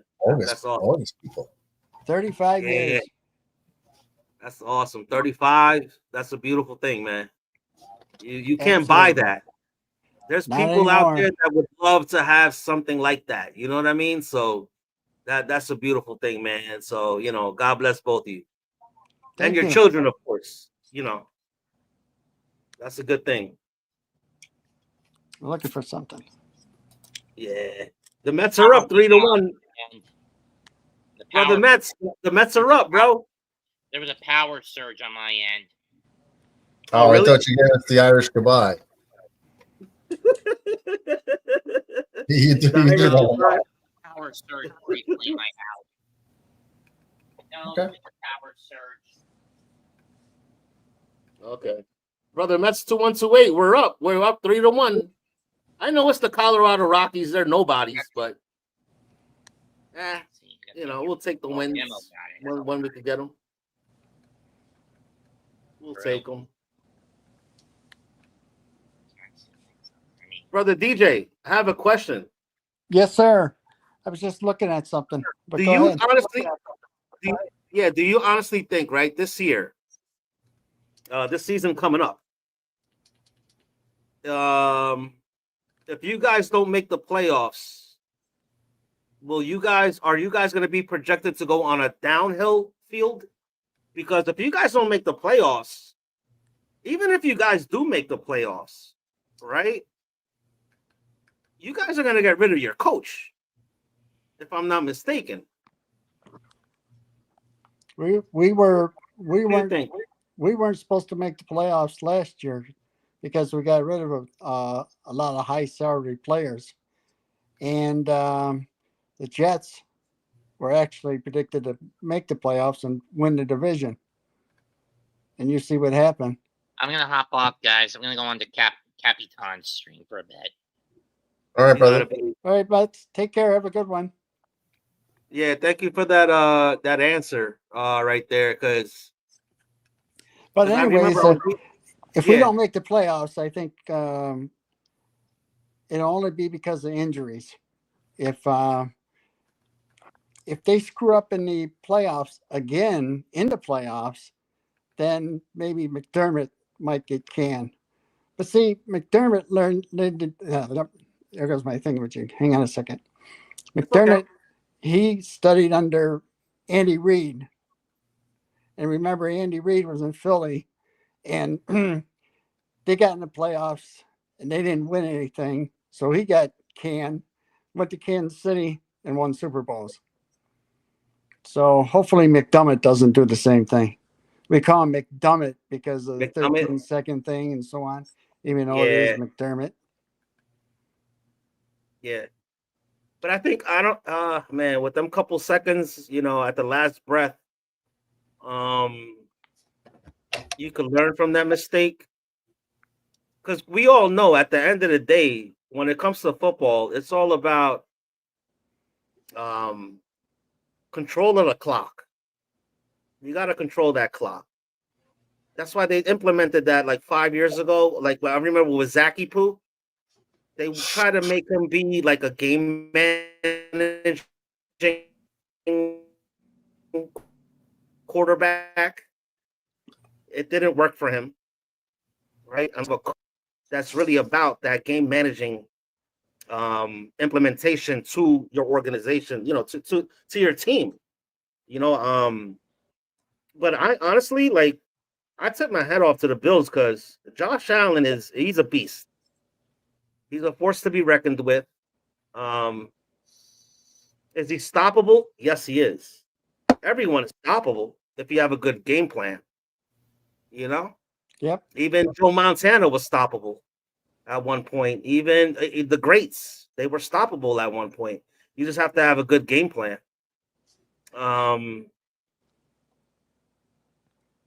If you guys I got you guys number one in the AFC East. You guys will be up there. But I actually think this year, even with you guys being there, if you guys don't make the Super Bowl, I think there's going to be a lot of, how can you say, retaliation from your fan base going back towards your headquarters to get rid of your head coach and get rid of the whole thing because they're going to be fed up already. That'll be what, number 5 already? Number 5 what? 5 Super Bowl losses. That would be number 5 right there. They've only lost 4. Oh no! If you lose another one, even. Yeah, exactly. It would be another one. It would be another one. I think your fan base would cripple your whole foundation of the of your headquarters. They would just be like, no, this is enough. 5 times. Can you fathom? You know how hard it is to get in the Super Bowl? Oh yeah. If anybody knows, it's us. It's super duper hard to get in the Super Bowl. Okay, it's not easy. You don't just get a freebie. I mean, Kansas City got freebies, with the referees and everything like that. We've seen that, the past 4 or 5 years or whatnot. But, like Brother Murdoch stated earlier in the show today, I think the NFL gods have had enough with you guys. So you guys are like in the mid tier. You guys are not up here. Just because you guys made the playoffs, a couple years in a row, does not put you at that pedestal of the Chiefs, the Eagles. That's just my philosophy. But I could see your fan base really, if you guys don't make it to the Super Bowl and win the whole shebang, you guys are gonna go crazy up there in Canada. You guys are gonna go nuts. Canada. You guys are gonna kick your front office out, and you guys are gonna have to redo the whole thing all over again. And that's just my philosophy. But I wish you guys the best. Really not, but All right, my turn to talk. Go. The Bills have been in the playoffs 6 of the last 7 years. 6 out of 7 years. They've had a combined winning record. They lost 2 AFC championship games against Kansas City. The one playoff game with took the lead with 13 seconds left. They're ahead by 3, and the dumbass coach didn't squib kick it first off to take time off. Second off, even Kelsey, the tight end, come in and said that they're leaving them open, wide open over the middle, when Kansas City had timeouts. And they only rushed 3 or 4 players. So they didn't put any pressure on Mahomes. And you see that Kansas City won that game, tied that game, went to overtime. They won the coin toss, went down the field and scored a touchdown. After that year, they changed the rules so both teams could have the ball if they went into the playoffs. So don't know whether Buffalo would have came back and scored or not, but at least would have gave them and any other team that were in the playoffs a chance, instead of just giving the ball to one team and say, well, if you score a touchdown, you automatically win. Yeah. Second off, last year when the cheaters, when they didn't give the first down, first off, they didn't give the first down to Knox when he caught that pass before the 4th down play when Josh ran, and it was apparent he got the first down. So now they changed the rules again. So they're still going to have the chain gang on the side of the field, but they're going to do it also electronically. So now you'll be able to tell whether he made the first down or not, which is just like in baseball, taking the balls and strikes out the umpire. This way, everything will be done properly. But that's the thing, though, brother DJ. This is another philosophy of mine. I love the way Josh Allen plays, right? He's a big boy. Okay. He knows how to read a defense 60% of the time, 70% of the time. Why are we not seeing him take over the game? When you got a little guy like Patrick Mahomes, okay, a little cheating ass quarterback, dude, you have a Josh Allen in your hands.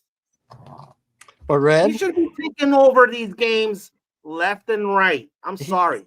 He does take over the games. He does. But when it comes to prime time, when it comes to crunch time, okay, he's not delivering.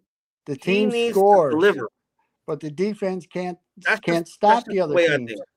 You can't blame the coach all the time. You need that player, like Michael Jordan, to step in, like back in the days. Like if you're that guy, you gotta be that, bro. Take over that game. This is your livelihood right here.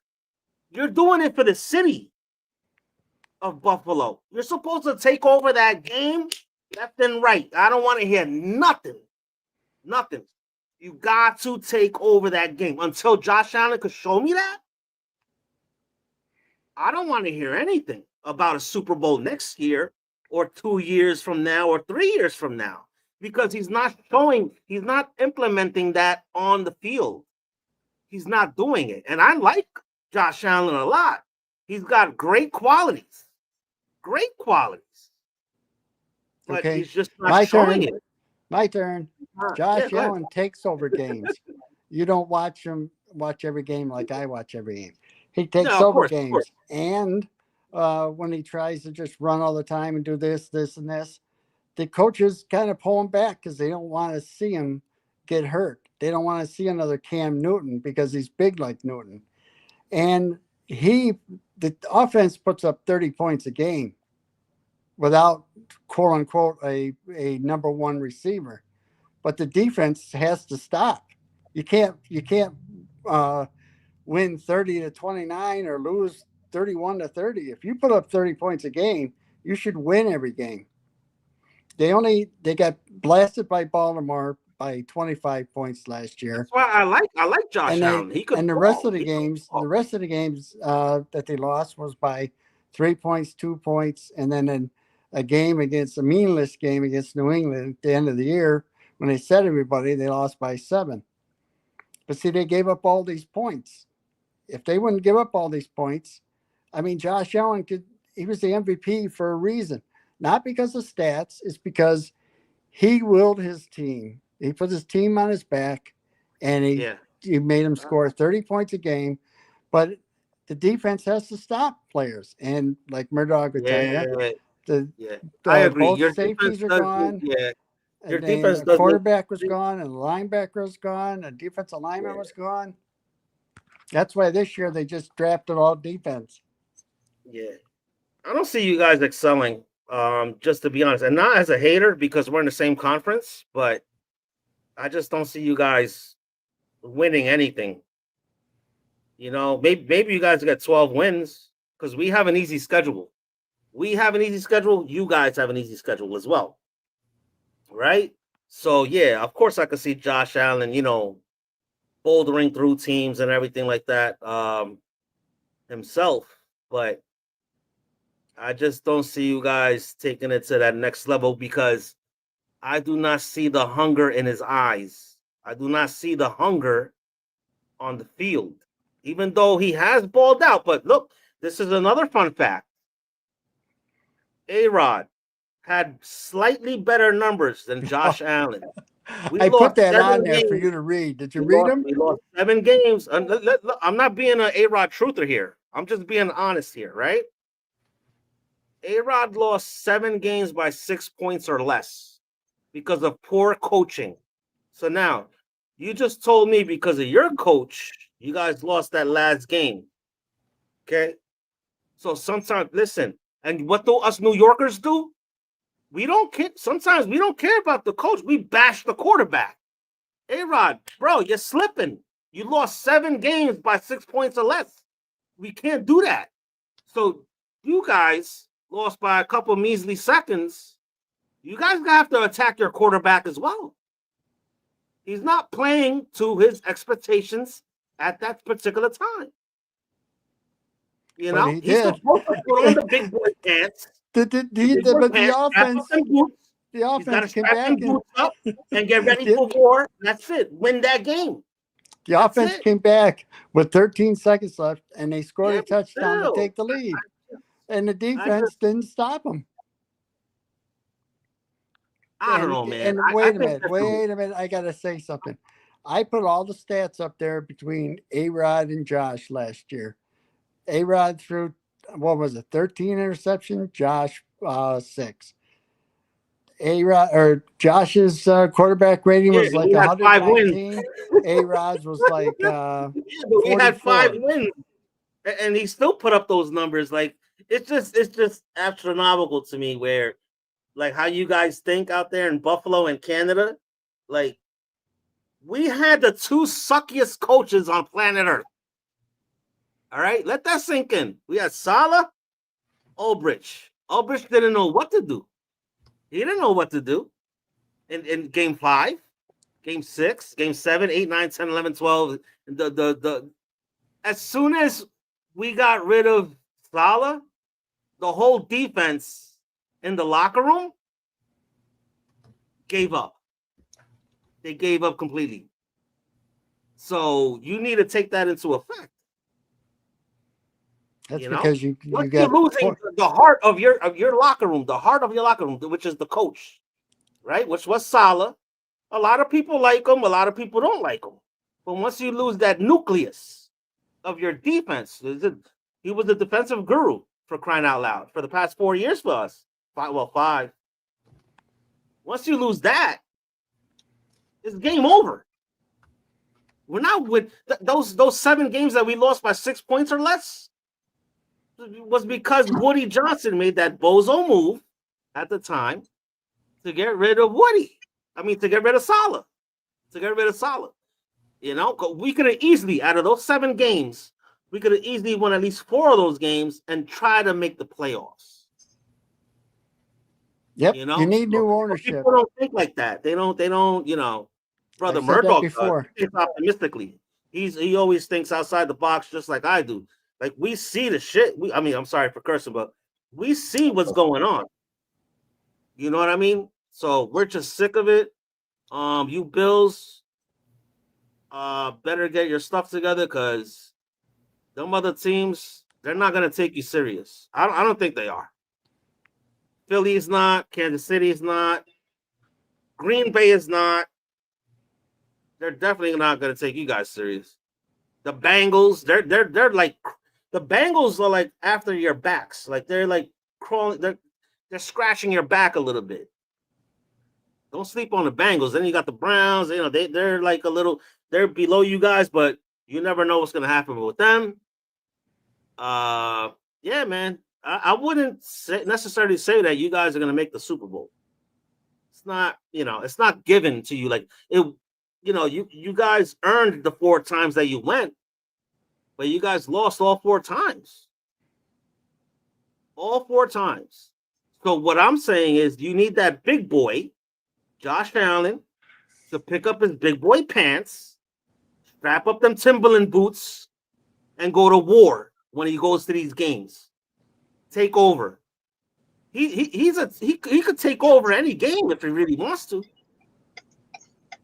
We've seen it happen. Oh, we've seen it happen. I hear something. Hey guys, Bill suck. I see a Bill Suck thing on there. Yeah, keep making excuses for your undeserved MVP. Guy's a choke artist, plain and simple. I'm just getting off of work and I hear someone crying, so time to start ripping. This must be a New York Jets fan. Hey, still got more rings than you guys. Oh yeah, one ancient ring back in 1969.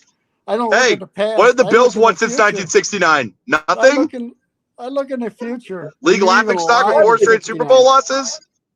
Were you 4 alive straight in Super Bowl losses 69? with nothing to show for it? Nope, sure wasn't. Were you alive in 69? Well, considering my dad was 1, I don't think so. Well, then you didn't get the chance to watch them win that Super Bowl. Nope, but at least I'm friends with Joe Namath, Dave Herman, John Dockery, and Winston Hill, and Earl Christie. So I can kind of say vicariously, I know the team that won it. Well, I can riddle off names who I'm friends with too, and basically. No, I mean I'm actually friends with Super Bowl champions. Nothing the Bills could say. And I'm friends with Hall of Famers. Still not Super Bowl champions. Doesn't matter. I look in the future. What future? Darkness, obscurity, mediocrity, winning nothing. You're talking about your Jets, aren't you? No, I'm talking about the Bills because they keep thinking Josh Allen's the answer. The guy has proven numerous times he chokes more than a porn star. Yeah. So when is your team ever going to win 6 or 7 games? Let's see. We won 7 games the past 2 seasons up until last year. So, bad question. Ooh, 7 games. Wow. Hey, you're the one who asked the question. I just answered it. I'd rather go to the stadium and look and watch a winner. Pay my hard-earned money to watch a winner than. But you're not watching a winner. The Bills are perpetual failures. Well, at least to make the playoffs instead of going to the game and. Ooh, congratulations! You made out with your sister. To go to the game and watch a loser, a losing team for what, 15 years in a row, not making. That's the Bills. The Bills haven't won jack. Wait, when were the Bills founded? 1960, and they have exactly 0 titles to show for it in the AFL and the NFL combined. No, I got to correct you there. They have 2 AFL titles, and the Jets have 1 AFL title, and that's when they went to the Super Bowl. The Bills and that Super Bowl's still worth more than those 2 AFL titles. 4 AFC championships, and the Jets have never won an AFC championship. Well, if he wants to play this game, then you have to admit the Cleveland Browns are better than you since they got 4 NFL championships. Oh, yeah. They play a lot longer, too. The Bills and Jets are playing the same amount of years because they both came in at the same time. And meanwhile, the Jets got the Lombardi. At the end of the day, they got the ring on their finger. Yeah, they do. Yeah, even if it was back in '69, we'll see who gets the rings in the future. The Bills are not getting a ring anytime soon. Not with their freaking tainted wisdom. I mean, seriously, infrared man. What's the definition of insanity? Jets. J-E-T-S. Now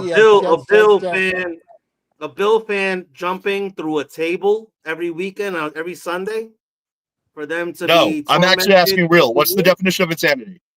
A Bill fan. A Bill fan is insane. The definition of insanity is trying the same thing over and over and expecting different results.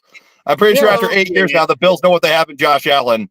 Yeah, that's the Jets trying over and over and over and still not getting anywhere. No, brother DJ, no, that's where I the Jets disagree. haven't been in the playoffs in how many years?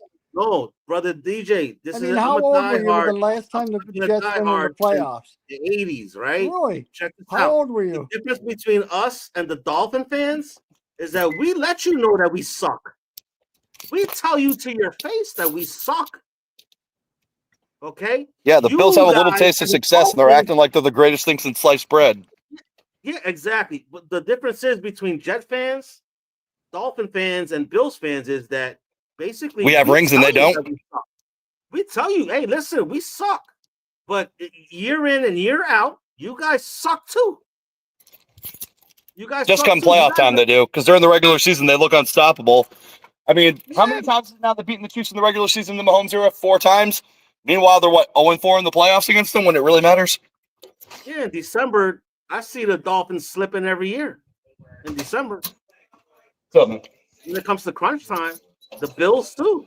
They fail. They fail miserably. So that's why, I think honestly that this season, if you guys do not make it to the Super Bowl and win the whole shebang, brother DJ, your fan base is gonna go against your front office, and you guys are gonna have to cripple the whole thing and start all over again. That's just my theory. Let's put it this way. I'd rather keep trying than trying to make a quarterback who's not be it. Seriously, Josh Allen might be the most overrated quarterback I think I've ever seen. No. Josh Allen could play. I bet if Josh Allen was a Jet, you would be marveling over him. I really believe all I know is I've watched Josh Allen play live 3 times. I've watched him throw more picks live than I have touchdowns. Oh, and then what year was that when he first started? Let's see. It was the year where they played the Patriots, where Julian Edelman had that catch where he rolled over your receiver and went for a touchdown. So I want to say that was 2018. Okay. That was like 2018. Then I was at the Monday Night Miracle when Rodgers got hurt. And then I watched him throw another pick watch him throw 2 more picks against the Jets the following year. I think I've seen him throw, and this is not a joke, I think I've seen him throw like 8 or 9 picks in his career to like 3 or 4 touchdowns, and that's it. Just say that one more time. You saw him throw how many picks? I've seen him throw like 8 or 9 interceptions live, and I've only seen him throw like 3 or 4 touchdowns live. Oh, well, you haven't watched as many games as I have. If you were to put Josh Allen, let's say with like I don't know, fucking excuse me for cursing. But it doesn't matter what team you put him on. The guy's a failure till proven otherwise. No, Josh Allen could play, man. It's just he can play, but he's a choker to come playoff time. Okay. Perfect example. He's not the choker. The defense chokes. If you put Josh Allen in Pittsburgh, because the thing is with Pittsburgh, they draft wide receivers. They do. They implement wide receivers. Well, actually, they don't draft wide receivers. They draft steals. Yes, sir. Now, if you were to put Josh Allen into that regime right there for like 3-4 years, 5 on the 5th year, he would blow up. He would go. Maybe. He would go ham. With how soft he is, I don't know. With the Bills, I don't see him. Do you know what? Let me just say one thing. If the Bills would have had the defense the Jets had, they would won. I can't hear you guys. Really, you guys are like really quiet. I said if the Bills would have had the Jets Super Bowls, or excuse me, the Jets defense, they would have won Super Bowls. Murdoch, I can't really hear them. They sound really far away, and my volume's all the way up. I hear them. Yeah, but maybe it's just my phone. Brother DJ, I could agree with that. If you guys had our defense from 2 years ago, you guys would have won 1 Super Bowl, but not multiple. I don't think multiple Super Bowls because if the Jets had any type of offense during the AIDS Wilson era with that defense they had, they would have been serious contenders. But I kept trying to warn everybody, taking Zach Wilson was going to kill this team, and no one believed me. I knew that kid was absolute puke when he was in college. That's playing absolute nobody's looking like a god, just like Josh Allen at Wyoming.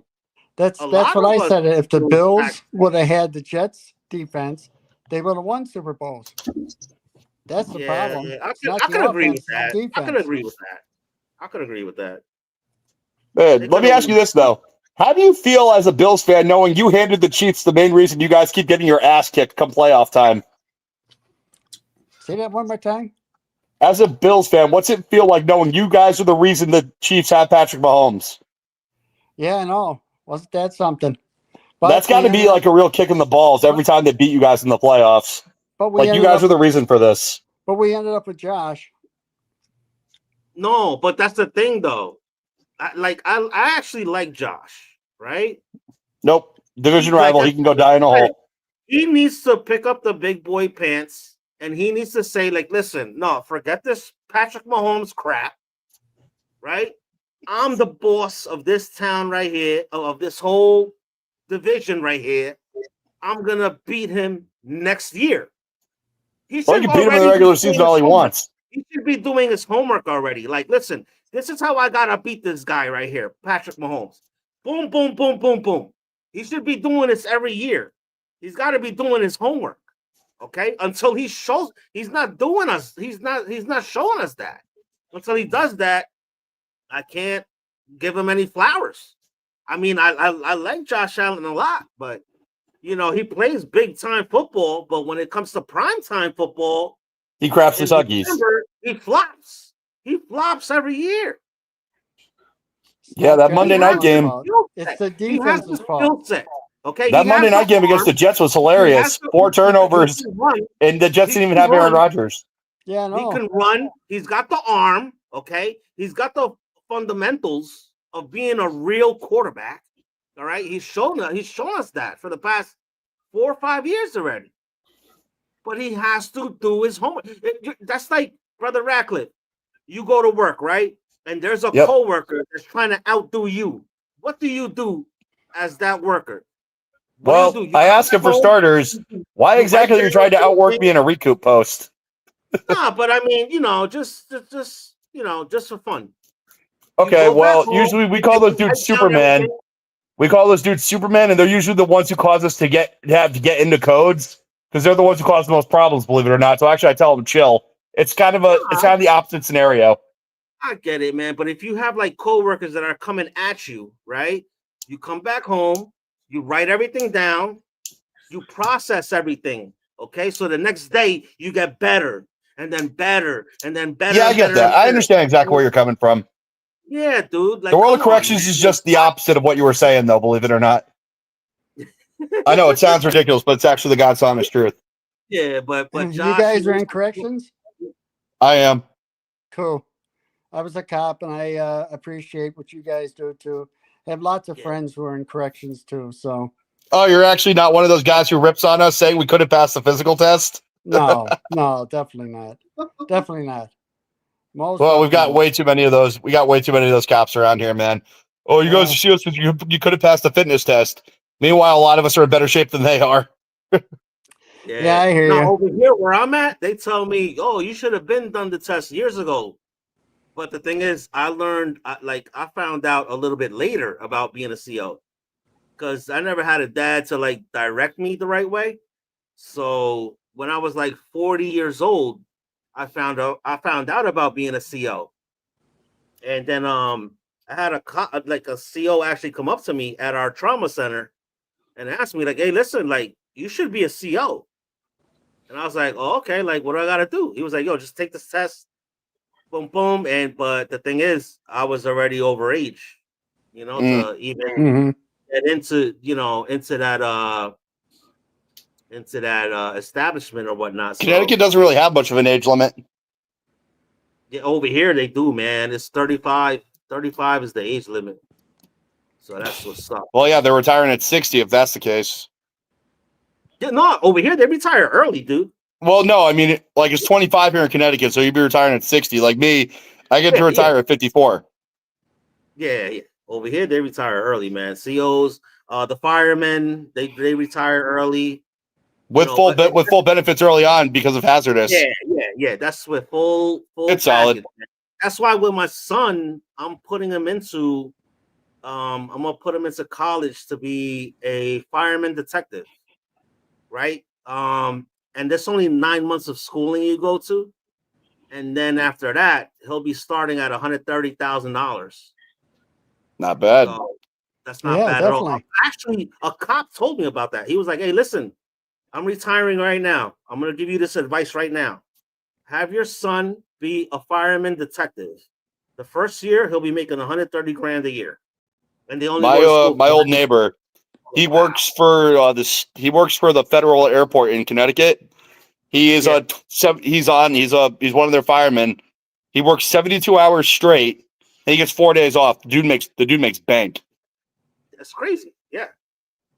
So like that's why like when me like my father failed me. He left us in Brooklyn when I was 5. So I always had to defend myself. Yeah, growing up in Newark in the hood throughout all my life. But it's my job, my duty to make sure that my kid doesn't. I got to steer him the right way, basically. You know what I mean? So yeah, of far course. so good. Yeah, so far so good. Good. Yeah. So your kids are a reflection of you and their future. You dictate what's going on. Sir. Yes, sir. Absolutely. Even though I do this like 4 times a week because of my Jets, but it is my job, my duty to make sure he becomes better than me, smarter than me, wiser than me, more God-fearing than me, the whole 9 yards. That's my job. I take that very seriously. What's going on with Murdoch, man? Yeah, he's in. I think he likes our conversation over here. Yeah, I'm letting you guys rock. Red's like, oh, because of my Jets, it's the off season. It doesn't matter. The Jets always find a way to make us cry. But they always look at my background. I'm drinking in June because the Jets. What's the one over your right shoulder? The screaming face. Is that Matilda from Darkness Falls? Oh, this one right here? No, I know that's Samara. Who's the other one? Oh no, that one I found off of just an image. Like it looks like a Matilda from Darkness Falls, kind of. Yeah. Actually, no, I think you're right. That movie could have been better if it was rated R and they actually had more violence and gore in it. Because it was a good premise, but poor execution. See, these Bills fans don't know what we go through. No, see, Bills fans are happy with being competitive in the regular season and just getting stomped in the playoffs. They're cool with that. They don't want winning. You know what I mean? I thought the funniest thing ever was when the Bills put up a picture of the Lombardi Trophy in their training center and it said "Play like a champion." I mean, what does their organization know about that? Well, what do you guys have? What do you share with the Giants in that MetLife Stadium of yours? I mean, is there one trophy we both case? have World Series. We both have Super Bowls. Yeah, is there one trophy case with how many Giants championships versus how many Jets? So there's one trophy. Hey, at the end of the day, a Super Bowl is a Super Bowl. And how many did the Giants have? Not including way back when, too, when they first started. I think they have. No, the Giants got 4. So 4, yeah. They have a Super Bowl win for every Bills loss, including a win over the Bills. Yep. Wide right. Wide right. That was a mistake. I wonder when Wide White Part 3's coming. That was a mistake too. They should have ran one more play and centered the ball and then taken that timeout and kicked it. Yeah, but it's too Did they have enough time to run one more play? Yes, they did. Because when the Giants got the ball back, they had 8 seconds left. So the Giants basically had to run one more play. So the Bills still had 1 timeout left. They could have ran a play, centered the ball, then called a timeout, and there were still been 8 seconds left. Then kicked the field goal. Well, the best thing about that game? LT got another ring. Yep. You know what the best thing about that game was? Is our troops were over there fighting for us. And thank God nothing happened to anybody during that game. Yeah, I could see it that way too. But Murdoch, I really had a chance to talk to you personally, man. How you doing? Everything's good. Same old shiz, different day. Monday. Yeah. So apparently they had to reattach some muscle to my clavicle too. Oh man. Well, you got surgery then? I'm getting it on Monday. We're talking about how he's going to wipe his tush with his left hand. I've been trying it. Let's put it this way: it's harder than people think. Oh, hey, can I just interject here? Yeah, that's crazy. I'm right-handed, and I ended up tearing up my right arm, and I had to learn how to do everything left-handed. And John Radcliffe, it is. I know it. I feel you. It is difficult. Everybody else should try it just once. Sit on the pot. Instead, use your opposite hand to try to wipe your ass. It's See so how weird. difficult it is. It is. You for some reason, I cannot physically reach as far around. Mm-hmm. I'm not joking. I agree. I understand. But like when I was at work, we have log entries we have to do. I practice writing with my left hand. It may have taken me an extra minute and a half to do, and the writing wasn't very good, but at least you could read it. Yep. Because back then it could be like this for basically 2 months.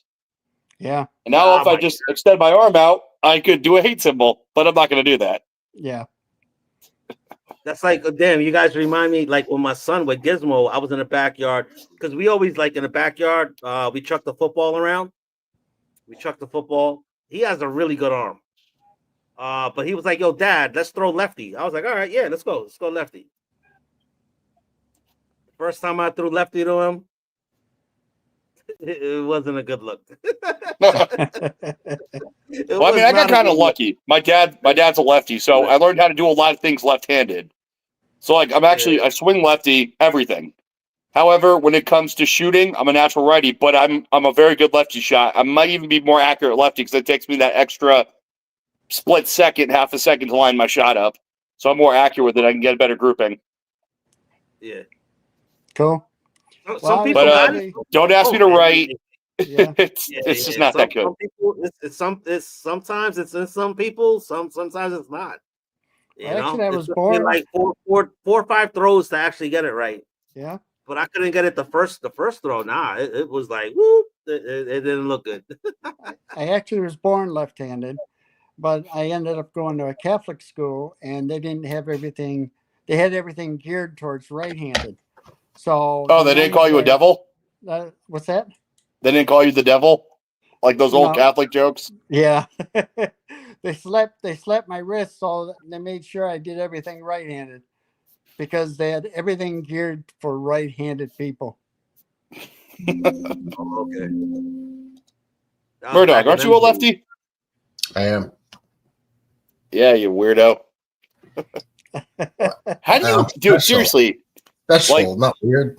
I'm rare. The hardest thing I found about being a lefty and trying to write is like as you're writing across, you sometimes can't see your letters because the way you're writing, and so like I feel like it always comes across sloppy whenever I try that. You know what I mean? Let me see. No, but being a lefty, yeah, I gotta disagree with like being a weirdo, right? Because they are. It's a joke because only 10% of people are only like 10% of people are left-handed. Dude, you know how many redheads are on planet Earth? 2% in the whole planet. Well, dude, I live with a redhead, so you're telling me. So I'm weird too? Probably. Wait, what's your nationality? I'm Puerto Rican. A Puerto Rican ginger, my man. Yeah. Nah, yeah, don't say it. I'm not. Don't start your crap, bro. What, Dr. Robotnik? Don't do it, bro. I'm not. I was just kidding. No, we cracked a joke earlier. Yeah. We were joking around earlier. I think it hurt his heart. Yeah, because you know how I feel about that. Yeah, that's what made it funny. Yo, it's ironic. My roommate's a redhead and my adopted brother's Puerto Rican. Put them together, we got you.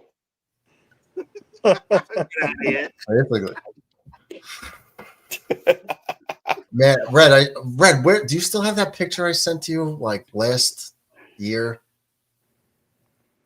Which one? I know. It was like you in like a leprechaun gear, or no? There was a leprechaun guy like that, and it looked just like you. Oh nah, I forgot about that one, dude. Was that a text message or a Discord message? Oh my god, that was probably I want to lean towards like Discord. I'll try to find it. Yeah. Are you Irish or Scotch at all? Nah, both my parents are Puerto Rican. They were both. So you born just in got Puerto that. Rico. You just got that. You just got that gene then. Yeah, the MC, brother DB. Shout out to brother DB, man. He put me onto it earlier today while I was at work, at the trauma center, and What are you, a nurse?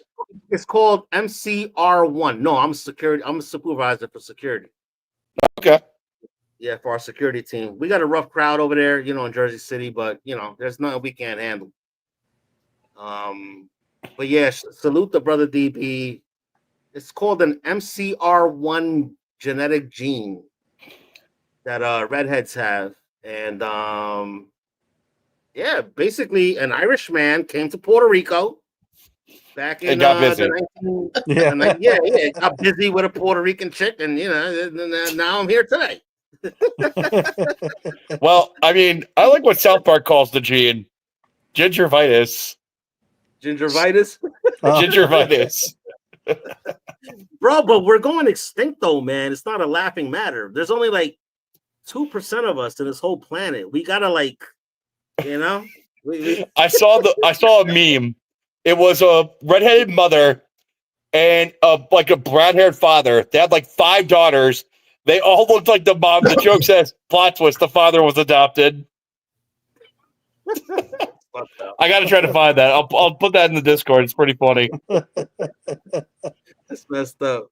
That's the thing when it comes to redheads. Especially the women, there's no in between. Either they're pretty or they're not, and there's no debate in the middle. Yeah, that's true.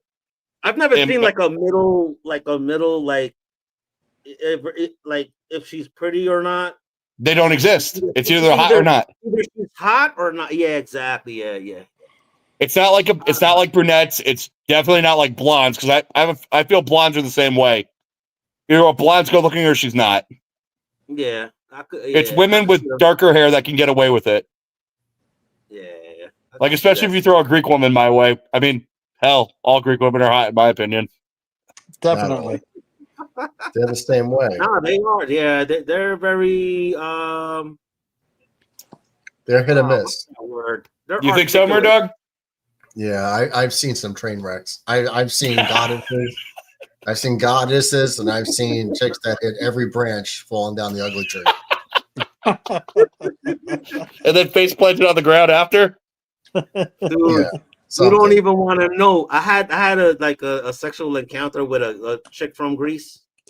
It did not end well. It did not.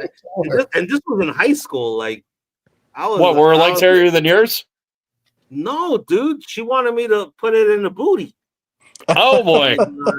Yeah, and she was only like 16. I was 17. Well, she wanted to stay a virgin. No, this is all right. This is my theory about the whole thing, right? With European ladies, right? What they like to do is to stay a virgin. They like it, in the bunghole.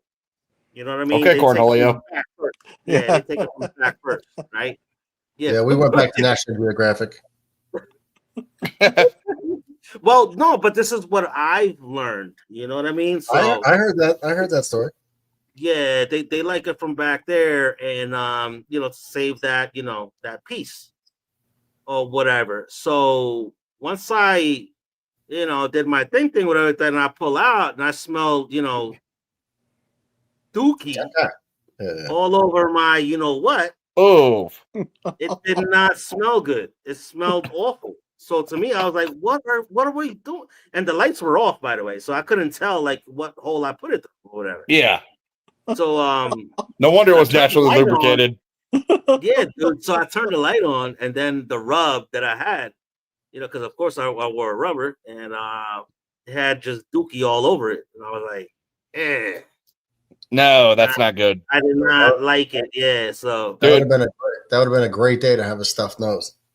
dude, it was the worst, bro. No, like don't get me wrong. I've done that with women, but most of them were like knew what they were doing and they would cleanse. I'm not kidding. I had a very similar experience. But Radcliffe, this is the thing. For those folks from Europe, that like it's normal to them. Like it's that's the norm. Weird. That's where I'm coming from. Us Americans here, we're like, what the F are you guys talking about? Like, we're not accustomed to taking it from the back. You know what I mean? We're accustomed to hitting the JJ, and that's it. Hit it and split it. I'm fine with that. That really Yeah, needs it to be a so weird, planned out, dude. It was so weird. thing. As DJ's disgusted right now, but No, really, no, dude, he's not lying. Like, But it's the you truth, have to though. plan that out. no, he's not. It is like my first time that ever happened was I was hanging out with my friend, and she straight up told me, "Oh yeah, I've been cleansing for the last 2 days." I'm like, "For what?" She goes, "You ever done that?" I'm like, "No." So okay, it was weird.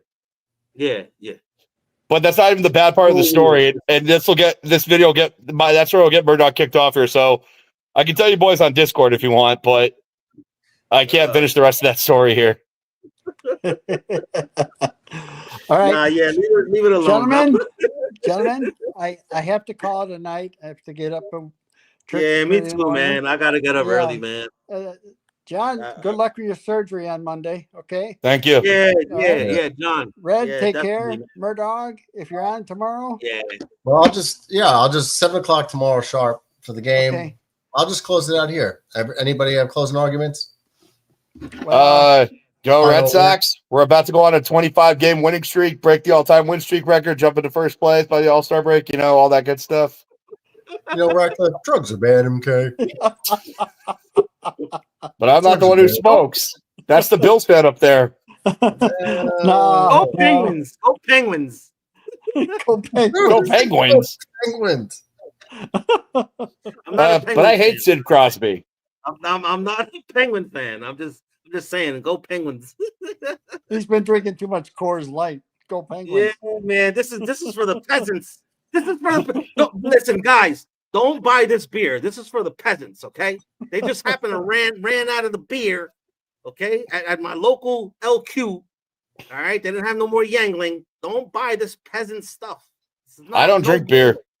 It's not good. It's not good. Nah, if you want to drink a real drink Johnny Walker. That's the good stuff. No, like There you go. It's terrible. Yeah, like I'm sorry, Murdoch. Come again, you heathen. Coors Light is terrible. It's nothing to it. It's like I thought you said Johnny Walker's terrible. No, Johnny Walker's pretty good. No, but this I is love this Johnny is Walker. To me, this is water. This is like water to me. Yeah, so. it's flavored water. There's no substance. Water. You guys ever heard of a brewery called Treehouse? Apparently, it's like really, really famous. I feel like I did, but I couldn't go into that. Sounds My buddy's taking me there when he comes up from South Carolina. Apparently, him and his dad go there all the time. So I guess they're going to take me there, and I'm just going to go sit there and not drink their beer because I don't drink beer. Yo, John, drink the beer, bro. At least I don't drink beer, dude. I haven't had a beer in almost 6 years. For on purpose, and or what are you? Yeah. Are you a certified Christian now, bro? Have a crack open I've the beer. been a Christian. I've been a Christian since I was like 15. I don't drink beer, but I will occasionally have a shot. Well, what's the difference? Dude, beer is like bad for you. A shot's not as bad for you. I gotta disagree, man. The ingredients in beer will stick with you longer and mess up your diet, whereas a straight shot will not mess up your diet. I gotta disagree. It's just one beer. One beer. Solid beer. Boom, get it out the way. You're having fun with your family or your peoples that you're around, and you go about your day, and that's it, dude. It's not. Nah, man. Like with the hops and everything in beer, one beer is actually worse for you than one shot, although a shot is technically stronger if you want to stick to your diet. If you're like Red and you have 12 beers, that's a different story. You have one. Dude, I drink 6 Yangling. I drink 6 Tall Boys. I lost the taste for beer, honestly. That's also really the truth as well. All right. Well, if you're trying to Uncle DJ is going to turn into a pumpkin. We're out of here. All Anybody right, have anything else? I wish I could actually stream with you, but like I said, I've been grabbing OT at work, so I got work tomorrow as well. All right. Take advantage of it, man. Knock him out, John. Damn right. But by the way, this is how you be humble in victory. You don't really even talk about it. You just move on to the next one. Absolutely. We've Regular season doesn't mean much, especially this early. How many times, DJ, have we done that already? 40 almost? 41. Murdoch, I've heard you running your mouth a little bit when your team wins. No, not really. No, I might be happy, but it's Look, even when the Mets were beating the Yankees, I was telling the Met fans, it's just a couple of games in May. Relax. You know, That's what I keep telling people. The Red Sox may be iffy right now, but all it takes is they can do, and it's happened plenty of times. All this team has to do is get healthy. The Mets are winning 7-1 right now, but it's against the Rockies. Like, so you know, that's beating a JV team doesn't count. This is why I do not watch baseball in the beginning of the season. I don't watch baseball until like September. That's normal. Fair enough. My norm. I don't watch until like late. All right, I got to bounce, guys. Take care. Have a good one. I can't watch later, it, DJ. DJ, love you, brother. But yeah, I just can't do it, man. Like this is, can't do it. When it's 7-1, it means nothing to me. DJ's struggling to get out of here. Yeah. It says hey, Infrared, really quick. Do you still give Yankee fans crap for 04? Oh my God.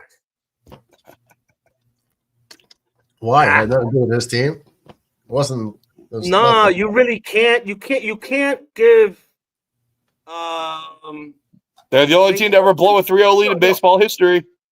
No. And they're the only team who has 27 titles. It's like it can't be perfect. Blah blah blah blah blah with your rings. Get out of here. Go win something that matters, man. You can't hate on them in 2004. 4-1, Murdoch. Since then, it's 4-1, baby.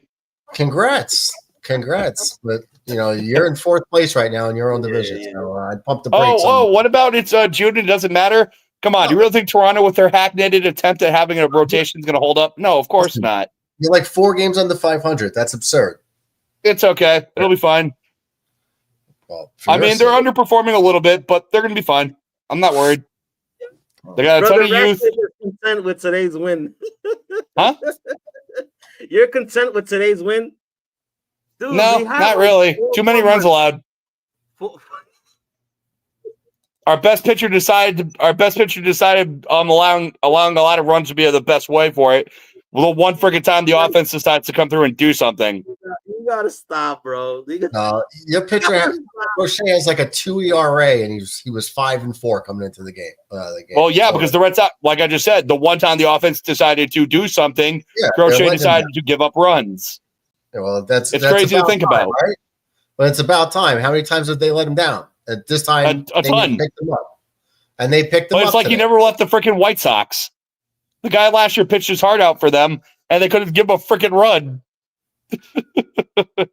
But that's what's literally happened to him. Like, he'll give up like a run or two, and the offense will be like, nah, it's fine. We don't want to do anything today. It's been the story of all season. Like, you bitch and complain about your Yankees not playing small ball, dude. The Red Sox literally are one of the best hitting teams in all of baseball until they get someone in scoring position. Then they're like, what do we do? It's you guys play. Painful to watch. On Father's Day, right? You guys play on Father's Day, right? You guys play on Father's Day. Everybody. In 2 weeks, I think so. Yeah, no, that's next weekend. You guys play on Father's Day. My Mets, we played the Tampa Bay Devil Rays. So you guys play again next weekend. Okay. So next Sunday. Do me a favor, sweep the Rays. And them and their voodoo magic. Brother Murdoch, do your live on Father's Day. I'll jump in for a little bit. I'll actually join you for Murdoch for that whole stream because, like, I'll probably be on painkillers and be loopy, but it'll be funny. No, you should be better by that time, Ratcliffe. No, the doc straight up told me I'm going to be in a world of pain for a while. Nah, you're strong. Dude, you're gonna be all right. Yeah, you might feel pain in the morning. I toss and turn. I would do that in my sleep and wake up in pain. Well, I mean, I'm going to be sleeping like this. Yeah, I know, but that's how you might. I'm just going to be sleeping sitting up. Oh, you might start out that way. You might start out that way, but I don't know if you're going to stay that way.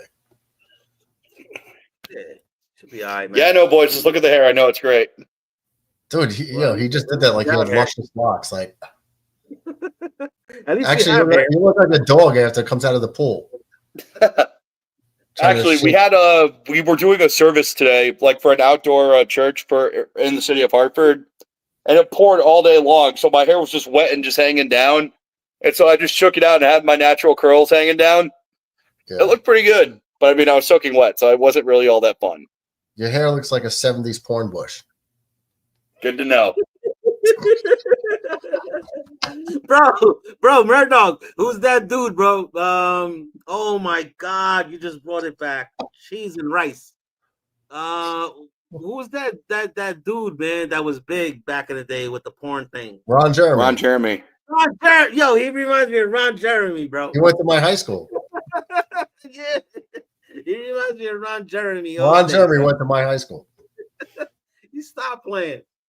I'm bigger than Ron Jeremy. Yeah, in the waist. I don't want to know that, bro. Exactly. I'm taller and I'm bigger. I don't even need to know them shenanigans. It would take like two of me to be Ron Jeremy. Whoa. Hey, come on, man. I am 6'4". Give me some credit. All right.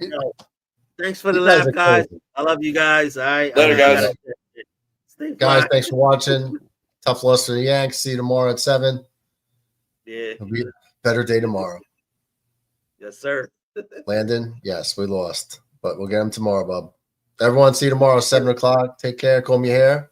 Peace and hair grease. What else do I got? What else do I usually say? Don't be a fool. Stay in school. That's for you, Landon. That's cool. Have a go. Girls with the nails done.